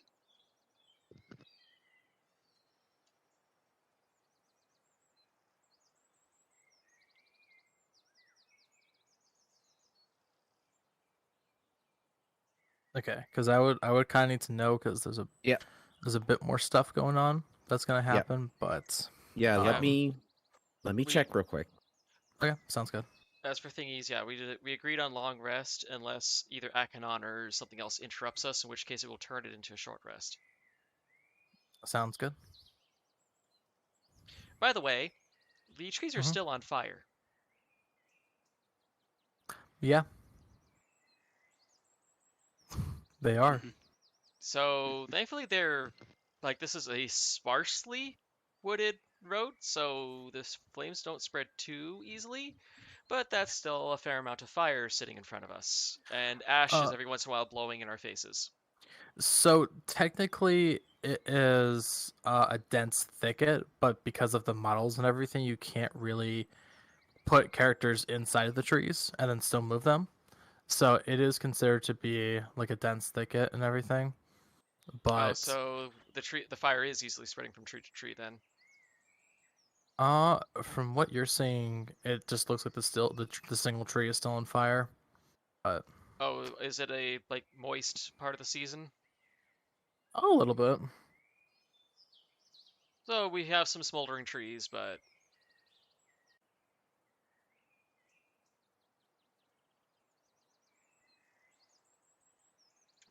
So some judiciously or some liberal use of prestidigitation will quell the fire.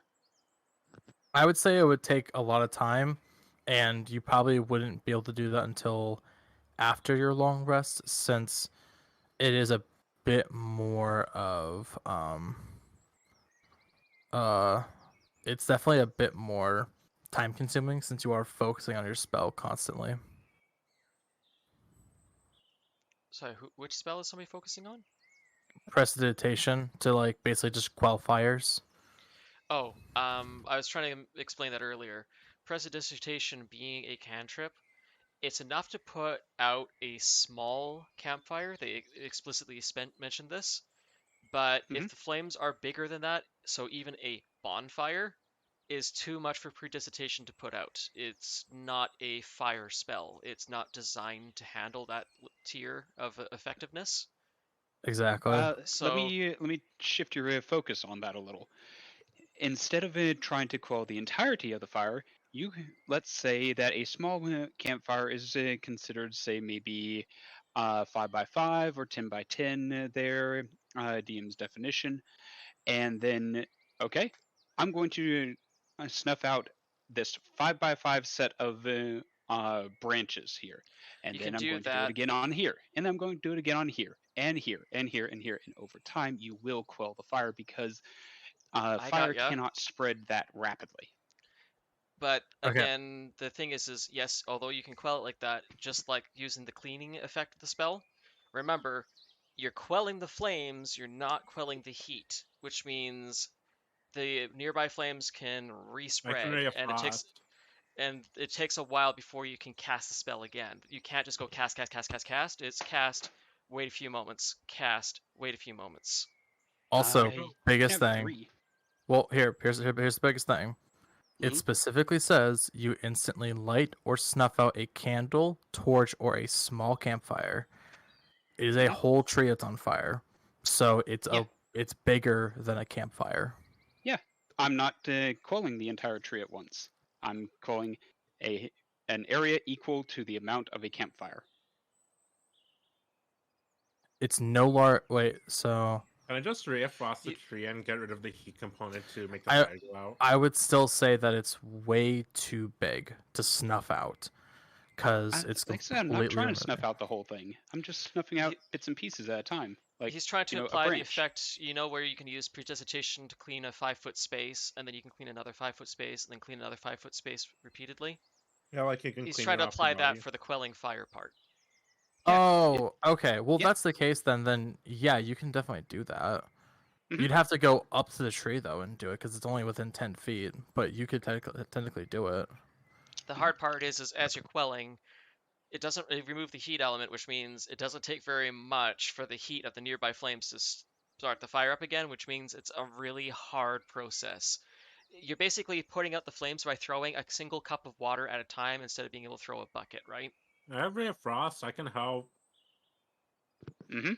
There you That go. is true, but you will be sacrificing a long rest. This is what basically what this is attesting to is it'll take us hours of effort to put out the trees. Exactly, I'm because it's short rest. more than just trees, it's also the grass that's around it. I'm fine with a short rest. So if you want to take a short rest and then spend the rest of the time blasting the area with frost and snuffing out flames, you can do so. That's If good to only me personally. if any one of us had shape water, this would be a cakewalk, but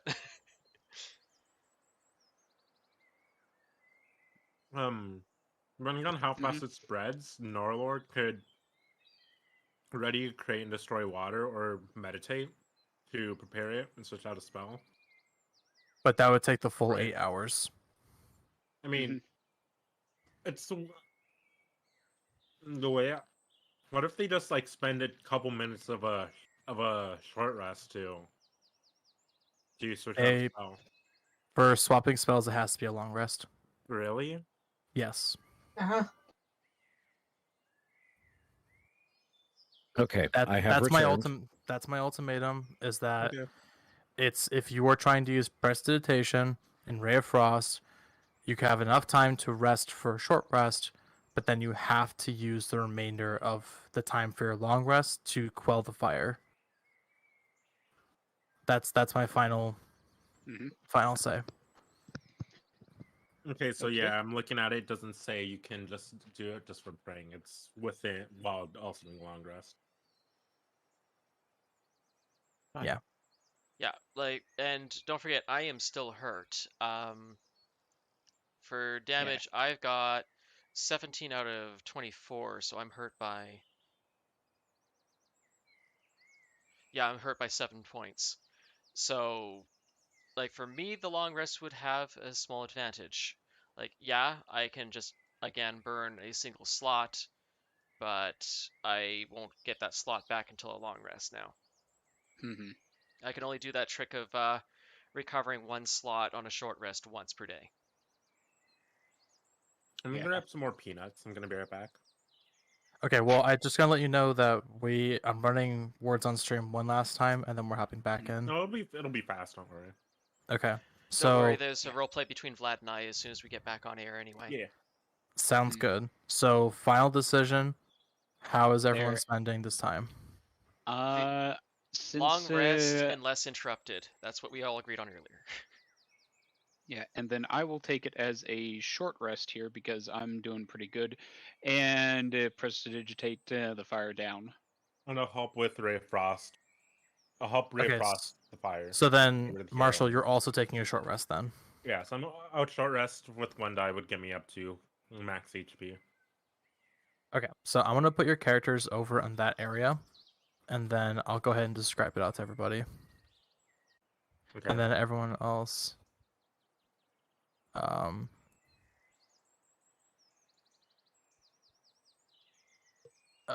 Okay, so real quick, my evening's pretty much open, although there will be a point needed to where I can run Fahalrin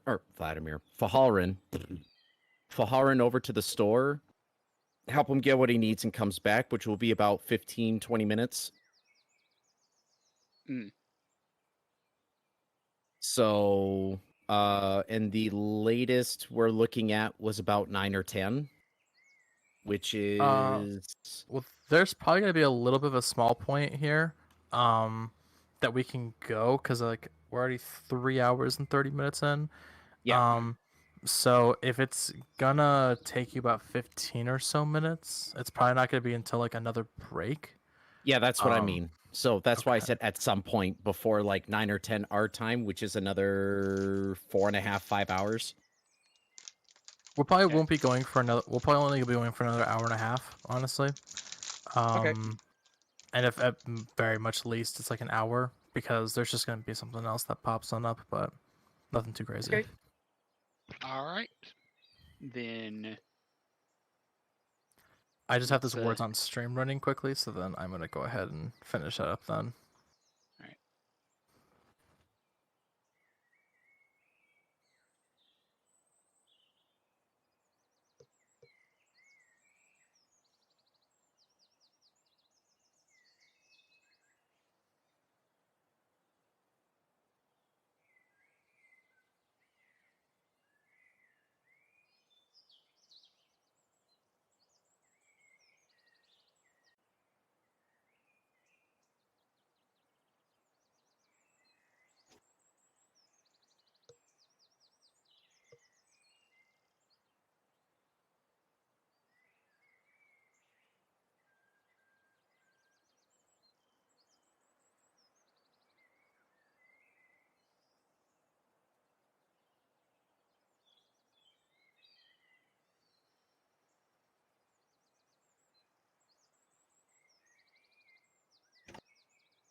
All right, I'm hopping back on right now.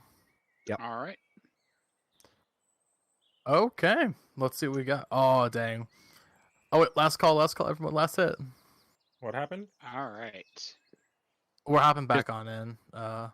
Okay. Oh, okay, we didn't get it, but you know what? That's okay though. So all right, welcome back on in, everybody. Got yourselves some nice new snacks in addition to being Got able to. Peanuts. Nice. I'll go ahead and put this on a hold for you guys, and we'll hop right back on.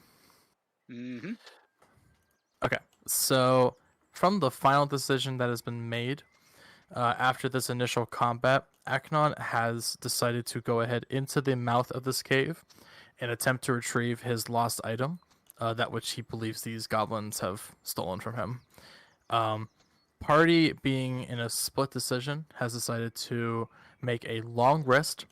This will be applied to Vladimir, Paarth, and then also Norelor. In addition, over here, Valkin and also Marshell have decided to do a short rest, and then afterwards, having a little bit of recovery from the damage you've taken, they will be going and basically quelling the prior fireball that is over on the sections. Mhm. So I will say that as you go ahead and begin to rest a little bit, there is just like this general feeling of just mental exhaustion that has kicked on in, as you did not realize that this would turn to a bit more of a deadly encounter. But luckily, you had your little guide with you, which now is a little bit scary that he's kind of gone off by himself. Um, Hmm. a little bit of Mhm. frustration hits your mind as it's like, well, can't we just leave? Like, I don't want to be here anymore. But there is a level of understanding of his mission is to bring something to the small town, and if he doesn't bring it, then he just can't get it done. And works on a bit of a reputation sort of thing with the guild. So as you go ahead and an hour does pass. Before you get that far ahead, can Mhm. we do our little roleplay thing that we wanted to do? Yeah. There will be an hour passing. So if anyone does want to have conversation or do some sort of like guard to like basically like be on watch as some of you take a long rest, then you guys can go ahead and do a perception check.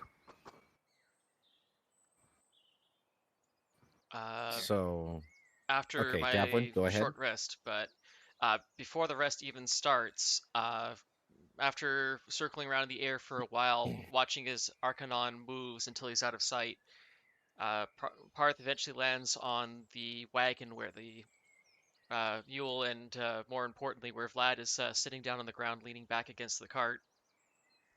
Paarth uh, walks along the edges of the cart, watching Vlad very carefully for several moments, seeming to still be debating if he's safe or not, before Vlad feels a small nudge in the back of his head from Paarth nosing him, and feels the Cure Wounds spell being cast over him. He covers 8 HP. In other words, he feels back to normal again for health, other than his exhaustion. And go ahead there, Aeros. And Vladimir, feeling the nudge on the back of the head and the magic flowing through, he slowly looks up with this look of exhaustion in his eyes, and he slowly reaches up, like he just slowly reaches up his paw to try and reach back and give Paarth a gentle pat on the head as a thank you. Mhm. And He doesn't say a word, but his body language states that he's tired. Like if he's not going to be able to do anything other than just giving a gentle pat on the head. Paarth noses into the palm for a moment or two, and then before Vlad knows it, the pseudodragon seems to disappear. And with a glance over his shoulder, you can see that Paarth has taken to his spot again, laying on top of all the equipment on top of the mule, and seems to doze for the short rest, which may turn into a long rest, but for the time being, Paarth is semi-unconscious. And prior to departing there during my short rest, uh, I'd like to see if I can discern anything else about the symbols there and the nature of what's afflicting Vladimir, if I could. Um, hmm. Yeah, so the only thing I would really say is like if you do like an Arcana check, to Mhm. really just kind of like feel out anything from it, I will allow you to do so. All right. Also, go ahead, Ren. Just state out loud. Plus 115. I was about to say give you some guidance for that one. Ah, Will that be allowed? Oh, so since you guys are in a completely different area, and then Norelor, you're currently on watch, so you would not be close enough to do guidance. oh, I I was saying that I'm doing this prior to going way over here. Oh, This is during yep, my that short rest period. that is I won't correct. take- Yeah. Yeah, I would say that's at least a good enough amount of downtime. So I will allow that, and then you can use guidance for it. Okay, Okay. and also Ren rolled And- for doing watch as well. All right, and then let's see. Guidance is a D4. Yes. All right. So that's 14, 16, and +1 from my stats there for 17 for Arcana check. Okay. So as you go ahead and try to tap into like what this symbol could mean, as you go ahead to try and investigate it, you notice that as you put your hand closer to it, it pings green upon contact, and you can like kind of feel this like magical like tether from the marking itself that kind of like goes through like what looks to be like the nerves of Vladimir's body, and connecting it directly to where his skull would be. So there's just a general feeling that you can tell that this mark has a tether across his whole body. As to a connection, you can definitely feel that this is some sort of odd, like necromancy, but it feels more than that, something foreign, but also something familiar. You just can't quite put your finger on it.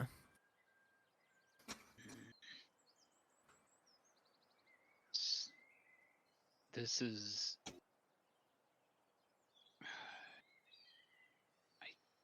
I feel like I've seen this before. Heard about it. Something. I'm sorry, Vlad. This.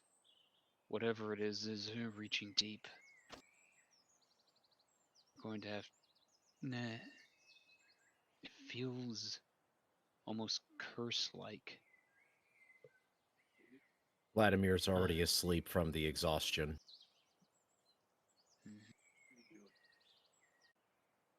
Sleep well.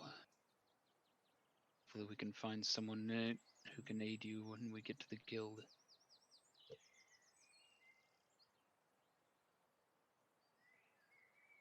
Okay. And with that, I finish my rest, and when that's up, we'll begin extinguishing. Okay. Did you make sure to roll hit dice to recover? There. I was not hurt. Okay. What about you, Marshall?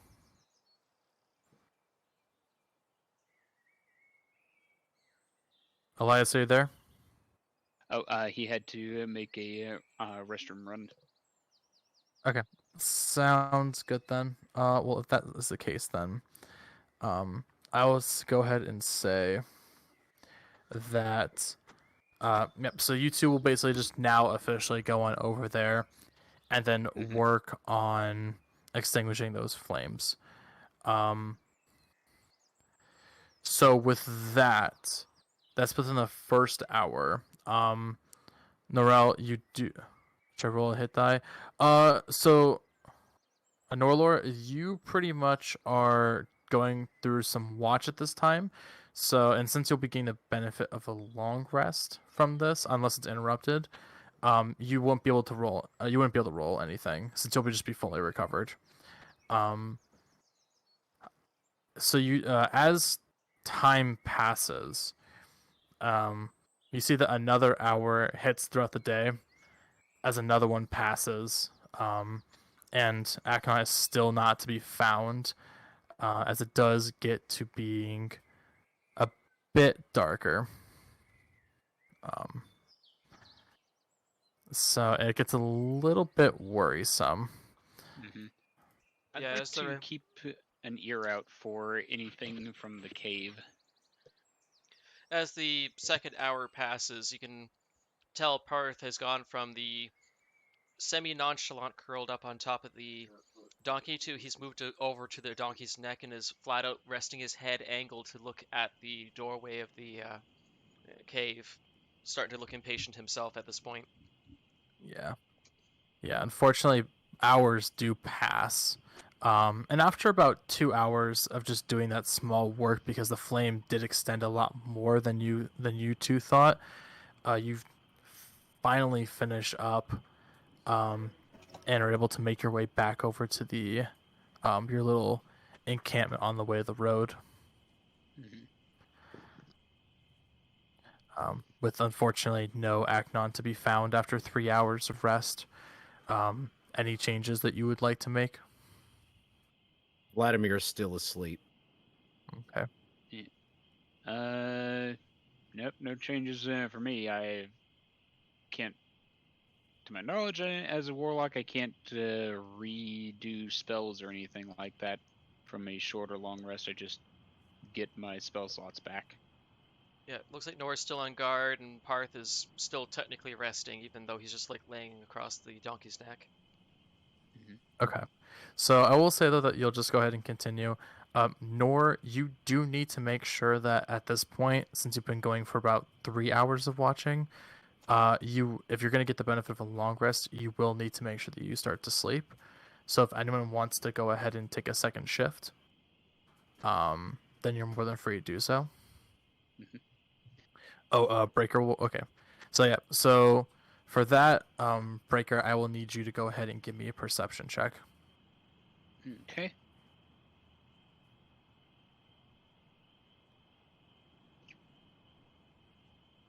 Oof. Ooh. Good grief. Yeah. And perception +2 to that, so 5. Passive is 12, however you want to incorporate that. It's not going to be that amount. So I've you always go found ahead. it weird how passive perception there can be higher than your active perceiving there, and it not take a baseline. Well, passive is like you notice something as you're walking by, versus you're Right. making the attempt to look around. For you, hours pass. Mm-hmm. An extra 2 go by for you specifically, and still there is nothing from this cave. Actually, here's an interesting question to pose. Mhm. While asleep, are there any weird occurring dreams? Actually, at this point, yes, there are. Let me go ahead and get that pulled up here for you. So I got something special. Primarily, this would only really happen to. This would only really happen to Vlad, and so for that, I'm going to ask each person in the Discord to mute. I mean, Devin? Oh, deafen ourselves out. Okay. Yeah, deafen yourselves. That way you can't hear. It won't be captured in Okay. the recording though, so just bear that in mind. Stepping That's out. completely okay. Mm-hmm.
I heard from the mule that we can unmute.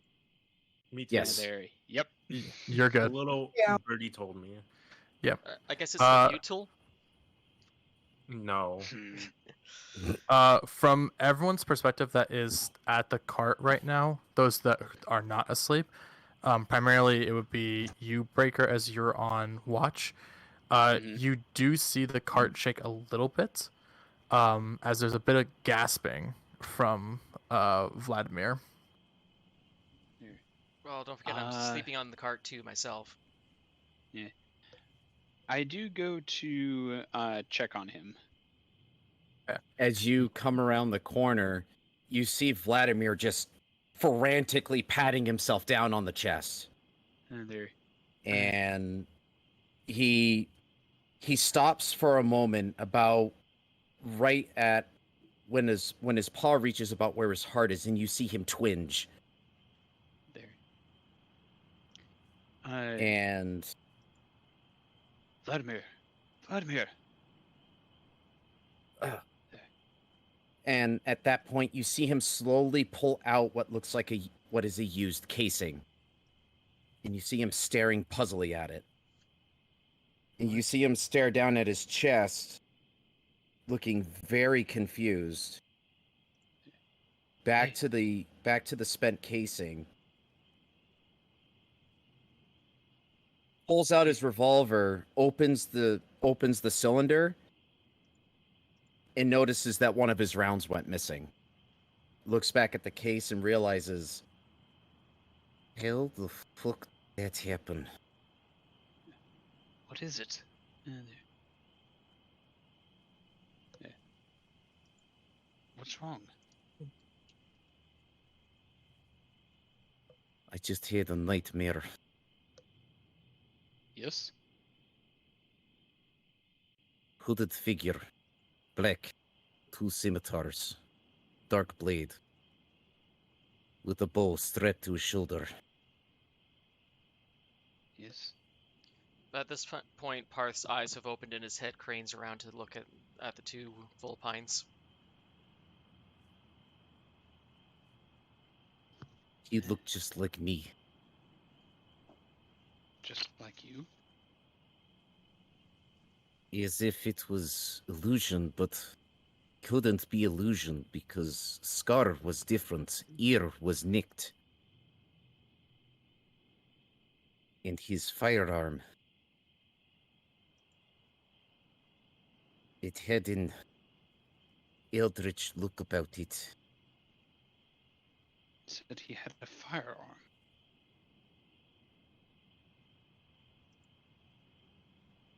He shot me. But this doesn't make sense.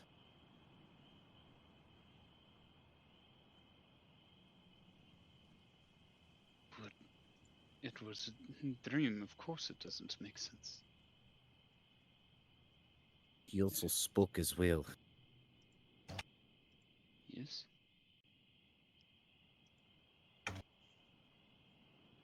I may have... How did he word it? That would be up to you there, Norelor. If you were asleep or not. I would assume you were. I was resting, so probably. Yeah. Yeah, I didn't want to interrupt, but yes, for its long rest, it's Vlad's watch. You have to sleep, otherwise you don't get your long rest. Well, not Vlad. It was Or, Valkin's. Vulcan's watch, my bad. Yeah. Mhm. He said Here. to me that I may have slipped his grasp, but he will perfect me.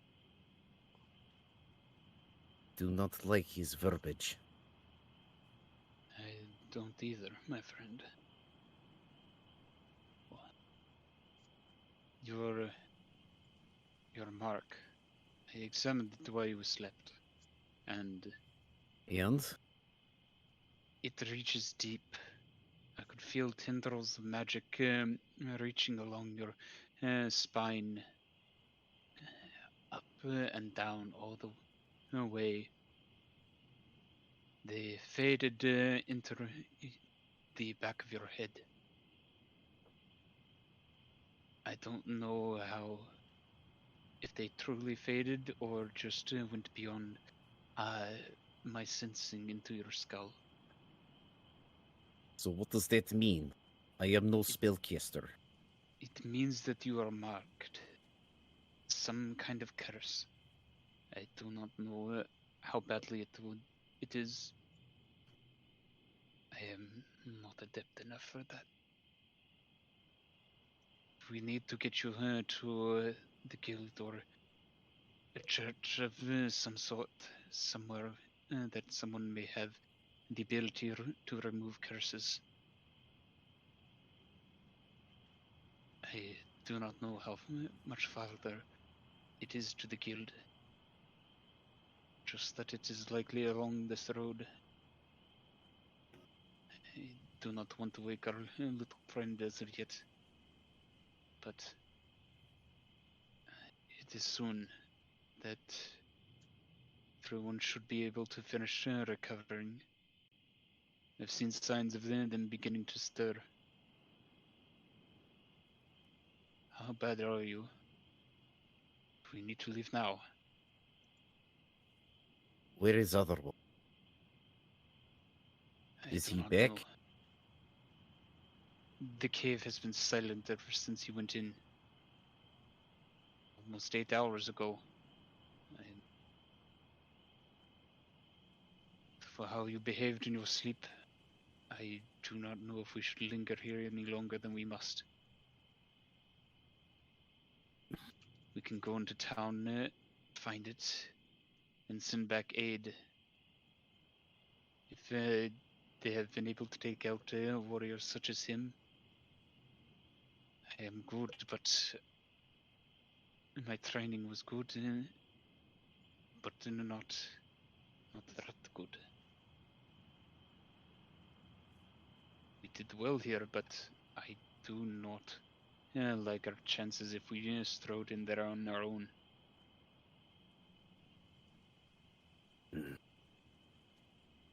Vladimir just slowly stands up from his spot. You two can hear a small "ow" in Paarth's throat. Yep, there's a pair of little faintly glowing yellow eyes looking at you. Hello, Paarth. You're awake, I see. The pseudodragon just shifts a little bit with a flick of the tail. Very good. We'll need to depart here soon, I think. Paarth's do head not just know. looks right back towards the cave entrance again. I know. I do not want to leave him, but it has been 8 hours. If he was in a position of something that we could help, he would have called out by now. I do not like his chances. If he's been waylaid this long, I don't know if our little band could be of aid. The sure course is to bring in reinforcements. Some of the masters of this guild, perhaps. Vladimir just happened. He looks over to Paarth and he goes, "Do you have way of sensing him since you were with him initially?" Paarth gives a very slow head shake as a response. And 1 sec on that. Yeah, we don't have proper sidebar thingies. Up and down or side to side? It shakes his head as a no. Hmm. Ace, I have to quickly sidebar you something because I am trying to remember. Sounds good. Yeah, go ahead and just send me in personal DM.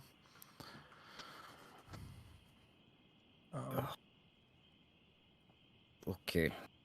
I am good for now. Just a little shaken up, I believe is the right term. Yes.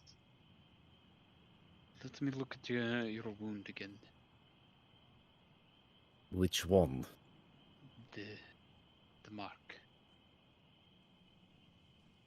Uh, Vladimir just undoes his trench coat, takes it off, and just drapes it over one of his arms.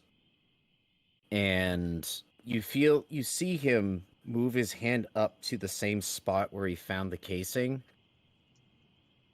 And he feels around a little bit to see if a scar was left behind. Of like the shot in the dream, or like Yeah, the shot in the dream. You do see that there is what looks to be a scarring of a bullet wound.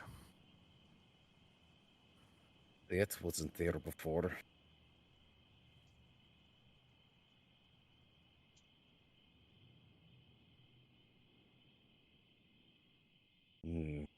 This is not good. Response ace, because I might need to choose my actions based off of my knowledge there. Yeah, let me go ahead and check.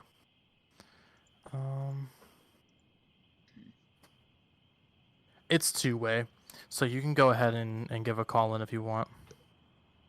Okay, in that case, Vlad and Valkin will see Paarth slowly start to get up and do a brief stretch, sit down, and then with a forepaw awkwardly trying to reach for his collar, he starts batting at the little charm hanging from his neck until you notice that it's starting to softly glow. Okay, so as that happens, sorry, I was taking care of something else when I was doing that. Just give me one moment. Yeah, we also still don't have Elias listening yet. He That is- muted out and I pinged him. I'm muted so I don't talk over anything. Oh, okay, because I replied to you and it didn't say anything either. Oh shoot, sorry, let me check that.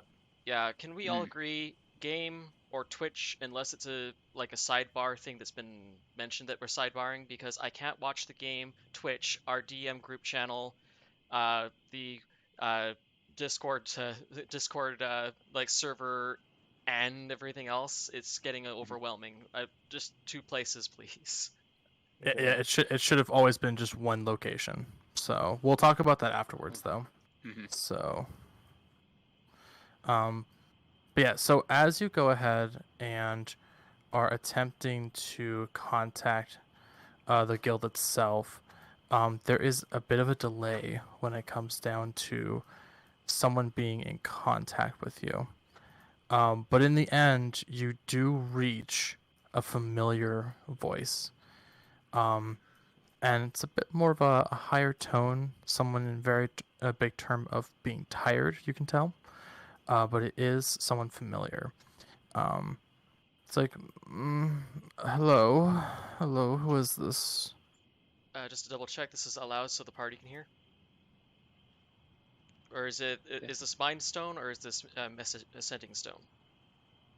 It goes in terms of message. So, so it's like being communicated as if like it's full, complete understanding, no matter what knowledge it is or what language it is. Okay.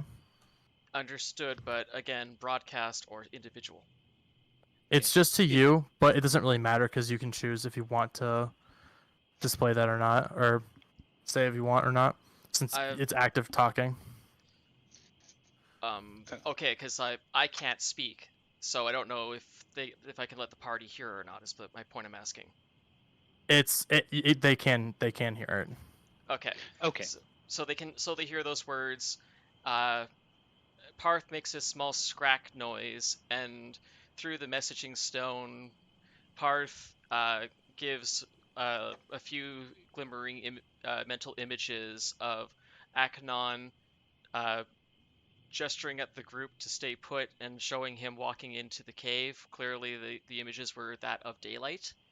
And then Paarth looks at the cave again this very moment in the darkness, and to give an indication that there's been a lot of time that has passed. Okay, so that interpretation will go through. It's just like, Paarth, it's so late.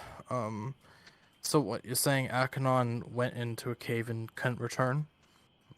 There's a confirmation of a squeak. That's troublesome. Where is the rest of the party he was supposed to have? Paarth slowly starts swiveling his head from person to person to person, as if seeming to act like a camera for the being on the other side of the stone. Excuse me. Can you hear me? Yes, I can hear you. You must be Valkin, is that correct? Yes, I am Vulcan. We need aid. Akanon has gone and has not returned for over 8 hours. And my It friend hasn't is, been over. Sorry, it's only been like 5 or 6 hours. 6 hours in, yeah. Yeah, 6. okay. There. It still has been Well, throughout the night, though. Yeah. He's been gone for over 6 hours. And still has not returned. Not even a sign. And my friend here, he is hurt. A curse, I think. Oh man, that does not seem good. No. The Akonon's goblins usually here, very they reanimated. Wait, I'm sorry. Goblins. Where are you? We are on the road. I believe we're on. What the hell was that road he said that we used as a shortcut from our port? What the hell was Fandolin? No, that's not it. If you're I can't thinking remember. of here, I think I know where you're at. So you're heading to Fandolin right now. Is that correct? Yes, Yes. that is exactly where we're going. Which means that you must have taken the Tralborg trail. But if it's just a simple goblin attack, then shouldn't have to worry. But you said that they rose back from the dead? Paarth passes an image again of the zombified creatures that came back that were formerly goblins. Okay. That is... Something must be going on over there, but that doesn't make sense. It's such a small town. Okay, I am going to go ahead and try and get in contact myself with Akanon. What are you three within a hidden position, or where are you at specifically on the road? We are currently at bridge. We are out in open. Paarth off to the side of Paarth looks eastward, and then Paarth looks north or westward, and then sort of makes a bit of a huff sound, obviously sending the images again. Sorry, so you just went under a goblin attack, and yet you're not providing yourself any cover?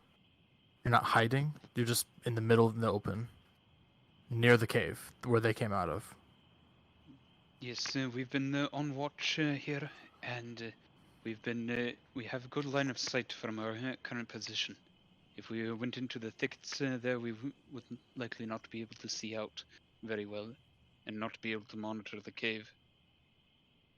Okay, alright, well, let me go ahead and try and get in contact with Akanon, and give me a few moments, and if it comes down to it, I'll go ahead and see if I can get someone to come on over with Paarth here, and then assist you in getting back to the guild, because I know that that's a bit of an off trail, so you would have to go back onto the main road in order to be able to make it to where we're listed at. Do you mind giving me about another hour or two? It would be near the middle of the night, but I can definitely see what I can do. Yes, we will see about pulling off a bit more. We were not anticipating it taking quite this long.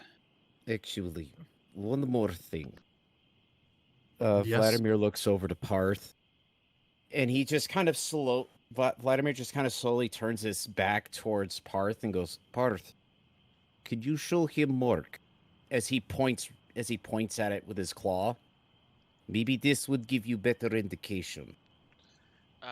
This is the first time Paarth has been properly shown this, so allow me to also roll a Knowledge Arcana. So Paarth looks at it in detail, and my 17, 18, 19, 20. So with a 20, Paarth not only examines it, but also does a Knowledge Arcana himself on this. Okay, so from the marking, pretty much the open information that has been provided to Breaker is pretty much in your understanding, Paarth. It's the same understanding. You can tell that there is some sort of tether that is going through, and you communicate that to the person on the other line through just simply looking at the image.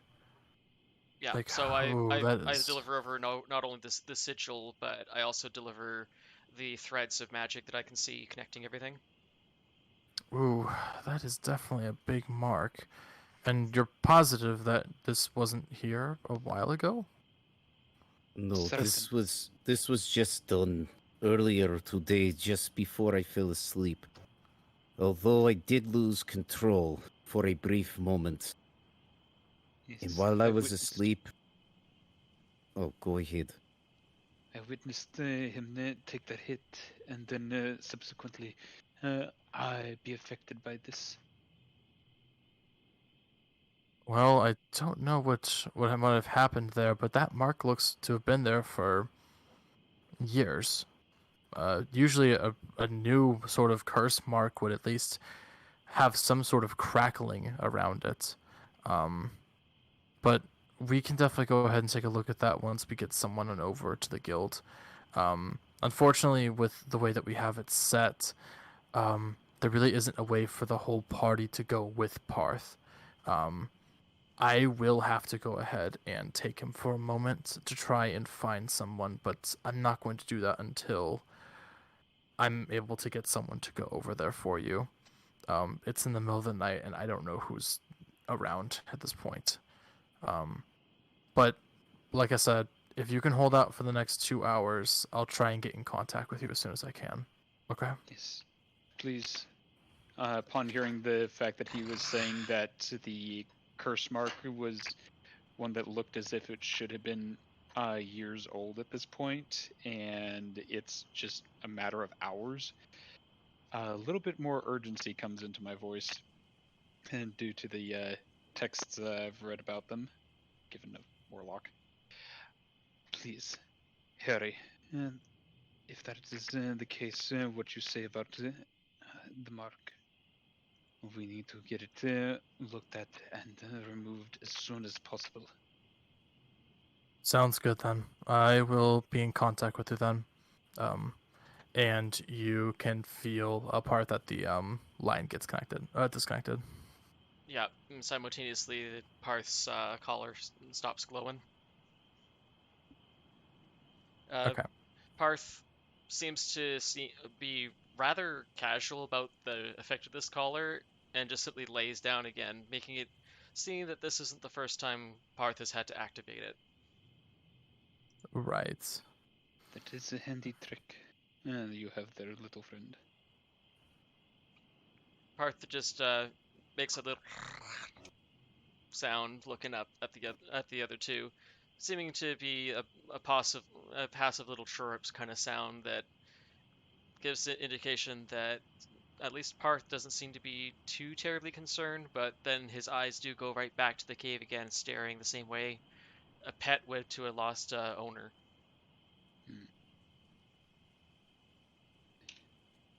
It sounds like we're going to be stuck here a little while longer. If that's going to be the case, we should probably look into putting ourselves behind some concealment. Yes. A little bit better than this at least, yes. And for you to continue resting, you'll likely need all your strength. At this point, given my nightmare that I had, don't know if I'll ever be up to full snuff again, or at least not until this is removed. Well, you can at least rest, if not fall asleep. You've at least had a good 5-6 hours of sleep, so that is something. Paarth kind of looks towards the area of charred trees and kind of gestures towards them, and then lifts his wings up, like in the same kind of indication of like cover. You know, Paarth's Okay. got a point. Yes. Yes, we could use the burnt trees for some cover. Would dissuade most onlookers. They would likely not think to look for survivors amongst ash. Okay. Not ash like that, anyways. Who is currently asleep? Both Marshall and Nor? Yeah. And where are they sleeping at? Like, are they sleeping up against the cart, or? In the cart? Well, I can trance, so Both of them can well, if it's a technically. 4-hour rest, then Are you both just sitting Okay. on the ground? Are you leaning against the cart? What are you guys doing? I'll lean against the cart. And Nor? Nora's been asleep this whole time, Well, on the ground, against the cart, in the cart. like next to the cart. Is Brain unable to answer at the moment? Well, it's just that Nora Oh. said. Well, Ren said that a bit ago. Ah, okay. Unless, Okay. Yeah. Okay, So- because that determines whether or not we have to wake them and to move. yeah. Yeah, how does long rest work? I know that you can have minor interruptions. It's as long as you do not enter combat, cast spells, or do any other laborious actions, right? That's Mhm. yeah, that's pretty much it. And since nothing like that really has happened, if one person goes on one more sort of like just watch to make sure things are okay, then all of you would get the benefit of a long rest. Oh, I forgot. I'm a half elf, not a high elf, so I do not have trance. Yes, you do not. In that case, we Okay. could all just wake up, quietly walk over, use the semi-alive trees that like were burned to ash to sit over there. Yes, we're gonna get covered in ash, but it's literally free camouflage. Yeah. All right, let's wake the others so we can move. In that case, Paarth, seeming to see that the others seem to have gotten the ideas, flutters down onto the ground and just quietly walks across the bridge and makes his way over towards the ash trees. The Okay, literally so- ash trees. Okay, so as you do that, back up like right onto the road. Right back here. No. Back where you were, just like 2 spaces, like onto the road, Like that? like over the bridge where you were Oh. moving. There we go. So as you do make it over there, you do spot a bit of a scary sight to see, though, as what looks to be 3 sort of wolves pop out quickly and start to block that way. And they obviously are looking at me. Yes. And from like one small moment, you hear a bit of cackling. It's like, oh man, when they had a dragon man come in here, I didn't think he'd be so pathetic. As what looks to be a hobgoblin approach is this way. Within that moment, all the party members get a really sharp sense of alert and panic delivered to them through my telepathy. There. I whip around there and look to see what the problem was. So you do see, slightly within the dark, a what looks to be a sort of like humanoid type of creature with some wolves start to surround the dragon itself, or the pseudo dragon. There. I prepare an Eldritch Blast. There, and the moment any aggressive action gets taken towards Davwyn or any of the rest of us, for that matter, that thing's going to get unleashed. Oh, no worries though. Just a friendly little face on this little lonely road. I heard that you were looking for a certain dragon friend.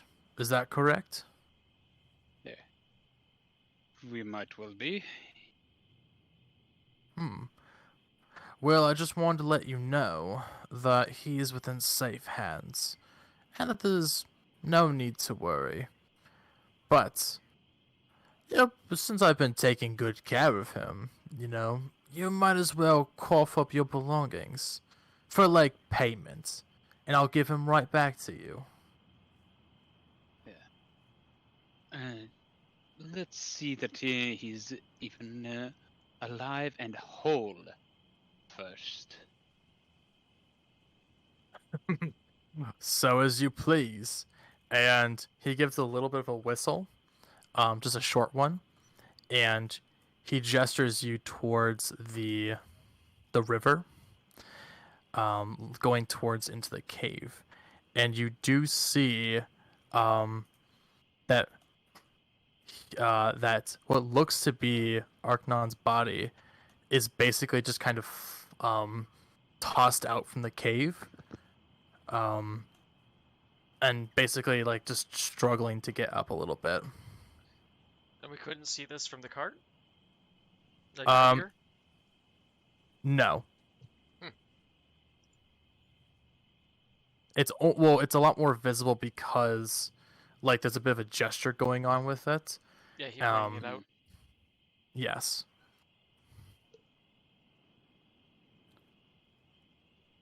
In addition to that kind of popping up, I'm trying to...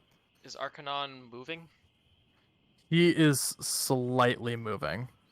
Kind of like in a position of like grunting and in pain. Not really in a good position. And you do see that right behind him, like 4 different goblins are just kind of like pushing him a little bit to kind of keep going. Okay. I step in front of Norelor, and as I'm passing, whisper, "Can you cast a healing word on him?"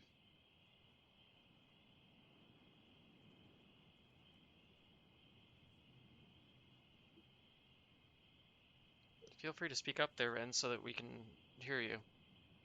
Mm-hmm. And in the US, my character says, yes, though, that'll probably start off the fighting, and he's proud.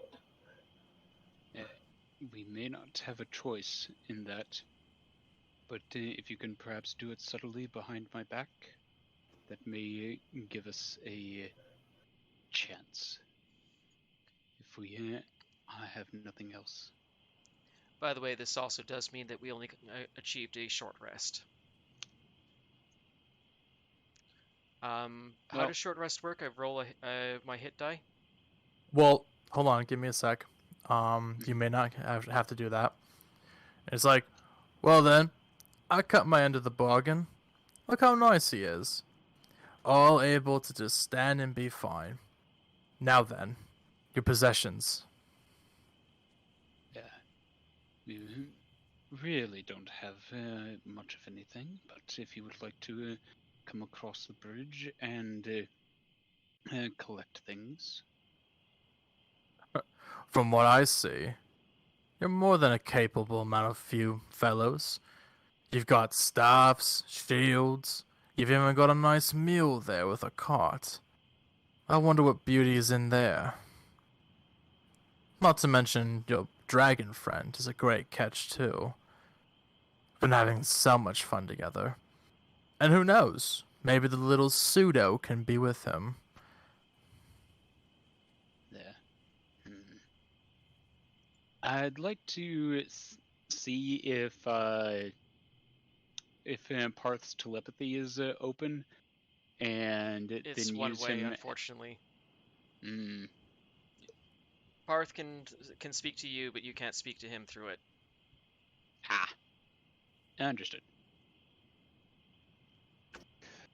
Hmm. Actually, Ace, I'm gonna send you a quick DM.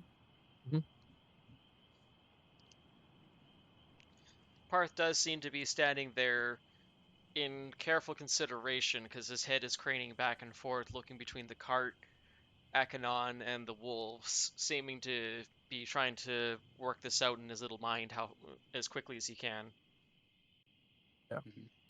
I will say you better make a decision quickly, or else my friends won't like the fact that you've already taken out some of my friends. Hmm. It might be worth mentioning out of character. Ace, does the party know what of value's in the cart minus the party's own equipment? So yes. So you guys would know what's in the cart. That was mentioned, I think, on our first session. So there's a lot of general different like merchandise, in addition to standard like food, water, other supplies like that. But there is a good amount of different materials for items, in addition to there being like certain special like knickknacks and doodads that would be good for markets. Okay. I whisper. Okay. We're either going to need to give up everything here, or we're going to need to fight. Third option is I take out Akanon. Rob them of their temporarily, robbing them of their leverage. And Norelor, you would stand by to recover him. Do know what you're suggesting, right? Paarth is out of earshot, so by the way, I won't be responding. Mm-hmm. I think it's something that we should attempt. Do you have anything in your arsenal that could pull that off? I will just unleash this. They're indicating the magic flowing between my fingers. I can see him well enough. Well, how about it? Deal or no deal? As you see that like he like snaps his fingers and the wolves do start to close in a bit more on Paarth. Paarth does begin to step backwards towards the bridge when he's like trying to maintain his distance so that he doesn't have immediate threat. Yep. You do also see this hobgoblin does also approach closer too. Mm-hmm. Yeah. You see Vladimir just kind of reach down and he hovers his paw above the holster for his revolver. Mm-hmm. And he just kind of stares for a moment. And Norelor, do you have any thoughts there? Marshall, same. As you two have heard what I just said. Yeah. I don't know Alright. how. I'll make this easy for you guys out of character. So your choices are the cart, you give up all the supplies and they might maintain their end of the bargain. You fight, or you try to pull some sort of deceit. But you guys got to decide quickly because Ace can only give us so much time to think about this and without it becoming a metagame. I'm down for deceit, but if it comes to it, I will fight. my charisma's pretty high, so I can rest my laurels for that. Okay. Yeah. Then If you can deceive him, you better do it damn good. how about we come to a different arrangement? A different arrangement? Yes. What could be more valuable than the items you have? Perhaps your life.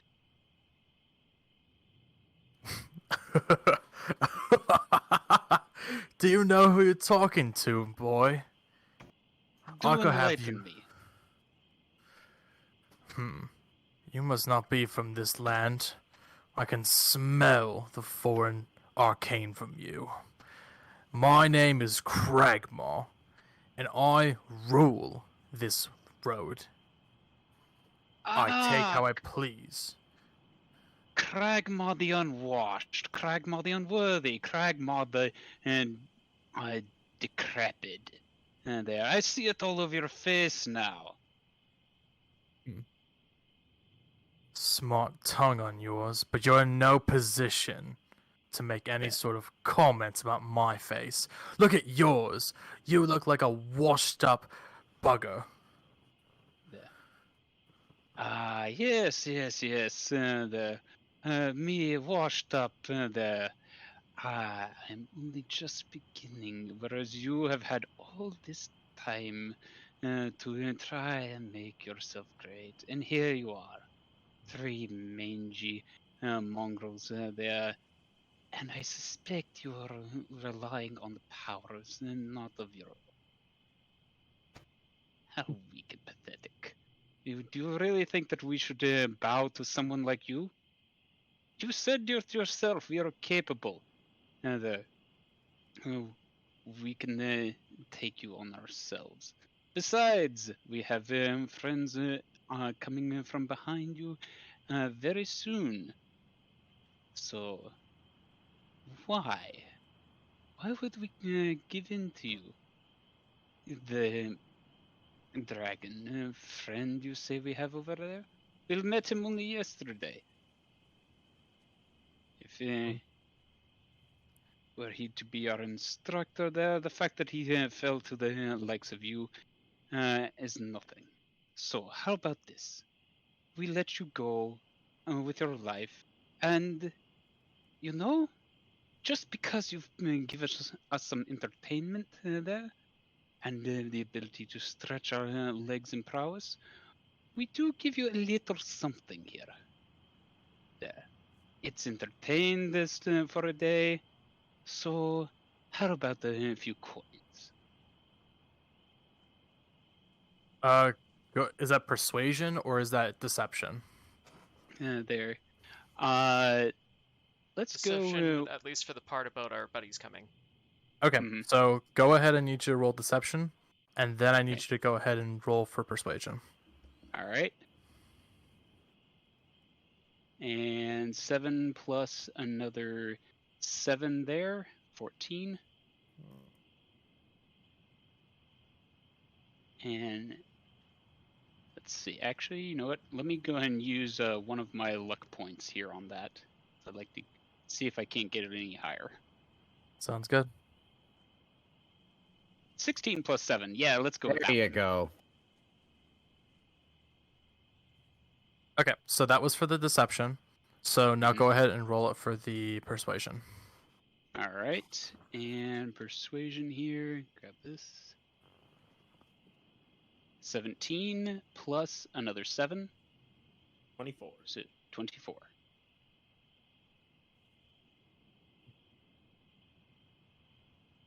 Like thinks about it. It's like, you say you leave me something, but what is Yes. it? Well, let's see here.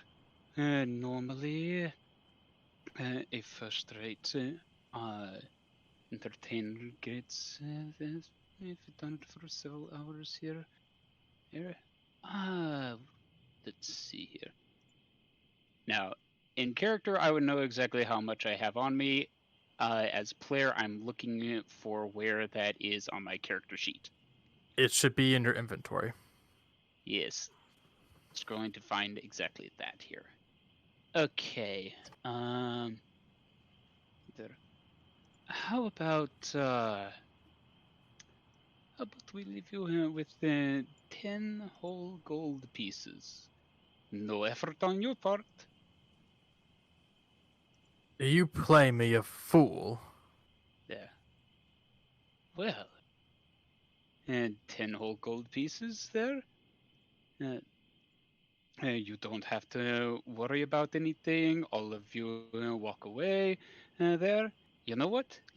I'll even sweeten the pot. He goes ahead to interrupt you, and he blows a whistle, and you hear a scream from the river as two of the goblins have stabbed into Aknon. Oh. There. Enough Well- of your shit. Give us Well your then. items, or we'll kill you. Well then, I guess you have nothing left there since you've just killed your only bargaining chip.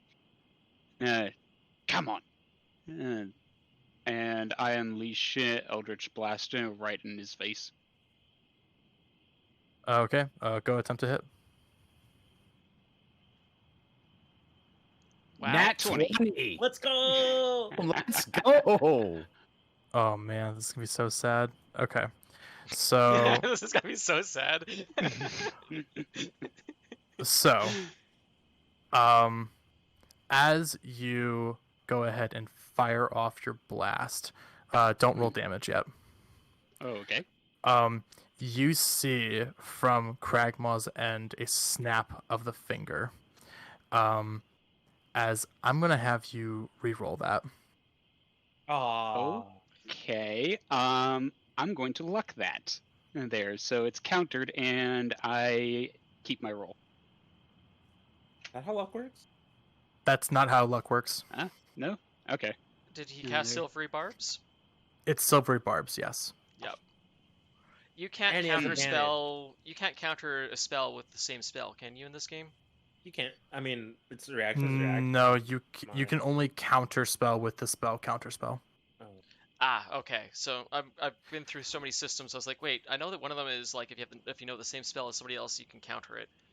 Yeah. So for luck points, whenever you make an attack roll, an ability check, or saving throw, you can spend 1 luck point to roll an additional 20. You can choose to spend one of your luck points after you roll the die, but before the outcome is determined. You choose which of the d20s to use for the attack, ability check, or saving throw. So since you were being forced to re-roll, you have to roll it again to attempt to hit. But if And you take want a to use a lower. luck roll, There.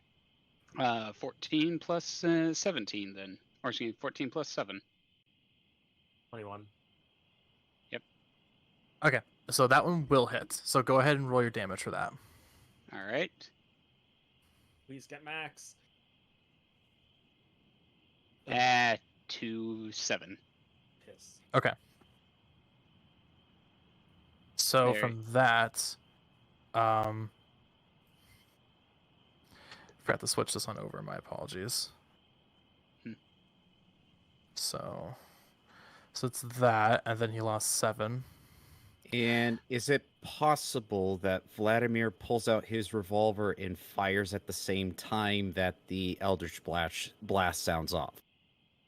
I will do? say no, since initiative is about to begin. Okay. He Only was, because it's a bit off.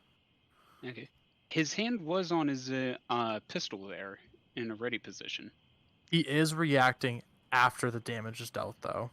So Unfortunately, you surprised all of us, not just him. Just point yeah, of Valkin, That's kind of- clarification. Valkin pulled the fast move, right? The rest of the party Yeah. couldn't predict when he would do it. not necessarily. Yeah, so he really didn't give a clear warning as to when to like be like, oh, on my signal, go ahead and fire off. So Hmm. from that, I say that this is just kind of where he kind of went off at his own end, and therefore it's like he's the only one that gets the shot off. Just from what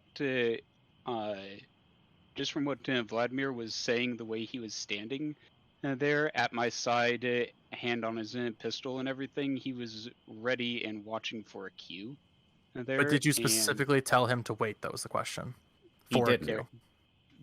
Doesn't he have some degree of self-initiative? Well, that's where I'm saying if you warned him to get the shot off, that would be a case of, oh, cool, now we're firing together.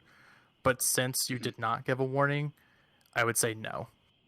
It's the same thing as us readying an action with a trigger. It would technically be him saying he's ready in action to shoot his gun with the trigger of you attacking.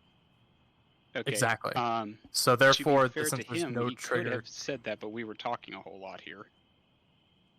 It's too late now. yeah, that's where I'm saying that's my decision. If you because you two were talking with each other for quite a bit, so I would say that at that point you had time.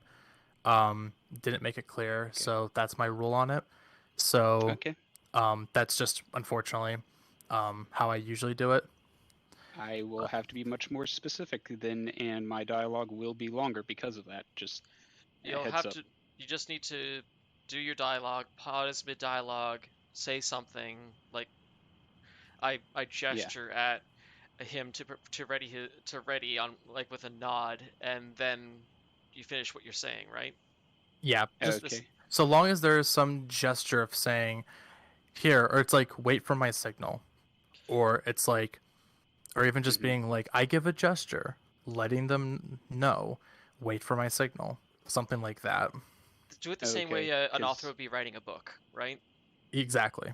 Yeah, I was more on the assumption that, he's standing right beside me there. He specifically said Well- he has his hand at his gun, Well, ready Breaker? to fire.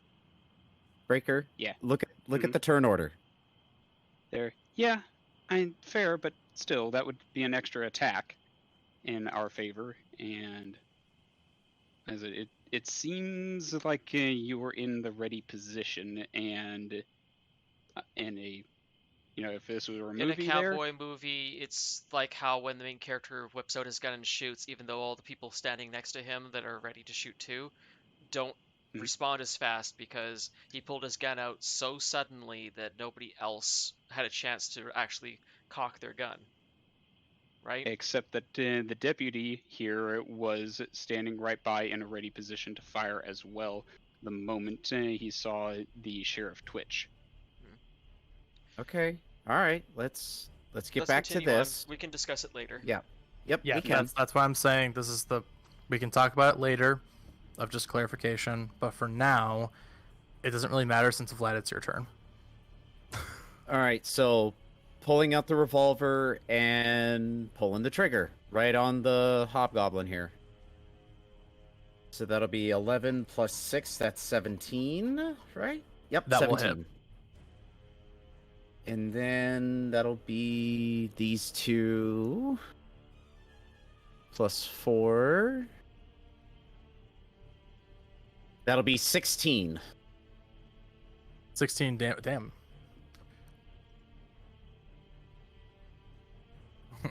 Hey, Time, welcome on in. And so 16 damage? Yep, 16 damage. Nice. So you do get a hefty shot off against this hobgoblin. And as he's been kind of taken aback by that, a simple "get him" is sent as the wolves ready against Dav, and he uses his reaction to command one of them to approach and also attack Dav. He's able to do this without a turn. As a reaction, yes. Oh, the wolves were prepared as a reaction. Gotcha. Just one of them. It's just his command. That's all it is. Okay. But he is going to attempt to attack you. Okay. And after you resolve this, He misses. Yeah.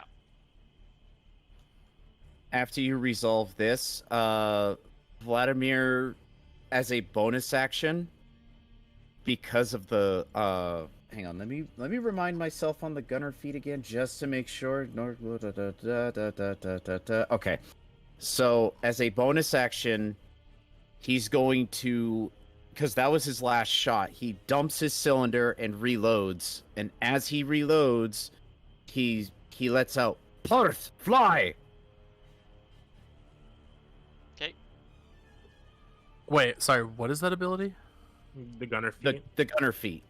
Oh, you don't need to use a bonus action to reload. You can just you just kind of straight up. Oh, okay. Yeah. Okay, Yeah, you can just automatically reload. You're good. Okay, so then as Vladimir's reloading, he's still going to speak out saying, Paarth, fly. Okay. Yeah. I will say though that since it's technically been like at least you need to get 6 hours of sleep for a long rest. At least you, Vlad, have been able to get that long rest benefit. So just remember that. Yay, who so has? I'm no longer exhausted.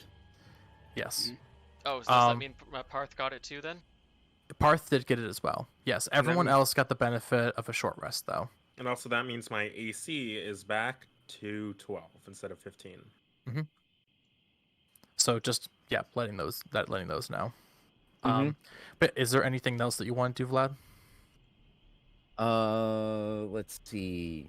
I already did the action of Firing. You have movement if you want. I and a have bonus movement, action. and I still have bonus action. Am I able to tell how banged up that dude is from back here? Oh, I mean, you got some pretty decent chunks on him, so it's looking okay. It's looking okay. That's from what I'm seeing.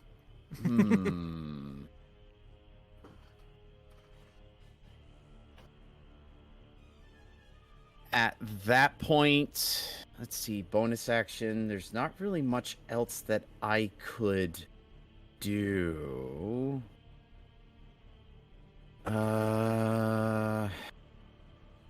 Yeah, there is not much else that I can do as of right now. So, the only other thing that I could do is move up to give Paarth cover, but I don't think he'll really need it. That would be unnecessary. Paarth's not going to be sticking around there for very long. Exactly. And you could block the bridge, but that'd be about it. Okay, sounds good. Well, that's the end of your turn then. Then just move up one spot to basically take up the end of that bridge there. Sounds good. All right, next turn. Paarth. Just to check with you, Ace, can you cast a level 1 bonus action spell and a reaction spell in the same, not turn, but round? Yeah, because as long as you're not using the reaction on your same turn, and you've already used a leveled spell, then you can use it. So it's just not 2 level spells on the same turn, but not the same round. Got it. Yeah, the restriction is literally just if you're casting spells, it has to be a cantrip and also a leveled spell on the same turn. But if it's a leveled spell that's a reaction on a separate turn, you can do that so long as you have the spell slots still available. Yeah, that a lot of people can do like counterspell and like fireball in the same round. Pretty much. Okay. In that case, in reaction to the wolf moving in to bite me that I dodged, the wolf finds that he will probably regret that choice depending on what I get here, because my tail whips around and smacks him in the face. So you're using your action to use your stinger? Yep. Okay. Well, Go I'm ahead. using. Do I get a reaction for that, or do I just use my normal action? It's your normal action, because what is the formula defined to hit for melee? I never had to calculate it before. So it should be on your character. It should be on the pseudo stuff. Oh, the pseudodragon entry states what it is to hit for it? Yes, here, let me pull it up. Because I know it's a finesse weapon. I can use dexterity for it. Yes, so it'd be dexterity plus your proficiency bonus. Dexterity plus proficiency. Perfect. Thank you. No problem. 2, 3, 4. So it's a 4 to hit. I'm gonna put that in so I don't have to look it up next time. Yep. If you need me to send a screenshot for it, it's all on the entry. So. I just want to fix this real quick. And it's supposed to be 2d4. I had it. There it is. 2d4 plus 2. It's 1d4 plus 2. Only 1d4 plus 2? Yes. Because it will force an opponent to make a Constitution saving throw. I knew about Oh that wait, part. no, yeah. Your stats might be. Oh no, your stats are still the same as the pseudodragon. Yeah, so it's 1d4. That because 1d4 is the base damage, really? Because I've written it down elsewhere. My I notes can are send you a photo of it. Could you drop it in chat real quick for me? I can't look up the entry. I got too many dang tabs open. I literally have your stream in the other one, so I'm trying not to look over there. Sure. So send it in on the Discord chat, or? Literally anywhere. Just tell me where. Okay, I'm throwing it in the Discord chat. Thank you very much. This is directly from D&D Beyond. Keen senses. Thank you. No problem. Plus 4 to hit. Reaches 5 feet. I thought so. Both of these are reach 5 feet, which just means melee anyways, right? Yep, that's Yes. correct. 1d4 plus piercing. I just want to make sure that everything else in my notes is correct here. DC 11, is that what I wrote down? Oh, jeez, a giant fen. I actually changed it. My bad, y'all. Give me a sec. Yeah. Thank you. I Lord. will fix that. No worries. So So- you're still gonna go ahead and attempt the stinger? Yes. So I swing around. It's a 1d4 plus 2, but first I have to do my melee roll. So 1 sec. That's not looking so great. So Might that be. would that plus 4, so 9. That would be 13 to hit. That will hit. Oh, nice. So Yep, beats it. I do 3, 4, 5. I do 5 piercing damage, and roll its con save, and let me know if it fails by 5 or more. Can't believe you're poisoning an animal. That's animal abuse. Well, It's not if animals this might be a blessing in disguise, because this might be the only way he survives.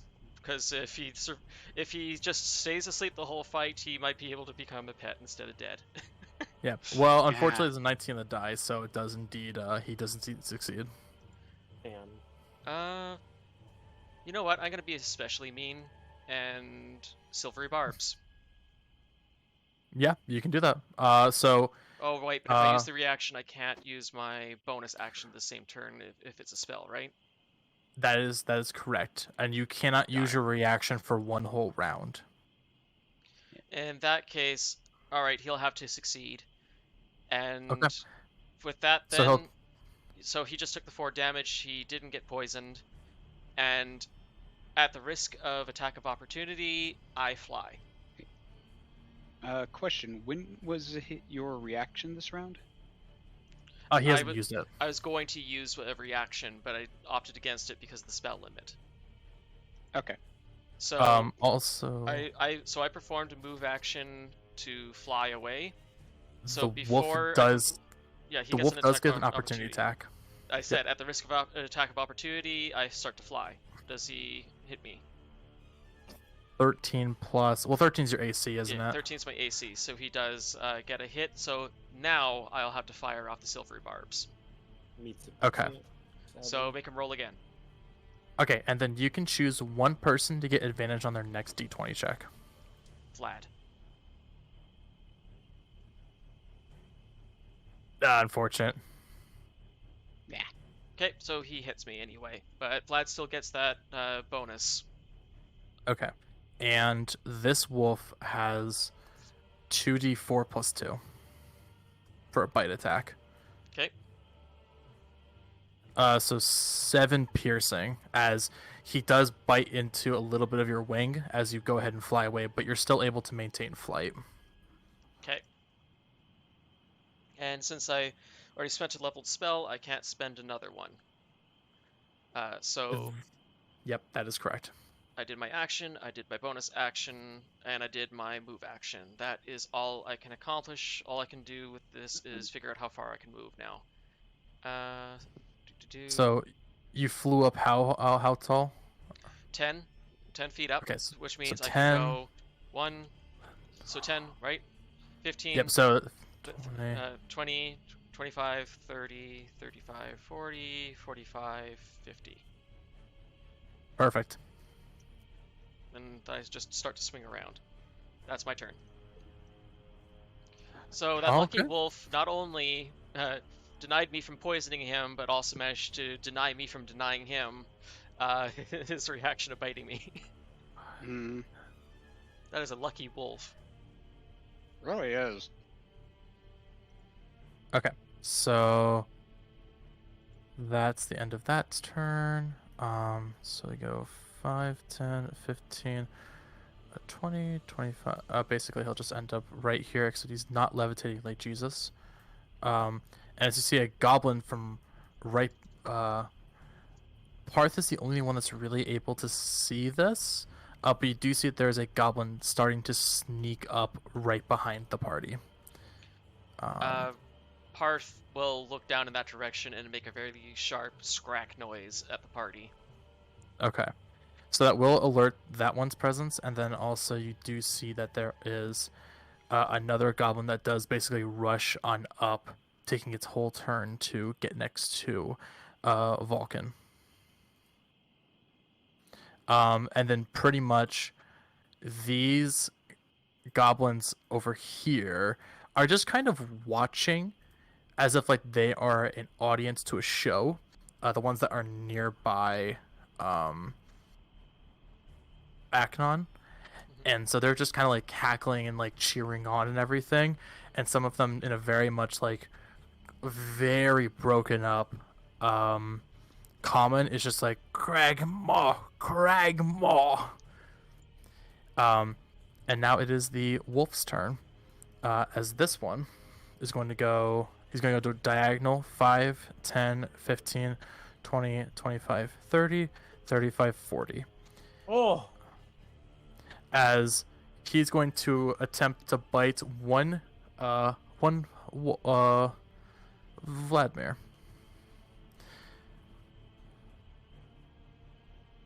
Oh, I need my dice. Come here. Wow. Oh, yeah. Yep. This doggo ain't got no bite. All right. So next one doggo wolf's has fight. all the luck, and the other doggo has no luck. Yes. He's So all bark, no bite. pretty much. So then this next wolf right here it's their turn. So 5, 10, 15, 20, 25, 30, 35, 40. And this one, feeling a bit of the inspiration from the silvery barbs, will roll with advantage. Okay. So 2. Okay, so 13 plus, let's see. Is that 17 to hit? By 1, yes. Fuck. All right. And this wolf does indeed have a bite. And that bite is 8 piercing damage. Ah!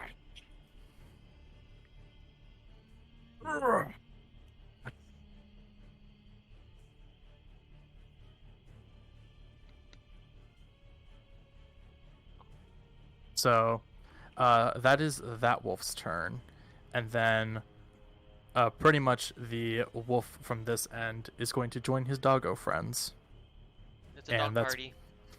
Pretty much it. Next up being... his name is Clark. I don't know why his fucking name is Clark. It should be Cragmaw. What fucking ever. You see that he is basically going to step up right about here. And he is just basically going to prepare himself for any attacks that are incoming. AKA take a dodge action. Next up Marshall. Well, damn, he's taking a dodge action, which means, well, he means he has advantage on. He has Well- advantage on dexterity saving throws, and attacks against him have disadvantage. Fuck. Wait, you can actually call out the Dodge action. prepare to dodge. To dodge action is a full action. Oh. Yes. Yeah, so there are different actions you can take, such as like searching, attacking, dodging, disengaging, hiding. And dodging is. Reaction? Does he have his reaction back? Oh, he does, because it just passed his turn. Yep, he does have a reaction available. Like, damn, I can't. He's gonna still free barbs any spell I do that has an attack roll. Yes, but you're also burning his slots up doing it. Yeah. Come on then, you crew. Say what you've got. I got no time for this. 5, 10, 15, 20. Right? Okay. That's correct. And then I'm gonna try to. Should I magic missile or witch bolt him? Ooh, Witch Well, if Bolt, you- their continuous damage. Witch bolt is Question mark? continuous damage, but it's an attack roll. Magic missile is not continuous, but there's no save or attack roll for it. Yeah. Ooh, smart. Yes, you got it right on the money there with Witch Bolt. There is a distinct problem with Witch Bolt. There. It's concentration. Concentration, 30 feet? and if you ever break connection or fail to land the initial one, you lost your slot.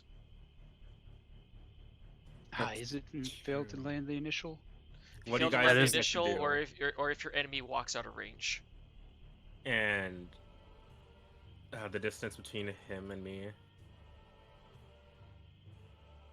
Mm-hmm. I can definitely do it. What do you guys do? You think we can mess him up enough that that a magic missile could kill him? Possible, yeah. He's also I mean, boss, it don't did- forget, so he's tough. Yeah, given the fact that he's dodging, there is bad for Witch Bolt, I think. Yeah, It I'll is. magic missile him. Okay. Go ahead and roll your damage. Okay, that will be. Oh, I need to pull up the dice. That'll be 9 damage on him. As your magical quills fling upwards and strike between 3 different points of his arm, you do see that he does winces about in pain as he staggers a little bit. And then I'm gonna take that extra 10 feet of flying and just move up here. That should be about 10 feet.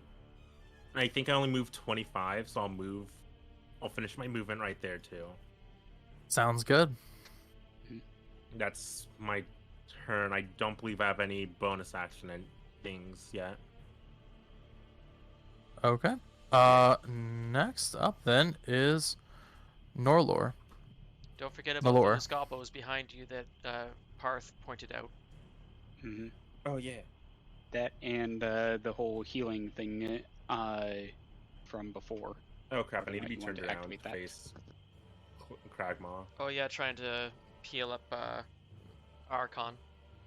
Ace, can you make me face Kragmaw or at least the party? Have you face the Yeah, my mini's facing down where we came from. There you go. Thank you. No problem. And Nelor, what you got going on?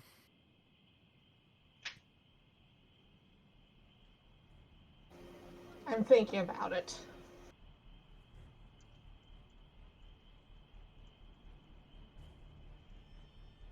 Okay. I will go ahead and say if you don't have something within the next couple seconds, I'll start putting a timer up. Okay. Yep, just because we want to make sure we keep this flowing and going, you know? Okay, I take my crossbow, which I did reload, and I try to hit the one next to the tree. The oak. hit a goblin nearby the tree? Oh, like the one that's like a few feet away from the cart. Correct. Okay. Yep. Go ahead and make a attack roll against him.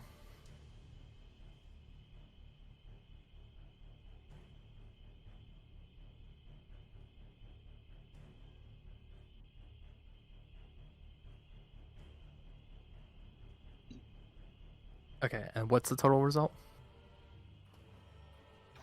It's 14. Yeah, unfortunately, you do miss, as your bolt does go into. It gets close, but it goes into the tree. Anything else you want to do?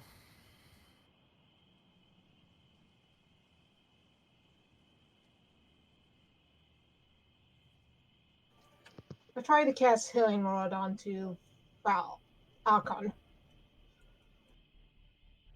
Let's see. Do you have the range for that? Let me check. Going for distance. So Aknon is right here. You are out of range, unfortunately. By like I would say, it is by. Yeah, you're definitely out of range by at least 10 feet. You do have So movement to walk it though. Yeah, so if you go like just beyond this die right here, okay, yep. So if you go right there, then you'll have just enough range to use Healing Word on, Aknon. I have to change this thing to. I gotta make sure I keep track of his health in the game. I keep forgetting to change that. Mm-hmm. So his total is okay. So 41.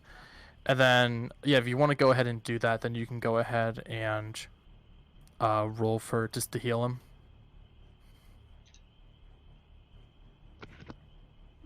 Unless you want to do something different. What I roll for Healing Rod again? It's a 4-sided dice, and then you add your wisdom, and then you add 3.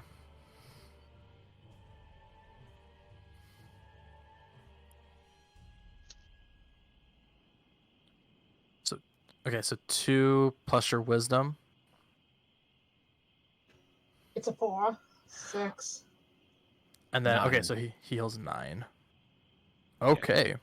Um, So, Clerical speaking word. Life? Is that taken into account already?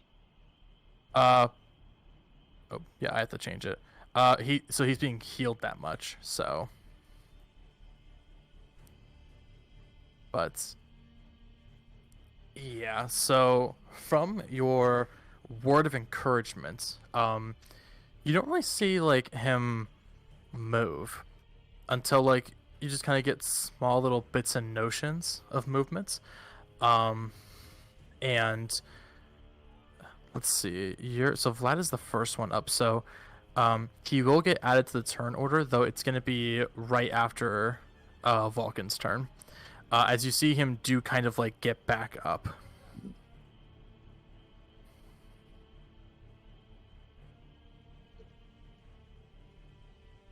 Is there anything else you want to do, Renewza? I've used all my actions. Sounds good. All right, so go ahead and end the turn off there. And Valkin, is your turn. All right, then I am going to go ahead and advance here, not provoking an attack of opportunity, and then use Burning Hands. Oh, nice. Ooh, nice choice. Mhm. Especially on the wooden bridge. Yes, exactly. Wait, I gotta check something. But if you want to go ahead and go through with it, then you can definitely do it. Yeah. Unattended flammable objects ignite. Oh, the bridge. The bridge! The bridge? Yep. Bye-bye, bridge! Well, it ignites, so it wouldn't Yes. immediately be destroyed. It won't so- immolate, but that does mean that this guy will be standing on a burning object. Yep. And so Alright. all the wolves here because we were blocking the exit. How much damage does that do when you start? Is this like the same stats as like Wall of Fire? There, 3d6 plus 6 there. I mean, Nope, I'll look at it's fire. 3d6. For spells, you do not get additional damage unless certain conditions arise. So, I think that is from my fiend trait. Let me check. a fiend trait would not add that. If you kill the target, you would get temporary HP. But for adding spell damage to fire damage stuff, there really isn't anything within that subclass that would do that. Okay. At least at your level that you're at right now. Yeah. I'm checking here to find out why the auto thing would have placed that in there then. Yeah, I don't know. It should not be like that. There. Yeah. That's the per level option there. So if I cast it at second level, that's what that indicates there. All right. Yeah, if sorted.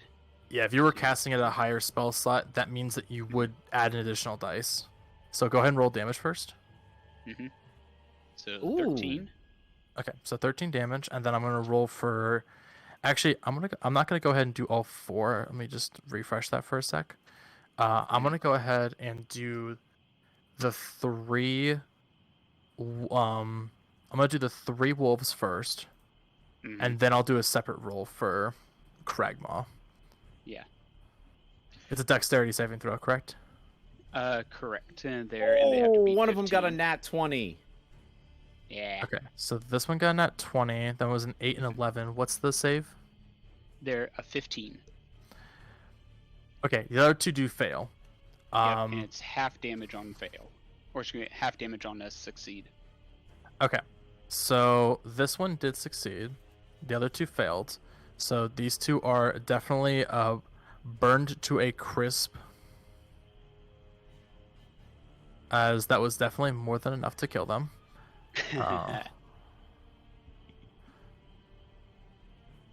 Get PETA on the line. Okay, and then this one, that was 13 damage, so it takes half rounded down, so it's 6. This doggo is not looking too good. And then I have to roll Kragmaw.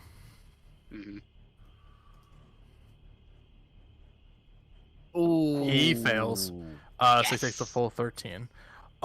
Which does in fact drop him. Let's go. Kragmaw dropped. Yeah, so you do see from the flames he does kick up a little bit, and there's a little bit of just like no, and he does just kind of like collapse. On a Told burning you bridge. it would be your life. I told you he it is would be written your for level life. 2. He's written for level 2, so I know why I thought it would be like 10 times harder. And For I us, it would be. glare at. Yeah, I glare at this goblin behind me, there over my shoulder. You want to be like him? No. Are you doing your turn? There. I can turn you into a crisp as well. That's not what he asked. I was asking if your turn was done. Yeah, since I can't, or actually, let's see here. I do need to do the whole temporary HP thingy, but yeah, since I can't do Hex, there's bonus action. Yeah, I'm done. Okay, and then, so just to recall to make sure that I have the ability in check, I do believe you gain temporary HP equal to your level plus charisma modifier. Which would make it 7. Okay, so go ahead, and I think you should be able just to add 7 onto that, your total hit points, and then it should give you, it should show up as a blue dial as temporary HP. Alright. Yeah. Yeah, I got temp HP here in the subset for the stats, and 7 is set in. Oh, that's right. I do see it right there. Cool. Yeah, so just make sure you subtract off of that first. Yep. Okay, and that is the end of Vulcan's turn.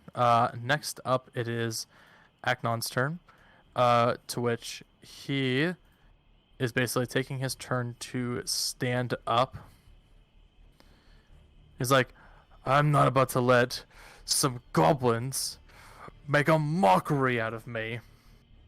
And you hear him roar, like a loud draconic roar, as if a dragon was actually nearby. And he points off to these the two that he's facing, and you can see from his like black tendrils, black tendrils, bits of like flames start kicking up, like it's an old fire, and you see he opens his mouth, and a little bit of flames puff out the sides as he breathes flames gushing. Actually, wait, he won't. Yeah, so he'll do that against these two right here.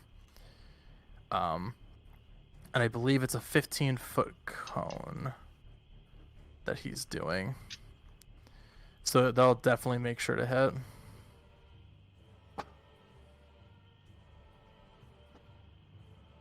Yep, that's perfect. Right there. Nice. And I have to go ahead and double check what the ability does. So, because I am not used to using this ability. Okay, so there's that, Red Command Dragonborn. So he uses up one of his charges.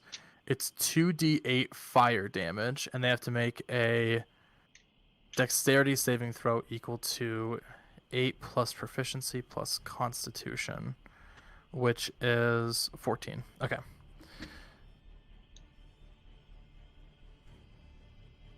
So roll like this. Okay, one succeeds, the other one fails. So, nice.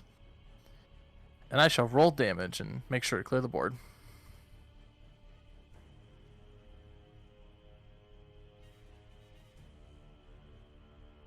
Damn, that's pretty low. Okay, so this one only takes about 3 damage, while this one here takes about 6 damage. In addition, since that can be a substitution of an attack that he can make, he is going to go ahead and use a static charge that emerges from his hand and goes to shock this guy right here, aka with a shocking grasp. And he's wet.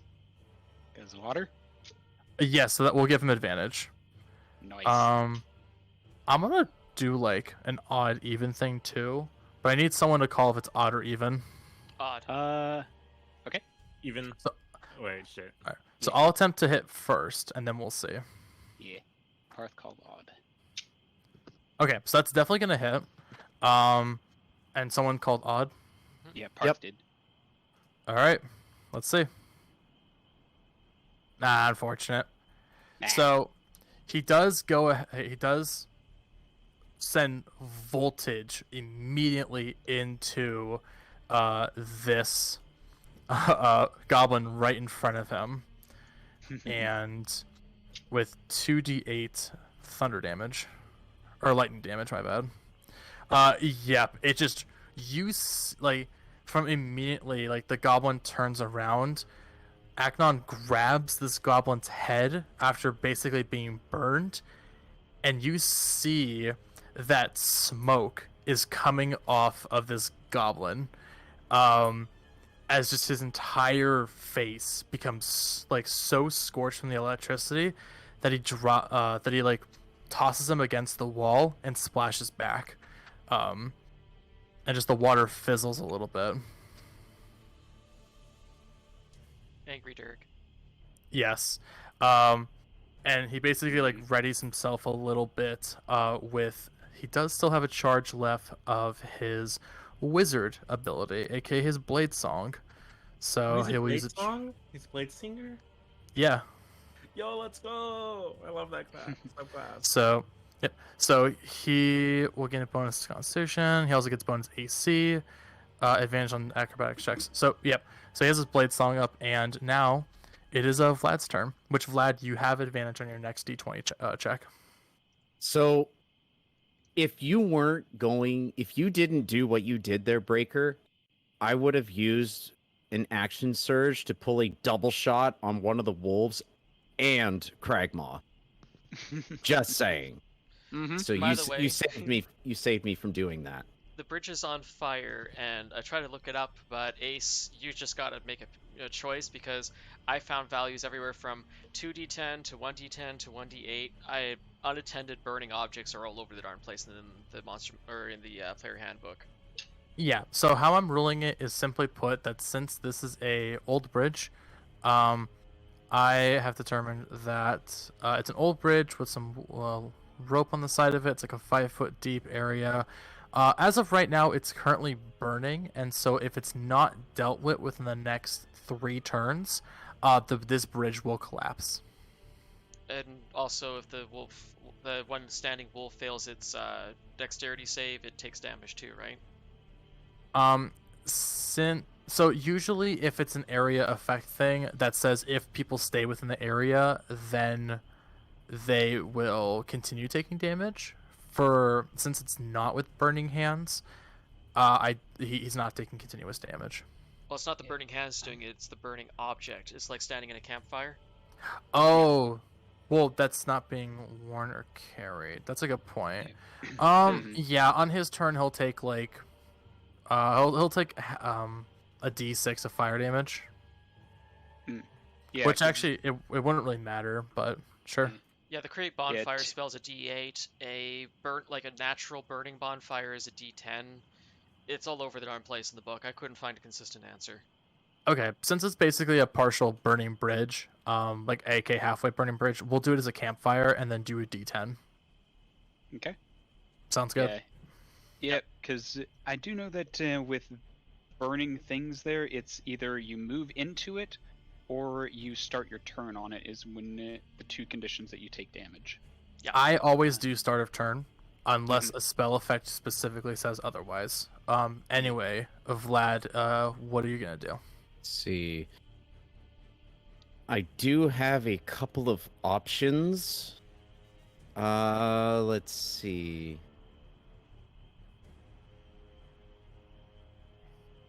Because I know the wolves will be a bit of a nuisance. Well, the one wolf. Well, one wolf, yes, will be a nuisance if left alone. So... The hot dog. Remember, he's burning. He's burning. He's burning on fire. This is you sounding like you're burning in hell. Hot dog. He'll Yes, hot probably dog. expire. So... What Vladimir will do is he'll take a single step back and let's see.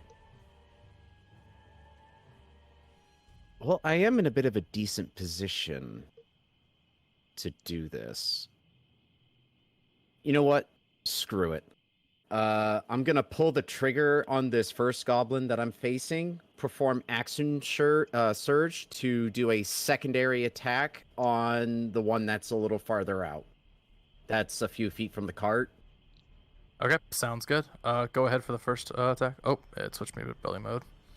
Okay, Just want to so show it's on first fire a little roll. bit. That See is that other one. that is 12. Come on, give me back my die. Yeet. Oh! Let's go. Nice. Okay, so it won't even matter for the second one. So Mhm. you're good. He is assuming that 12 missed. Well, the 12 wouldn't miss, but you had advantage, remember? So that was for your first attack, correct? Yeah, that was for the first one. So Against this boy? yeah, against that one. Okay. How do you want to do it? So what Vladimir is going to do is because he had the revolver out. He was drawing it as the first wolf attacked him, so he had it in his hands. Seeing as the bridge is on fire, he takes that step back, looks over, and just points the revolver at the goblin. Just stone cold-blooded face, and just pulls right to the face. As you do that, I need you to make a wisdom saving throw. Oh, I already got a die right here. Neat. As you see that when you fire against this goblin, something happens. As you go to pull it out, your gun looks different. Like it's familiar, but it's different. That would be 14 for wisdom. Okay, you do succeed it. And just in a split moment, as you basically pull out your gun and you get ready to fire against this goblin, you don't notice it until you actually fire. But your gun looks similar to the one in your dream for a split second, and it looks like you're shooting yourself in the exact same spot. And as you blink again, you just see that a goblin basically has just been shot on the ground. Oh.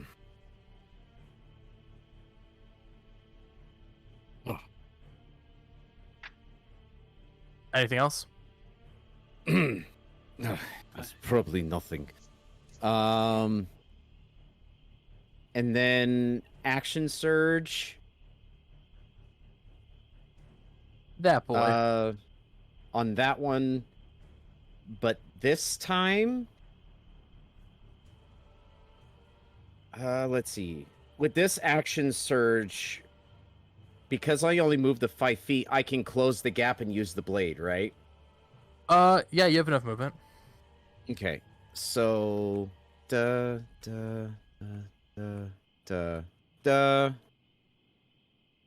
You also can attack diagonally too, so you didn't have to move up that one space if you wanted. Okay, yeah. Yeah, it still counts as within 5 feet. And Vladimir's gonna swing his blade down. Cool. So that would be a bonus action to switch from your machete to your gun. Yeah. And that'll be 14 total. Unfortunately, it does miss, as you're a little bit shaken off from the small vision you had, but you go ahead and swing recklessly, just missing. And I would assume, yeah, that's probably the end of your turn, since that was movement, bonus action. Yeah. Cool. All right, Paarth, you are up. Speaking of angry dragons, Paarth starts flying towards the goblins that are around Aknon. Cool. He gets within just above the river with a fierce, angry glare in his face as the gobbo right here feels a very uncomforting sensation of malice as he realizes he's cursed just in time for an Eldritch Blast to be heading straight for him. Oh, so a hex then? Hex and Eldritch Blast together. Okay, sounds good. Nice. Unfortunately, I only rolled a 7 for the Eldritch Blast, which I don't think is going to make it because that's 7, 8, 9, 10, 11, a 12 to hit. I doubt it. Unfortunately, it does not hit the goblin. Though the curse still does go through its effect. What stat are you choosing to give disadvantage for? I'll give him disadvantage on his dexterity. Okay, so this is primarily, I think, dexterity saving throws. It's just the saving throws, right? Okay, I thought it reduced one of their stats temporarily. No, it's a really awkward phrasing, but technically you choose a stat, and then whenever they make a saving throw for that, they have disadvantage. Oh, in that case, that's I'll at do least strength. Yeah, that's at least how I interpret it, though. But Yeah. But yeah, is there anything else that you want to do? The target has disadvantage on ability checks made from the chosen ability. Oh, ability checks. That's right. Okay, got it. So that would be things like if you want to perform a dodge, from being pushed into fire, that's a dexterity check, right? No, because a dodge, it just prevents you from. You would. Actually, it would negate the advantage, so it would just be a neutral roll for the if you were to get hit with like a spell that requires you to make a dex check. This would also be something like skills that use it. But it would not be for like weapon attacks. That's like a weird Yeah, exception. it doesn't. So it's not going to affect their AC, which makes sense because otherwise Dex would be very powerful to keep doing to enemies. Yeah, So- there's no role to determine AC. It's just armor, so it wouldn't affect it. I'll just reduce his strength for now. But, Okay, sounds good then. So he can feel himself cursed, and an Eldritch Blast flings over his head and strikes the rock wall right behind his head. And you can see an So- angry pseudodragon like making a very angry, high-pitched noise as it's flying towards him. All right. Next turn. Goblin. So from this position, so it'd be 5, 10, 15, 20, 25. He just gets up to Vlad right here. And finally, I think I can actually use this effect. Because you guys keep killing me goblins. Nope, that was on the wolves. Fuck my life. Alright, so this goblin is going to attempt to strike at Vladimir. So let's go ahead and see what he does. Where's my dice at? Oh, there it is. It just creates a new one. Okay, that is a 14 to hit, which I know misses. So. Yep. Unfortunately, that's his turn, and the goblin next to him is going to do a little bit of finagling. So I'm gonna get rid of this die right here. So he's gonna basically maneuver around the cart to get right behind you, and he is going to flank attack this boy right here. Oh. Roll for crit. Nope. Okay, so Thank that's goodness. that's a 19 the die, so it will still hit you. With a scimitar slash to the back of the thigh. This goblin, it's only a nick, so it deals like 3 damage. Yes! Oh. Finally, we done some damage to these men. Oh, it was a 3.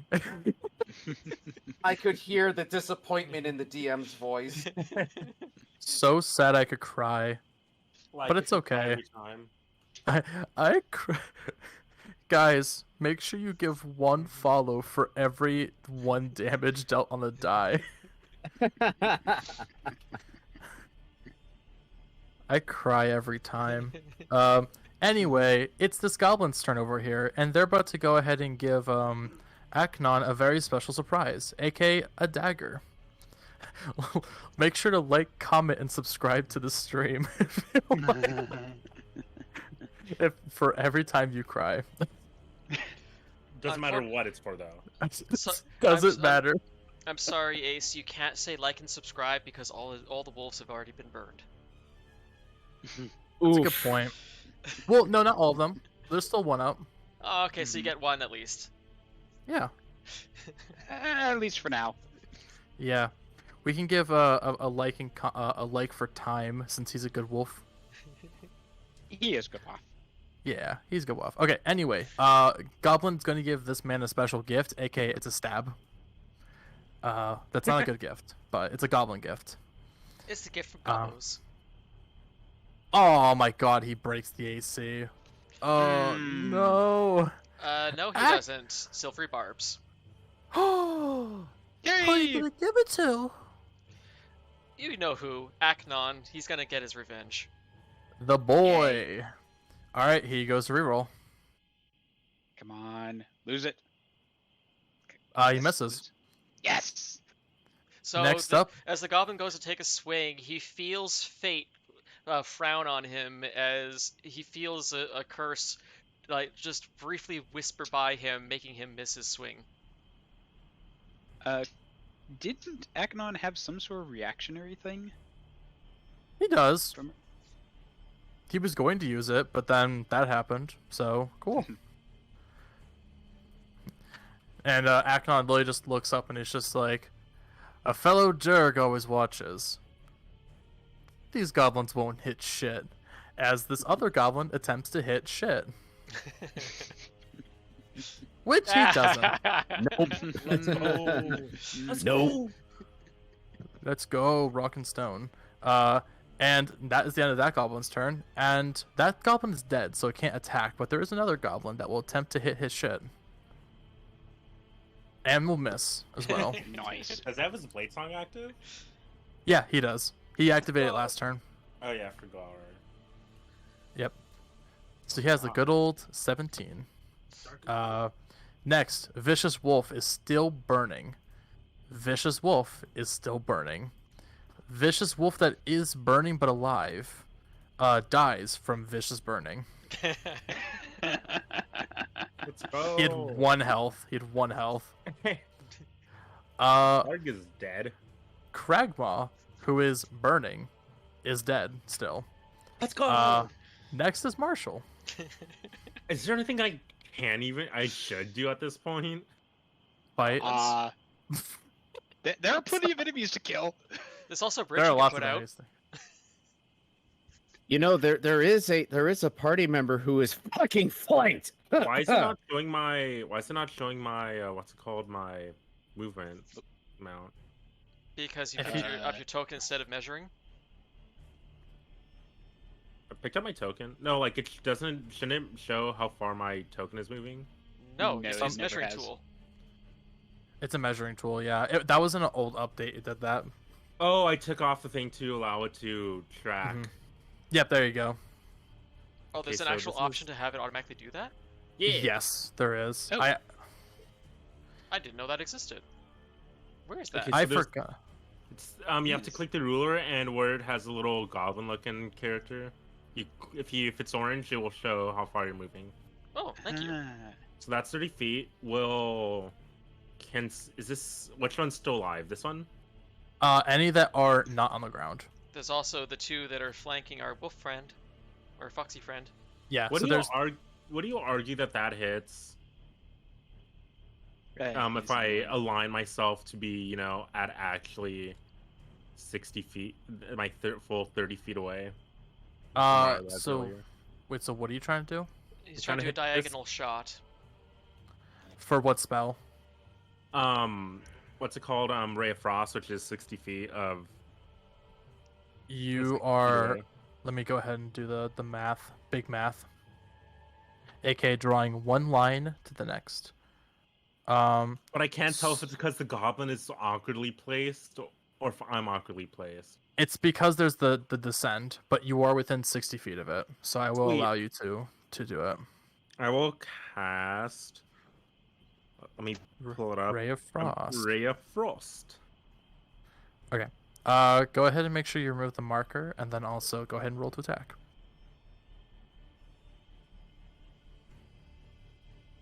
Does a 21 hit? That's pretty Alright. close. So go ahead and roll damage. Okay, and that's a Pretty D8. close. I think it exceeds. So that'll be 2 damage. Okay. But it is slowed down. Its speed is reduced by 10 feet. Okay. What's your spell save DC? There's no save for Ray of Frost. But there's a separate thing. So what's your spell save DC? It would be 15. 15. Okay. And didn't you say that you found ice earlier? Me? Um. Found ice? I mean, I made ice. Like, here, give me a sec, because I'm going to show you guys what I mean.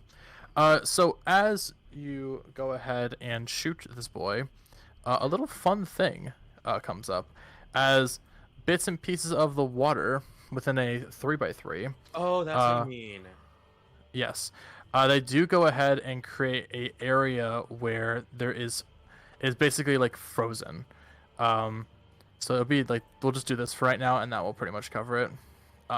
So anything within this area is basically has frozen difficult terrain, and I'm gonna go ahead and roll for this guy's to make sure he doesn't fall over. Yeah, this Fall goblin's over, also up to fall his over. shoulders in water that just froze. Mm-hmm. That is true. So that's why I'm trying to check and see if he actually like anything happens to him, which doesn't. So he just probably takes the 2 escapes. damage. Does not escape the water being frozen. Cool. You see him basically become encased as he falls over. he basically just gets encased into the actual area itself. So for one turn, this is a difficult terrain. Is it fair to assume he's dead? He is dead. Let's go! He's dead. Sora. He's a gobsicle. All right, and is that your turn? Yeah, that's all I can do. All right, Valkin, it is now your turn. Wait, hold on. What about Nor? Oh my gosh, you're right. I clicked ahead and I think someone must have I Press clicked enter. Oh, no worries then. All right, Nor, it is now your turn.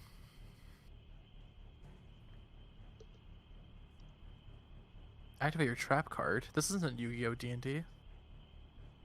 The only thing I can think of when Marshall went to attack that one goblin is Vladimir will remember this.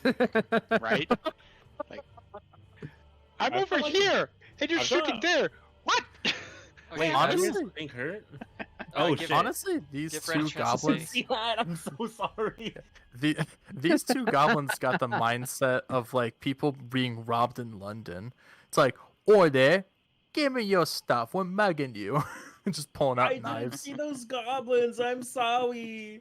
You didn't see the Sorry about goblins them. 10 It's feet like- away from your ally being stabbed and I shanked wasn't in able London. to see those. They were they were in the corner of my eye. I pointed them out. I pointed them out too. Anyways, can you guys let Ren Yeah. actually say something on her turn?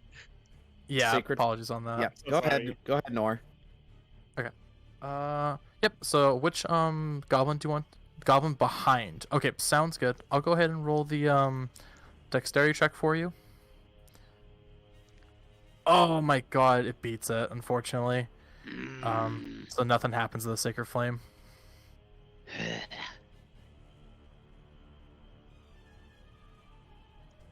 Time as a simple recap. Dogs be burning, and these goblins are basically the epitome of someone being robbed in London, and also someone did a Ray of Frost area, which basically causes this area here to be frozen and difficult terrain. Dogs burning, not even doom music can justify this. Not Yep. even doing music. Yep. Please Okay. tell me you guys got Yeah. that reference. Keeps his shield equipped. Okay, so you're just going up and basically preparing yourself to make sure that you can help out Vlad a little bit. And is that everything you want to do on your turn? Yes. Okay, yeah, sounds good. All right, now it is Valkin's turn. All right, let's start off with a nice little hex on this guy right here. Okay, what's the stat? Dexterity. Go for it. And I assume Eldritch Blast. Mm-hmm. Bread and butter. Butter and bread. That's a hit. Roll damage. All right. So 1d10. This goes off screen. Oh, Plus Damage. don't even roll extra damage, bro. You got him. It was this one Yes. right behind. Correct. So Gobbo. simply put, There. bollocks. And that's it. I just dome him. Pretty much. You dome him, and he does a little backflip like in those Korean like kung fu movies, and then before just basically going unconscious, like oh bollocks, and then just drops. Like how all the goblins are just British, Mhm. but not They're- British. They're British. Well, it's like there's something like that in like Baldur's Gate where they have a similar voice like that. Where it's like, "Oh, you, That's probably I see you over there." probably Cockney or something. It's a little Cockney. I don't know how well of an impression I can do of Cockney. It's just like, "Oh, there, you want." It's just really dumb. You fucking what, mate? You fucking what, mate? I'll whop you. Oh, what's up, mate? Oh, mate, you tell you what. What's up, mate? Come on, I'll mug you, Fuck mate. you. I'll beat your mum. What are you doing? All right. Anyway, so, that's your turn. Yep. Oh, and then be Agnon's turn. See? There. And you're gonna give the goblins a 1-2. Mm-hmm. He has advantage right now. That is true. So he is going to yet again, Mission Impossible, get his fist ready. Punch, punch, punch, punch, punch, punch. Punch, punch, punch, punch, punch, punch, punch. Good thing it was I was like a 17 to hit, so he definitely punches this goblin with a D8 of punch. What kind of punch is it? Is it fruit punch? Considering how that they're standing in water, I guess so. Pretty much. Nope. No. So, Paarth, from your end, within a matter of moments, like, you see Aknon do a single punch directly breaking this goblin's nose. And you actually notice there is an imprint in this entire goblin's face. Like, he broke his skull. And this goblin drops immediately. And then the river turns a little bit redder, just like as if it was fruit punch. Exactly. And he goes to attempt to he's going to attempt to do a shocking grasp against this other goblin right here. Mm-hmm. Which will work. Ouch. Nice. Oh, actually he had advantage because it's in water. That's fine. It's still 2d8. Come on. Oh, just enough. And yet again, he does like this weird thing where like you see him clap the ears of this goblin, and just kind of grab really hard against the sides of this goblin's ears and head, and you just see volts of electricity shoot directly into the head of this goblin, frying it. And like a Chad, he basically goes ahead and just walks out. So he has 40 movement speed, so that's 20, 25, 30, 35, and then he's going to get up on the ridge right here diagonally. Yes. Cold, And that's- angry, wet, tired, dragonborn. And pissed. Like, everyone Really pissed. sees him pop out, and there is a variable sense of monotone, but yet an atmosphere of rage that is, like, you can feel it coming off of him. As Vlad, it's your turn. Roll to swing the blade at 14. That unfortunately will miss. Wait, oh no, I just realized they're gone, but they're not off the board. They're gonna come back. Let's hope they don't zombie and come back again. You probably will. They're not off the board. And We'll I see. already spent my action surge, so That's unfortunately. uh Unless you have Let's some sort of see. attack as bonus action. No, that's usually a monk thing. Unless the only thing you only really have as a bonus action thing is your second wind, but besides that, you really don't have much. second wind really only gives me, It heals you. it just heals me. Yeah. Yeah. So is that your turn then? Yeah, that'll be my turn. Okay. Paarth, what do you plan on doing? Well, now that all the gobos are not hurting my Drakey friend, now I'm gonna turn my focus on everything on the other gobos. Sounds good. And I So- assume you're gonna Eldritch Blast. Yep, I'm gonna move just a little bit so I have a nice clear view. But Okay. my hex is still running, and since it jumped technically from gobbo to gobbo to gobbo, it has now jumped to this gobbo. So he's gonna Okay. so he feels uncomfortable as he can feel a curse looming over his head just as an Eldritch Blast flies towards his head. Okay. I'm gonna quickly go ahead and go to the bathroom, but I'm just gonna message you if you hit or not. So, oh, you hit. I Never hit mind. him. Yep. I Roll, hit him, no roll doubt. damage. What if 19 hits? All right. I'll be right back, but go ahead and just roll damage. Okie dokie. I'll be back in just a second, y'all, and hope you enjoying yourself.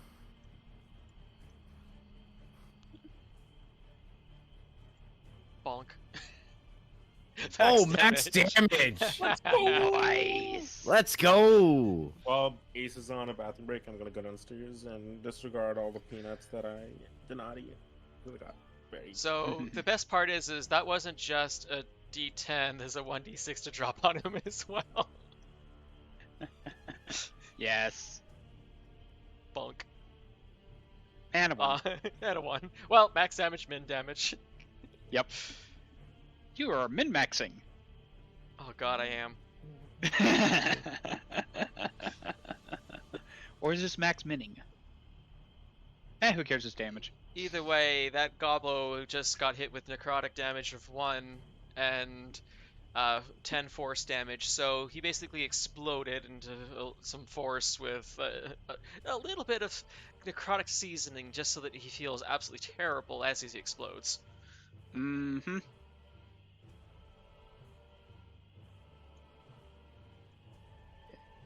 Let's see.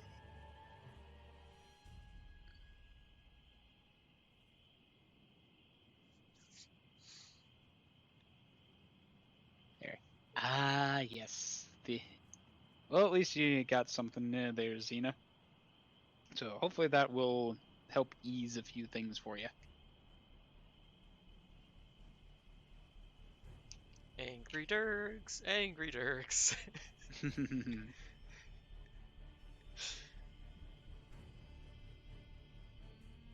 I did Yes. notice that we have 2 Draconics, 2 Volpines, and 2 Elves. Like half elves. We are a balanced party. We are, aren't we? Yes. Two of a kind, as it were. No, it's 3 pair. It's 3 pair. Yep, 3 pair.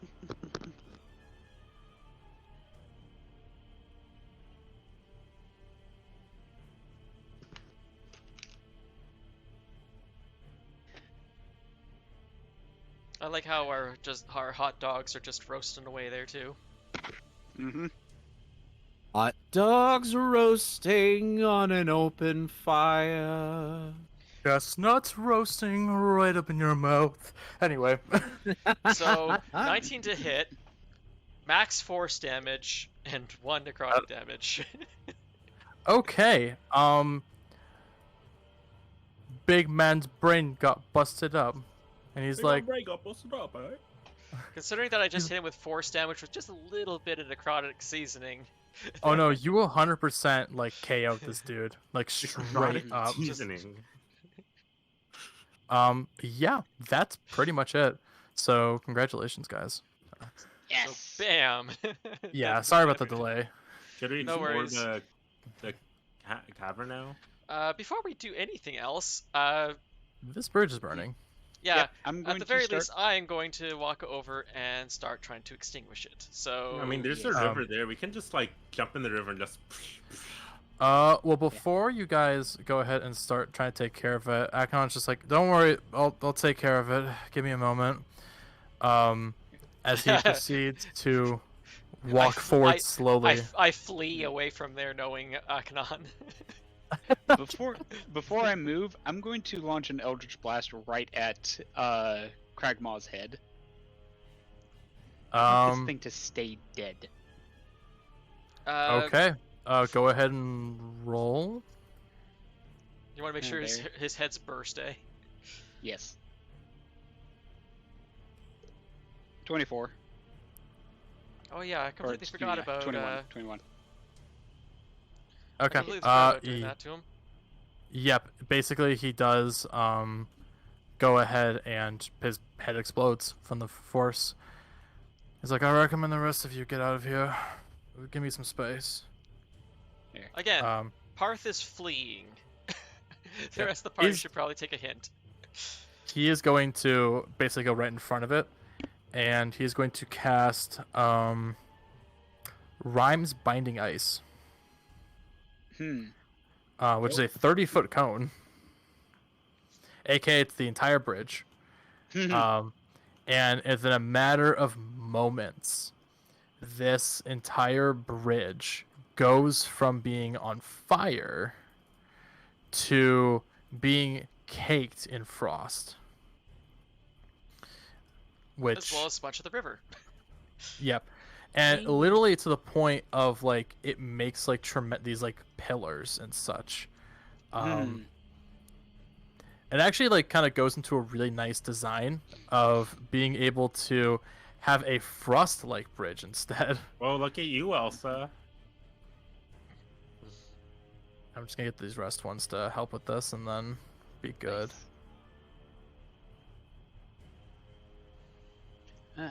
So just do this as a little... The Guild of the True North, Fire and Ice, huh? Let's go.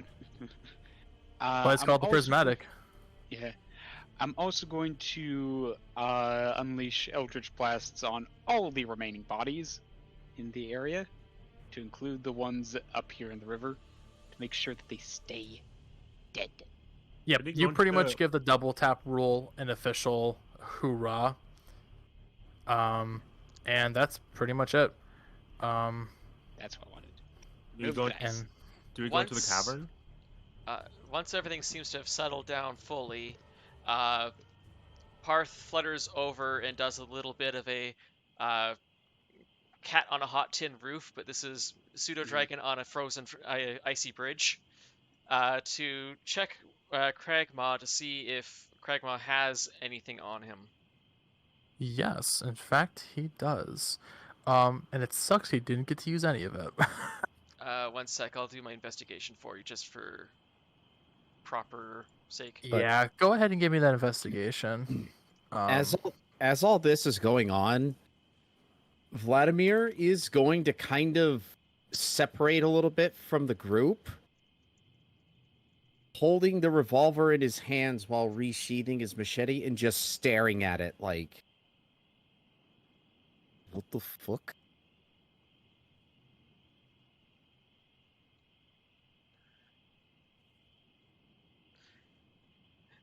Okay. Poor Paarth's dancing around like a cat on a hot tin roof, though, trying to stand on the cold bridge. Okay. So, with that, you basically see as Aknon gets right over to the bridge and is done, like, freezing it over, he does, like, kneel to the ground, and it's just like, oh, that was a lot tougher than I thought, but I suppose we're good for now.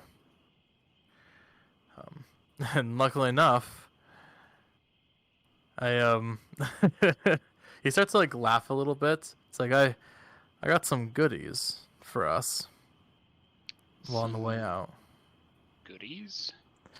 Oh yes, and he's like, apparently, Cragmaw, he was pretty much running some sort of deal with some goblins of being able to go in and rob this section of the road itself and get some goods. And not only did I get my item back, which he holds up a little black case for, and puts it away.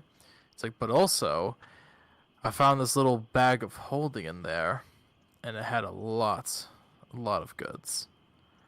And you see him open it up and dumps it. And what you see drops from there is a bunch of gold.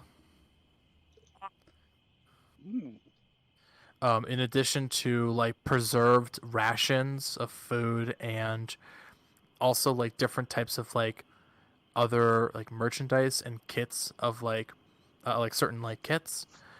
So in total, from this, you were able to get 600 gold in total in addition to the bag of holding, along with, what was it?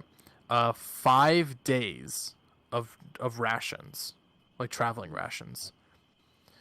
You were also able to get one leather, like leatherman's kit, or leather crafting or whatnot. Hmm. Just making sure you're remembering to divvy that up with all the party members minus Paarth, because Paarth doesn't have pockets, right? That's up for you guys to decide. Oh, okay, good. All right. So Yeah. bag of holding, 600 gold pieces, Leatherman's kit.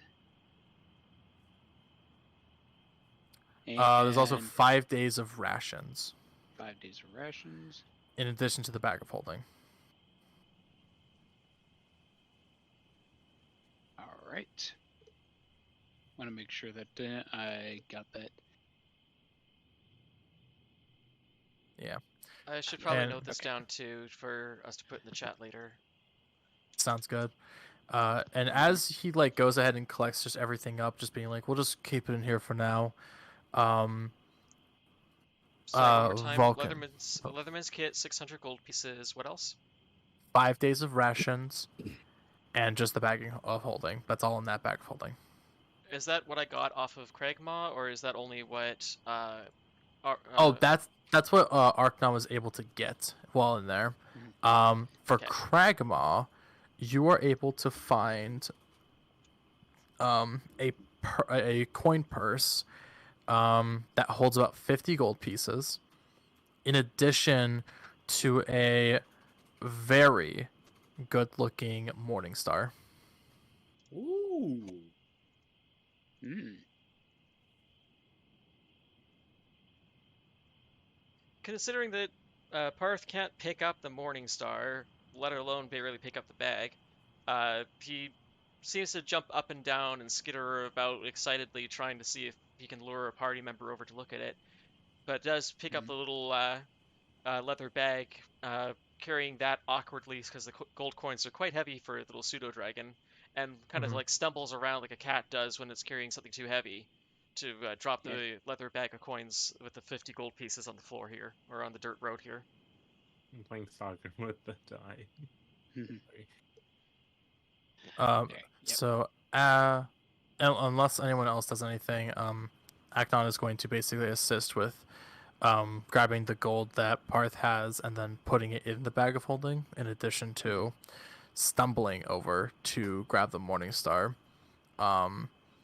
Since you are indeed closest to him, Valkin and also Paarth, you notice that his clothes are very much ragged. Like there's tons of cut wounds and like stab wounds, and it's terrifying to your sight because it looks like he should be dead with how much, like, not only blood is still pouring out, but by how many like stab wounds he has. And it In gets other words, worse when He looks It like gets- he should be dead. yeah. In addition, as you kind of see his back, the horror, like it gets more horrific as you see that there is like ripped tissue, as if like someone like used like a whip against him.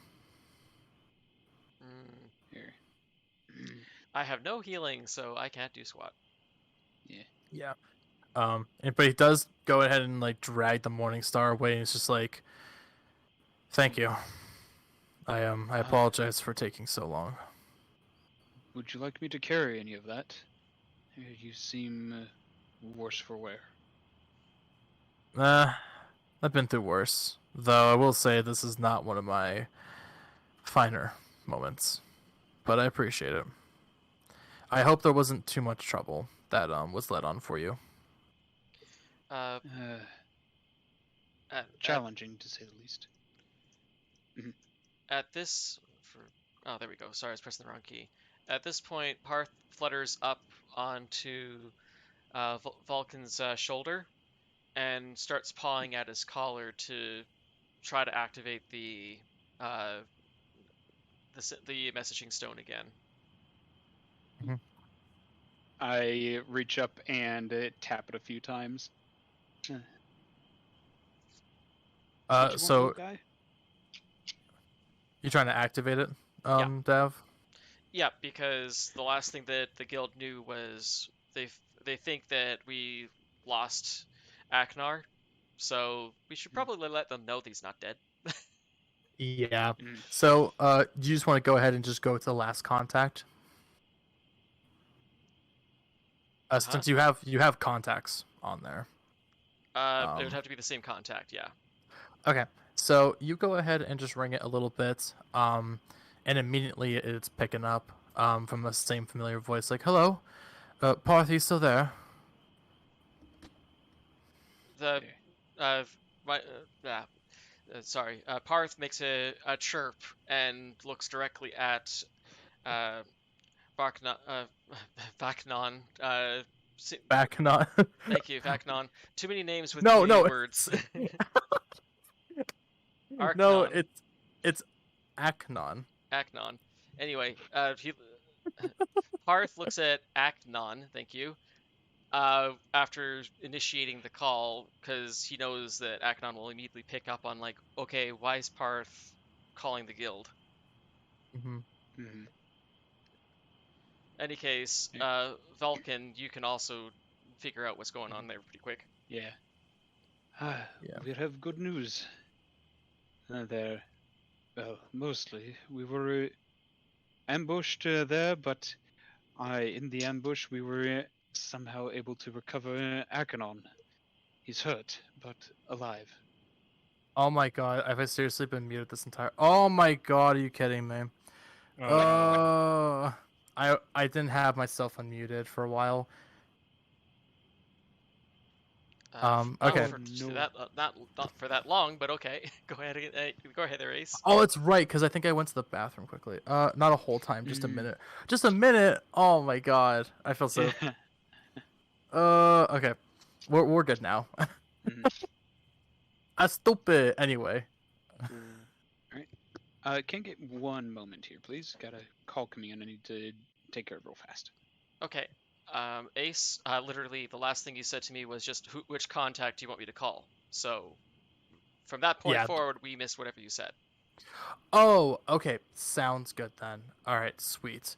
Good thing it wasn't a lot. Okay. So pretty much the so are we just and you're saying that you were trying to just do the last contact that you had? The same last contact, and yes. Don't forget Breaker did say he's dealing with the call. Yes. So you're on the call right now, and you basically relayed the information of the goblin assault in addition to Kragmaw in that location you were at, in addition to recovering Aknon, correct? Yes, that's what Valkin was able to roleplay out so far with me, yeah. Beautiful. Perfect. Okay, I'm back. Okay. So now back. that Here we go. stream is caught up, we can go ahead and continue. It's like, oh, thank the gods for that. Ugh, good thing that luck really shined on for you guys. Almost as lucky as me. It really did. Though Aknon is very much worse for wear, and whatever reinforcements you may have mobilized towards our position will still be good to continue. Well, unfortunately, I have to break the bad news to you. I'm not going to be able to get anyone out there for the next couple days. It might just be your best bet to go ahead and head into town. You said you're at a bridge with a little river intersection, correct? Yes, with a cave to the north of it. Okay, so according to our scouts in that area, along with our mapping, you should only be about a couple hours left until Phandalin, so we recommend going to the inn, and then you just patching yourselves up from there. We'll make sure to get you someone out there as soon as possible in the morning, but we definitely recommend that you take that time to recover. How much of a shape is Aknon in? Paarth flat out just looks at Aknon and chirps at him to try to get Aknon to respond himself. It's like, Aknon will just respond, and then it's just like, oh, if it isn't Clovis on the line. I've been worse for wear, friend, but I'm definitely gonna make sure I take some time to recover in Phandalin. And this being Clovis on the line, which Paarth, you would understand who Clovis is. Yep. Um, it's like, okay, well, make sure you keep yourself careful. Definitely make sure that you are traveling safe, and hopefully that you're traveling carefully from here on out. Yes. Thankfully, one of the major threats on the road was dealt with in the ambush. Cragmaw. Yeah, there definitely were tales of Cragmaw. Definitely a sight for sore eyes. But if he's been taken care of, then I'd say you all have some great potential, some adventures.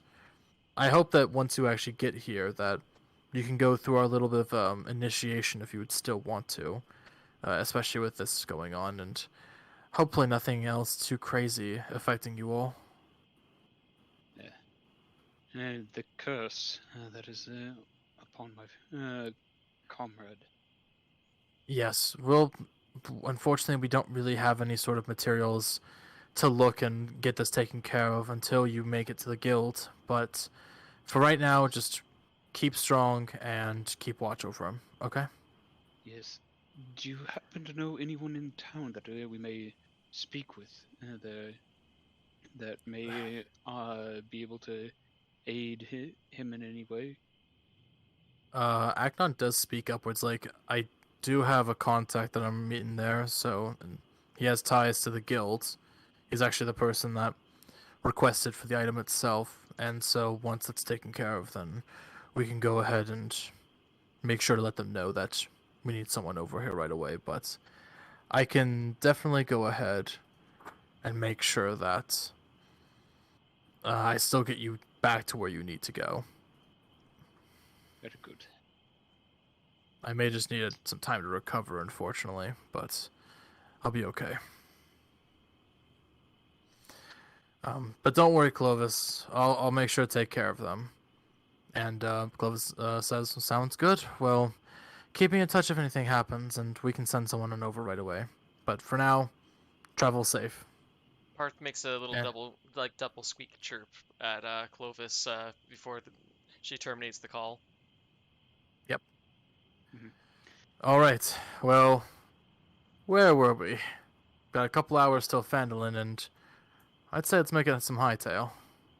Yes. As soon as that conversation is over, I quickly walk over with the Paarth still on my shoulder there, unless he flutters off, to Vlad.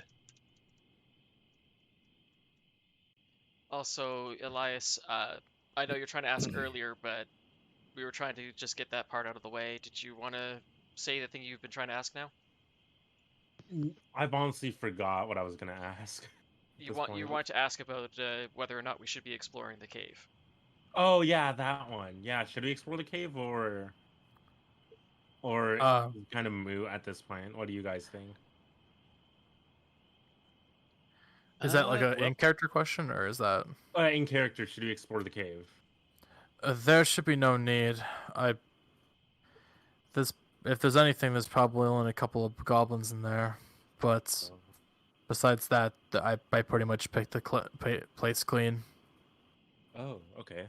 Well, let's head on out then. I don't see a reason to. You already said. Yeah. Renewza, is there anything that you wanted to go ahead and do?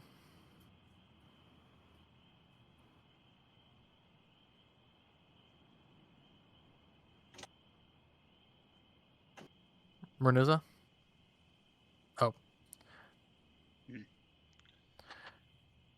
Okay, so just checking up on Vladimir, so... Okay, so I guess she's just gonna roleplay a little bit here with us. I guess she's just either mic shy or just can't use the mic at the moment. So, as Valkin comes around and meets up, he sees Vladimir just staring at the revolver he's got in his hands, confused, unsure, and almost a little uncomfortable.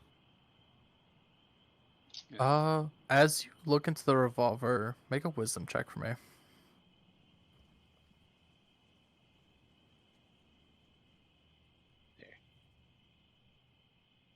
15. Okay. As you kind of look into the revolver, and you can kind of see like bits and pieces of your reflection, even within like a little bit of the darkness. Even taking a second to blink, you notice that there's a scar above your eye. And after like kind of like looking at it a little bit, your reflection gives a very creepy smile and just cackles. And then when you blink again, it's just normal again. Vladimir? Hold on. Let me do one more wisdom save here just to... Okay. That you would still succeed.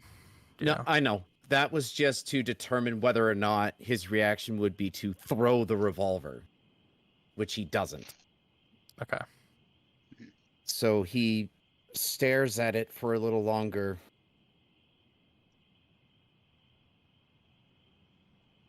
Looks up, and then just carefully holsters the firearm. Looks over at Valkin and goes, and speaks in Sylvan.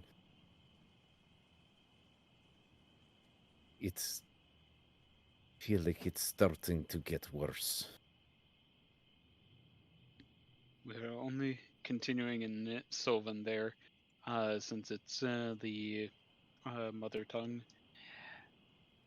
We're only a few hours from town.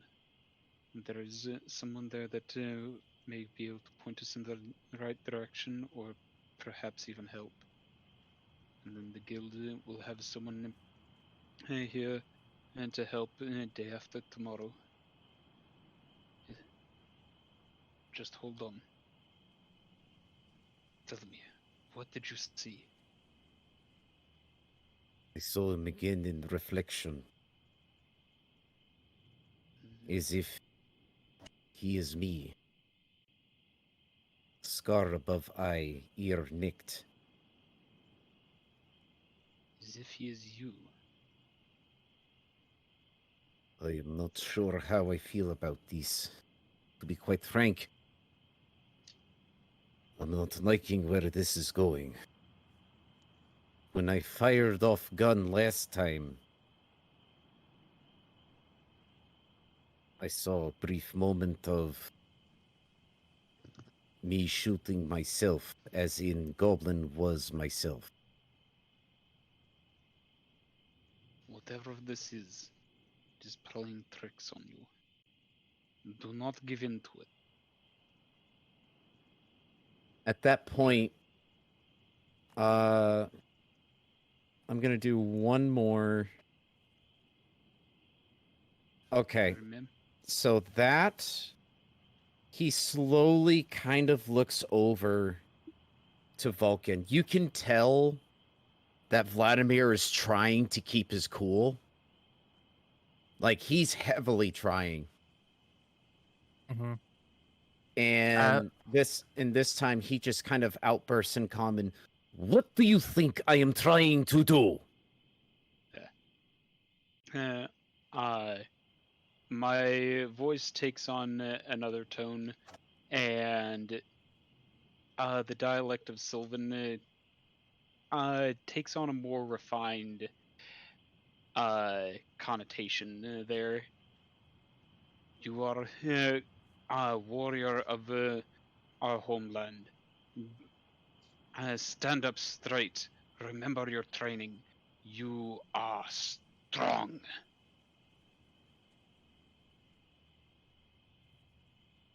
The things that I have seen within past 10 hours.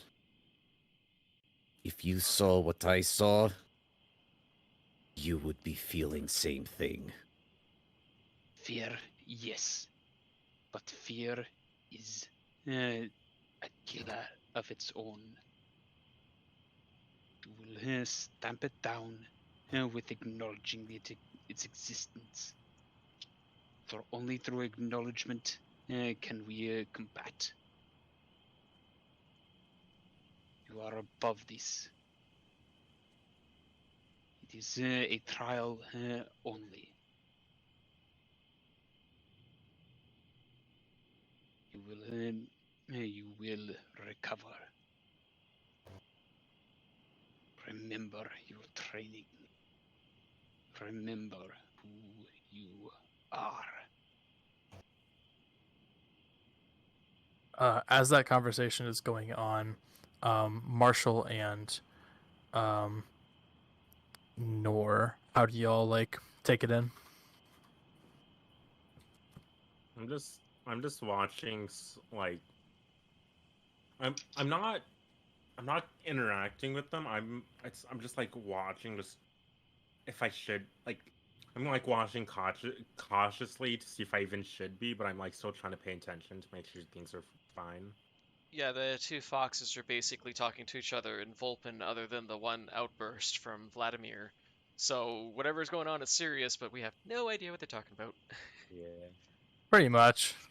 So like I guess like keep my mind from like assuming the worst. I'm just petting Paarth. So how Indeed. do we address others at this point?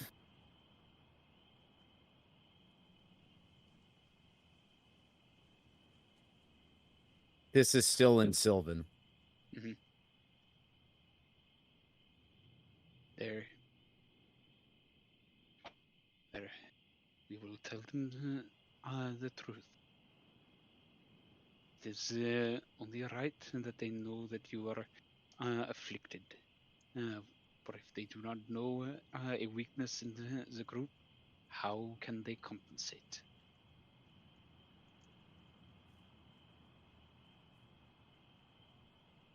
It is And I will never then I will say something. good. It is only proper. At that point, you see Vladimir just kind of straighten up his back, takes a deep breath, and then just starts walking back over to the cart. Valkin gives a very approving nod there at the way Vladimir is straightened up.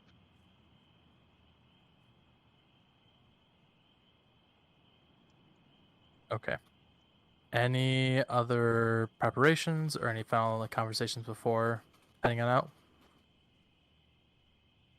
Pierce is Conversation illiterate. at this point, conversations can be made while on the move. Yeah. That would make sense, yeah. Yeah. At this point, like you do see that like Aknon is like basically like gotten everything ready to go. But definitely looks like that he's like kind of kicking it in and out of consciousness. But he's still like hands gripped to the saddle, not saddle, like the ropes for the saddle for the Reins. house. Yeah, reins. I don't know why I couldn't think of reins. He's like, we've only got a couple hours. I need to make my delivery, and then I'll give you some gold for a night at the inn. Okay. Thank you, Aknot. Though, do you not think it would be better if you rested in the back? Vladimir could drive in your stead. No, my goal was to get you guys safe, and it wouldn't be safe to travel if I wasn't awake. Perhaps still awake, but resting more than you could in the seat behind the donkey. He turns to you, and even through like all of like the pain that is showing on his face, he gives like a comforting smile of just like, "Don't worry, I wouldn't be a good adventurer if I couldn't take pain." Very well, so long as Yeah. your wounds have time to knit. Oh, they will. Once I'm resting in a good, comfortable bed. And proceed offwards. And so as you go ahead and slowly make your way across the frozen bridge. I'm imagining with the wolves pitched off of it. Oh yeah, well they're more burnt to a crisp, but they're kind of like off the side. Yeah, I'm burnt to a crisp. That means it adds texture. You do go ahead and make your way off further out, continuing upon the road. And as you travel, there is a very much big, sense of just a little bit of fear for what's to continue forward upon a road that goes to a small town. There's a lot of unassurance as to what occurs and the questioning of whether or not this is something that happens to the everyday adventurer. Especially when in an Acnon situation where every moment you see him driving this cart, he's slowly, it looks like it's a man who has, no reason, to... I won't say no reason, but, it's a man who's living his life to the last minute. But there's, a smile upon his face, you can tell. Which is a little uncertain since this guy definitely looks like he should have been dead. As you kind of make your way to Phandalin. And unless there's anything that you guys want to discuss, ask any last questions or so, that's what we'll call the session. Dang. Well, See, I think- Paarth makes himself comfortable either riding along somebody's shoulder or otherwise just checking on the party members. It's been a long night for Paarth. Mhm. It's been It's been a long night most for of everybody. the whole party. Yeah. But, yep, that's where we'll go ahead and call it, everybody. And to give you a sense of victory a little bit, I will say that was a very conflicting encounter. So I will say that at this point, you guys are able to hit level 3. Wahoo. Oh, wow, Nice. okay. Yeah. Since that was the first one wasn't necessarily too bad, but the back-to-back, Mhm. The back-to-back fight. yeah, especially with only some people getting some resources back. But, yep, you guys will be at level 3 next, and then we'll continue this off in Phandalin. So, Nice. yep. So, everybody, thank you all so much for tuning on in today. Honestly, this is an amazing turnout. I think there was 11 people watching. Let's go. Yo. Holy crap, it's so fantastic. You guys are all awesome, honestly. And I just want to go ahead and just let you guys know that we are coming up to an amazing goal where we're 8 followers away from 200. Let's go. And Nice. Oh, wow. it's fantastic. The 192nd person was Mhm. Mer Embers. So Haha. definitely 100%, thank you guys so much for your support, because not only would I not want to continue to stream if it wasn't for your support, but wouldn't even want to do D&D. This is a fun opportunity that gets to happen. And I know that I say this so every so often, and it's probably really annoying, but I really genuinely appreciate it. And let's aim for 200, guys. It's almost the end of February. So Yeah. if you guys still want me to go ahead and torture myself in Chain of Memories, let's hit the next 8. Oh, you're not gonna enjoy it. Wait, is it GBA or Rechain? It's Chain of Memories. From the the Stories So Far collection. However, if we hit 200 followers before the end of February, I will play through. I'll do a playthrough of Chain of Memories, but I'm gonna go as far as I can with only doing a 1-card deck. Oof. Yes, so that's a big challenge, and I want to do that for you guys to give you support. So that's primarily why I want to do it. I also do plan on setting up some community days during the week of, basically the week of leading up to that 1-year anniversary, since my 1-year anniversary is, I think, actually a month away, to yesterday's date. So if you Nice. have any sort of like community day events that you want me to do, I'm thinking of definitely putting on some Mario Kart and some golf with your friends, and even getting some Jackbox in. Make sure you go ahead and suggest into the Discord. I would love suggestions of what games you would want me to see or want to play, and even just being able to get the chance to hang out. But with that all being said, I am going to stream this Wednesday evening around 10 p.m. Eastern Standard Time. I'm deciding between Hi-Fi Rush and Magic, but I think I might go Hi-Fi Rush since it's been a moment since I've played it. Nice. Yeah, So- I need to continue that game so badly. Mhm. Oh wait, aren't I playing it actually on Saturday? Let me check my schedule first before I go ahead Yeah. and make a decision. Yeah, while Also- you're checking that here, do we have any suggestions for a raid? I also just I want to say, actually have the perfect person. been really enjoying the game. Oh, Mhm. oh, sorry. I've been really enjoying the D&D game. Yes. Oh, I'm glad to Yes. hear.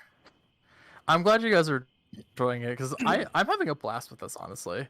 We got I some got a little combat, nervous we've of like, okay, Sorry, yeah, go ahead. no, you're good. It's a little bit of everything, but I've definitely been enjoying this. Yeah. We're It- getting a it was healthy a mix bit of of- everything.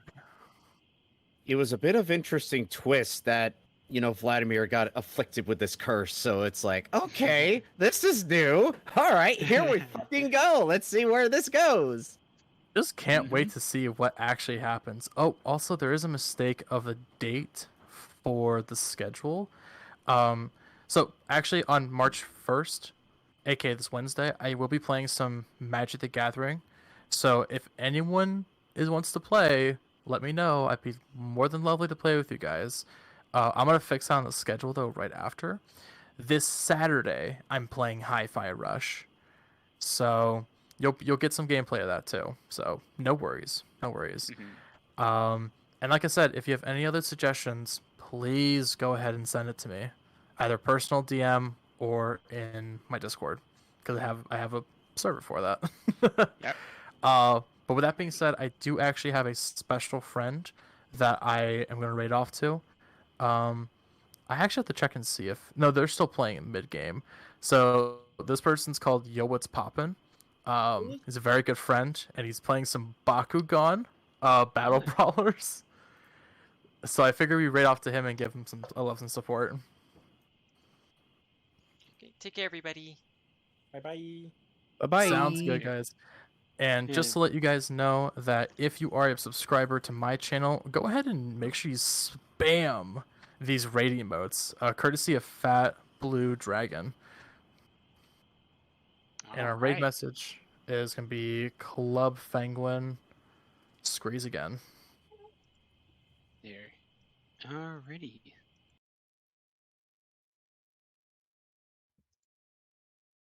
All right, and then Breaker, sorry for interrupting you like 3 times. I'm gonna end the recording here. Take care, everybody. So yeah, Have a good night, everyone. and raid is off.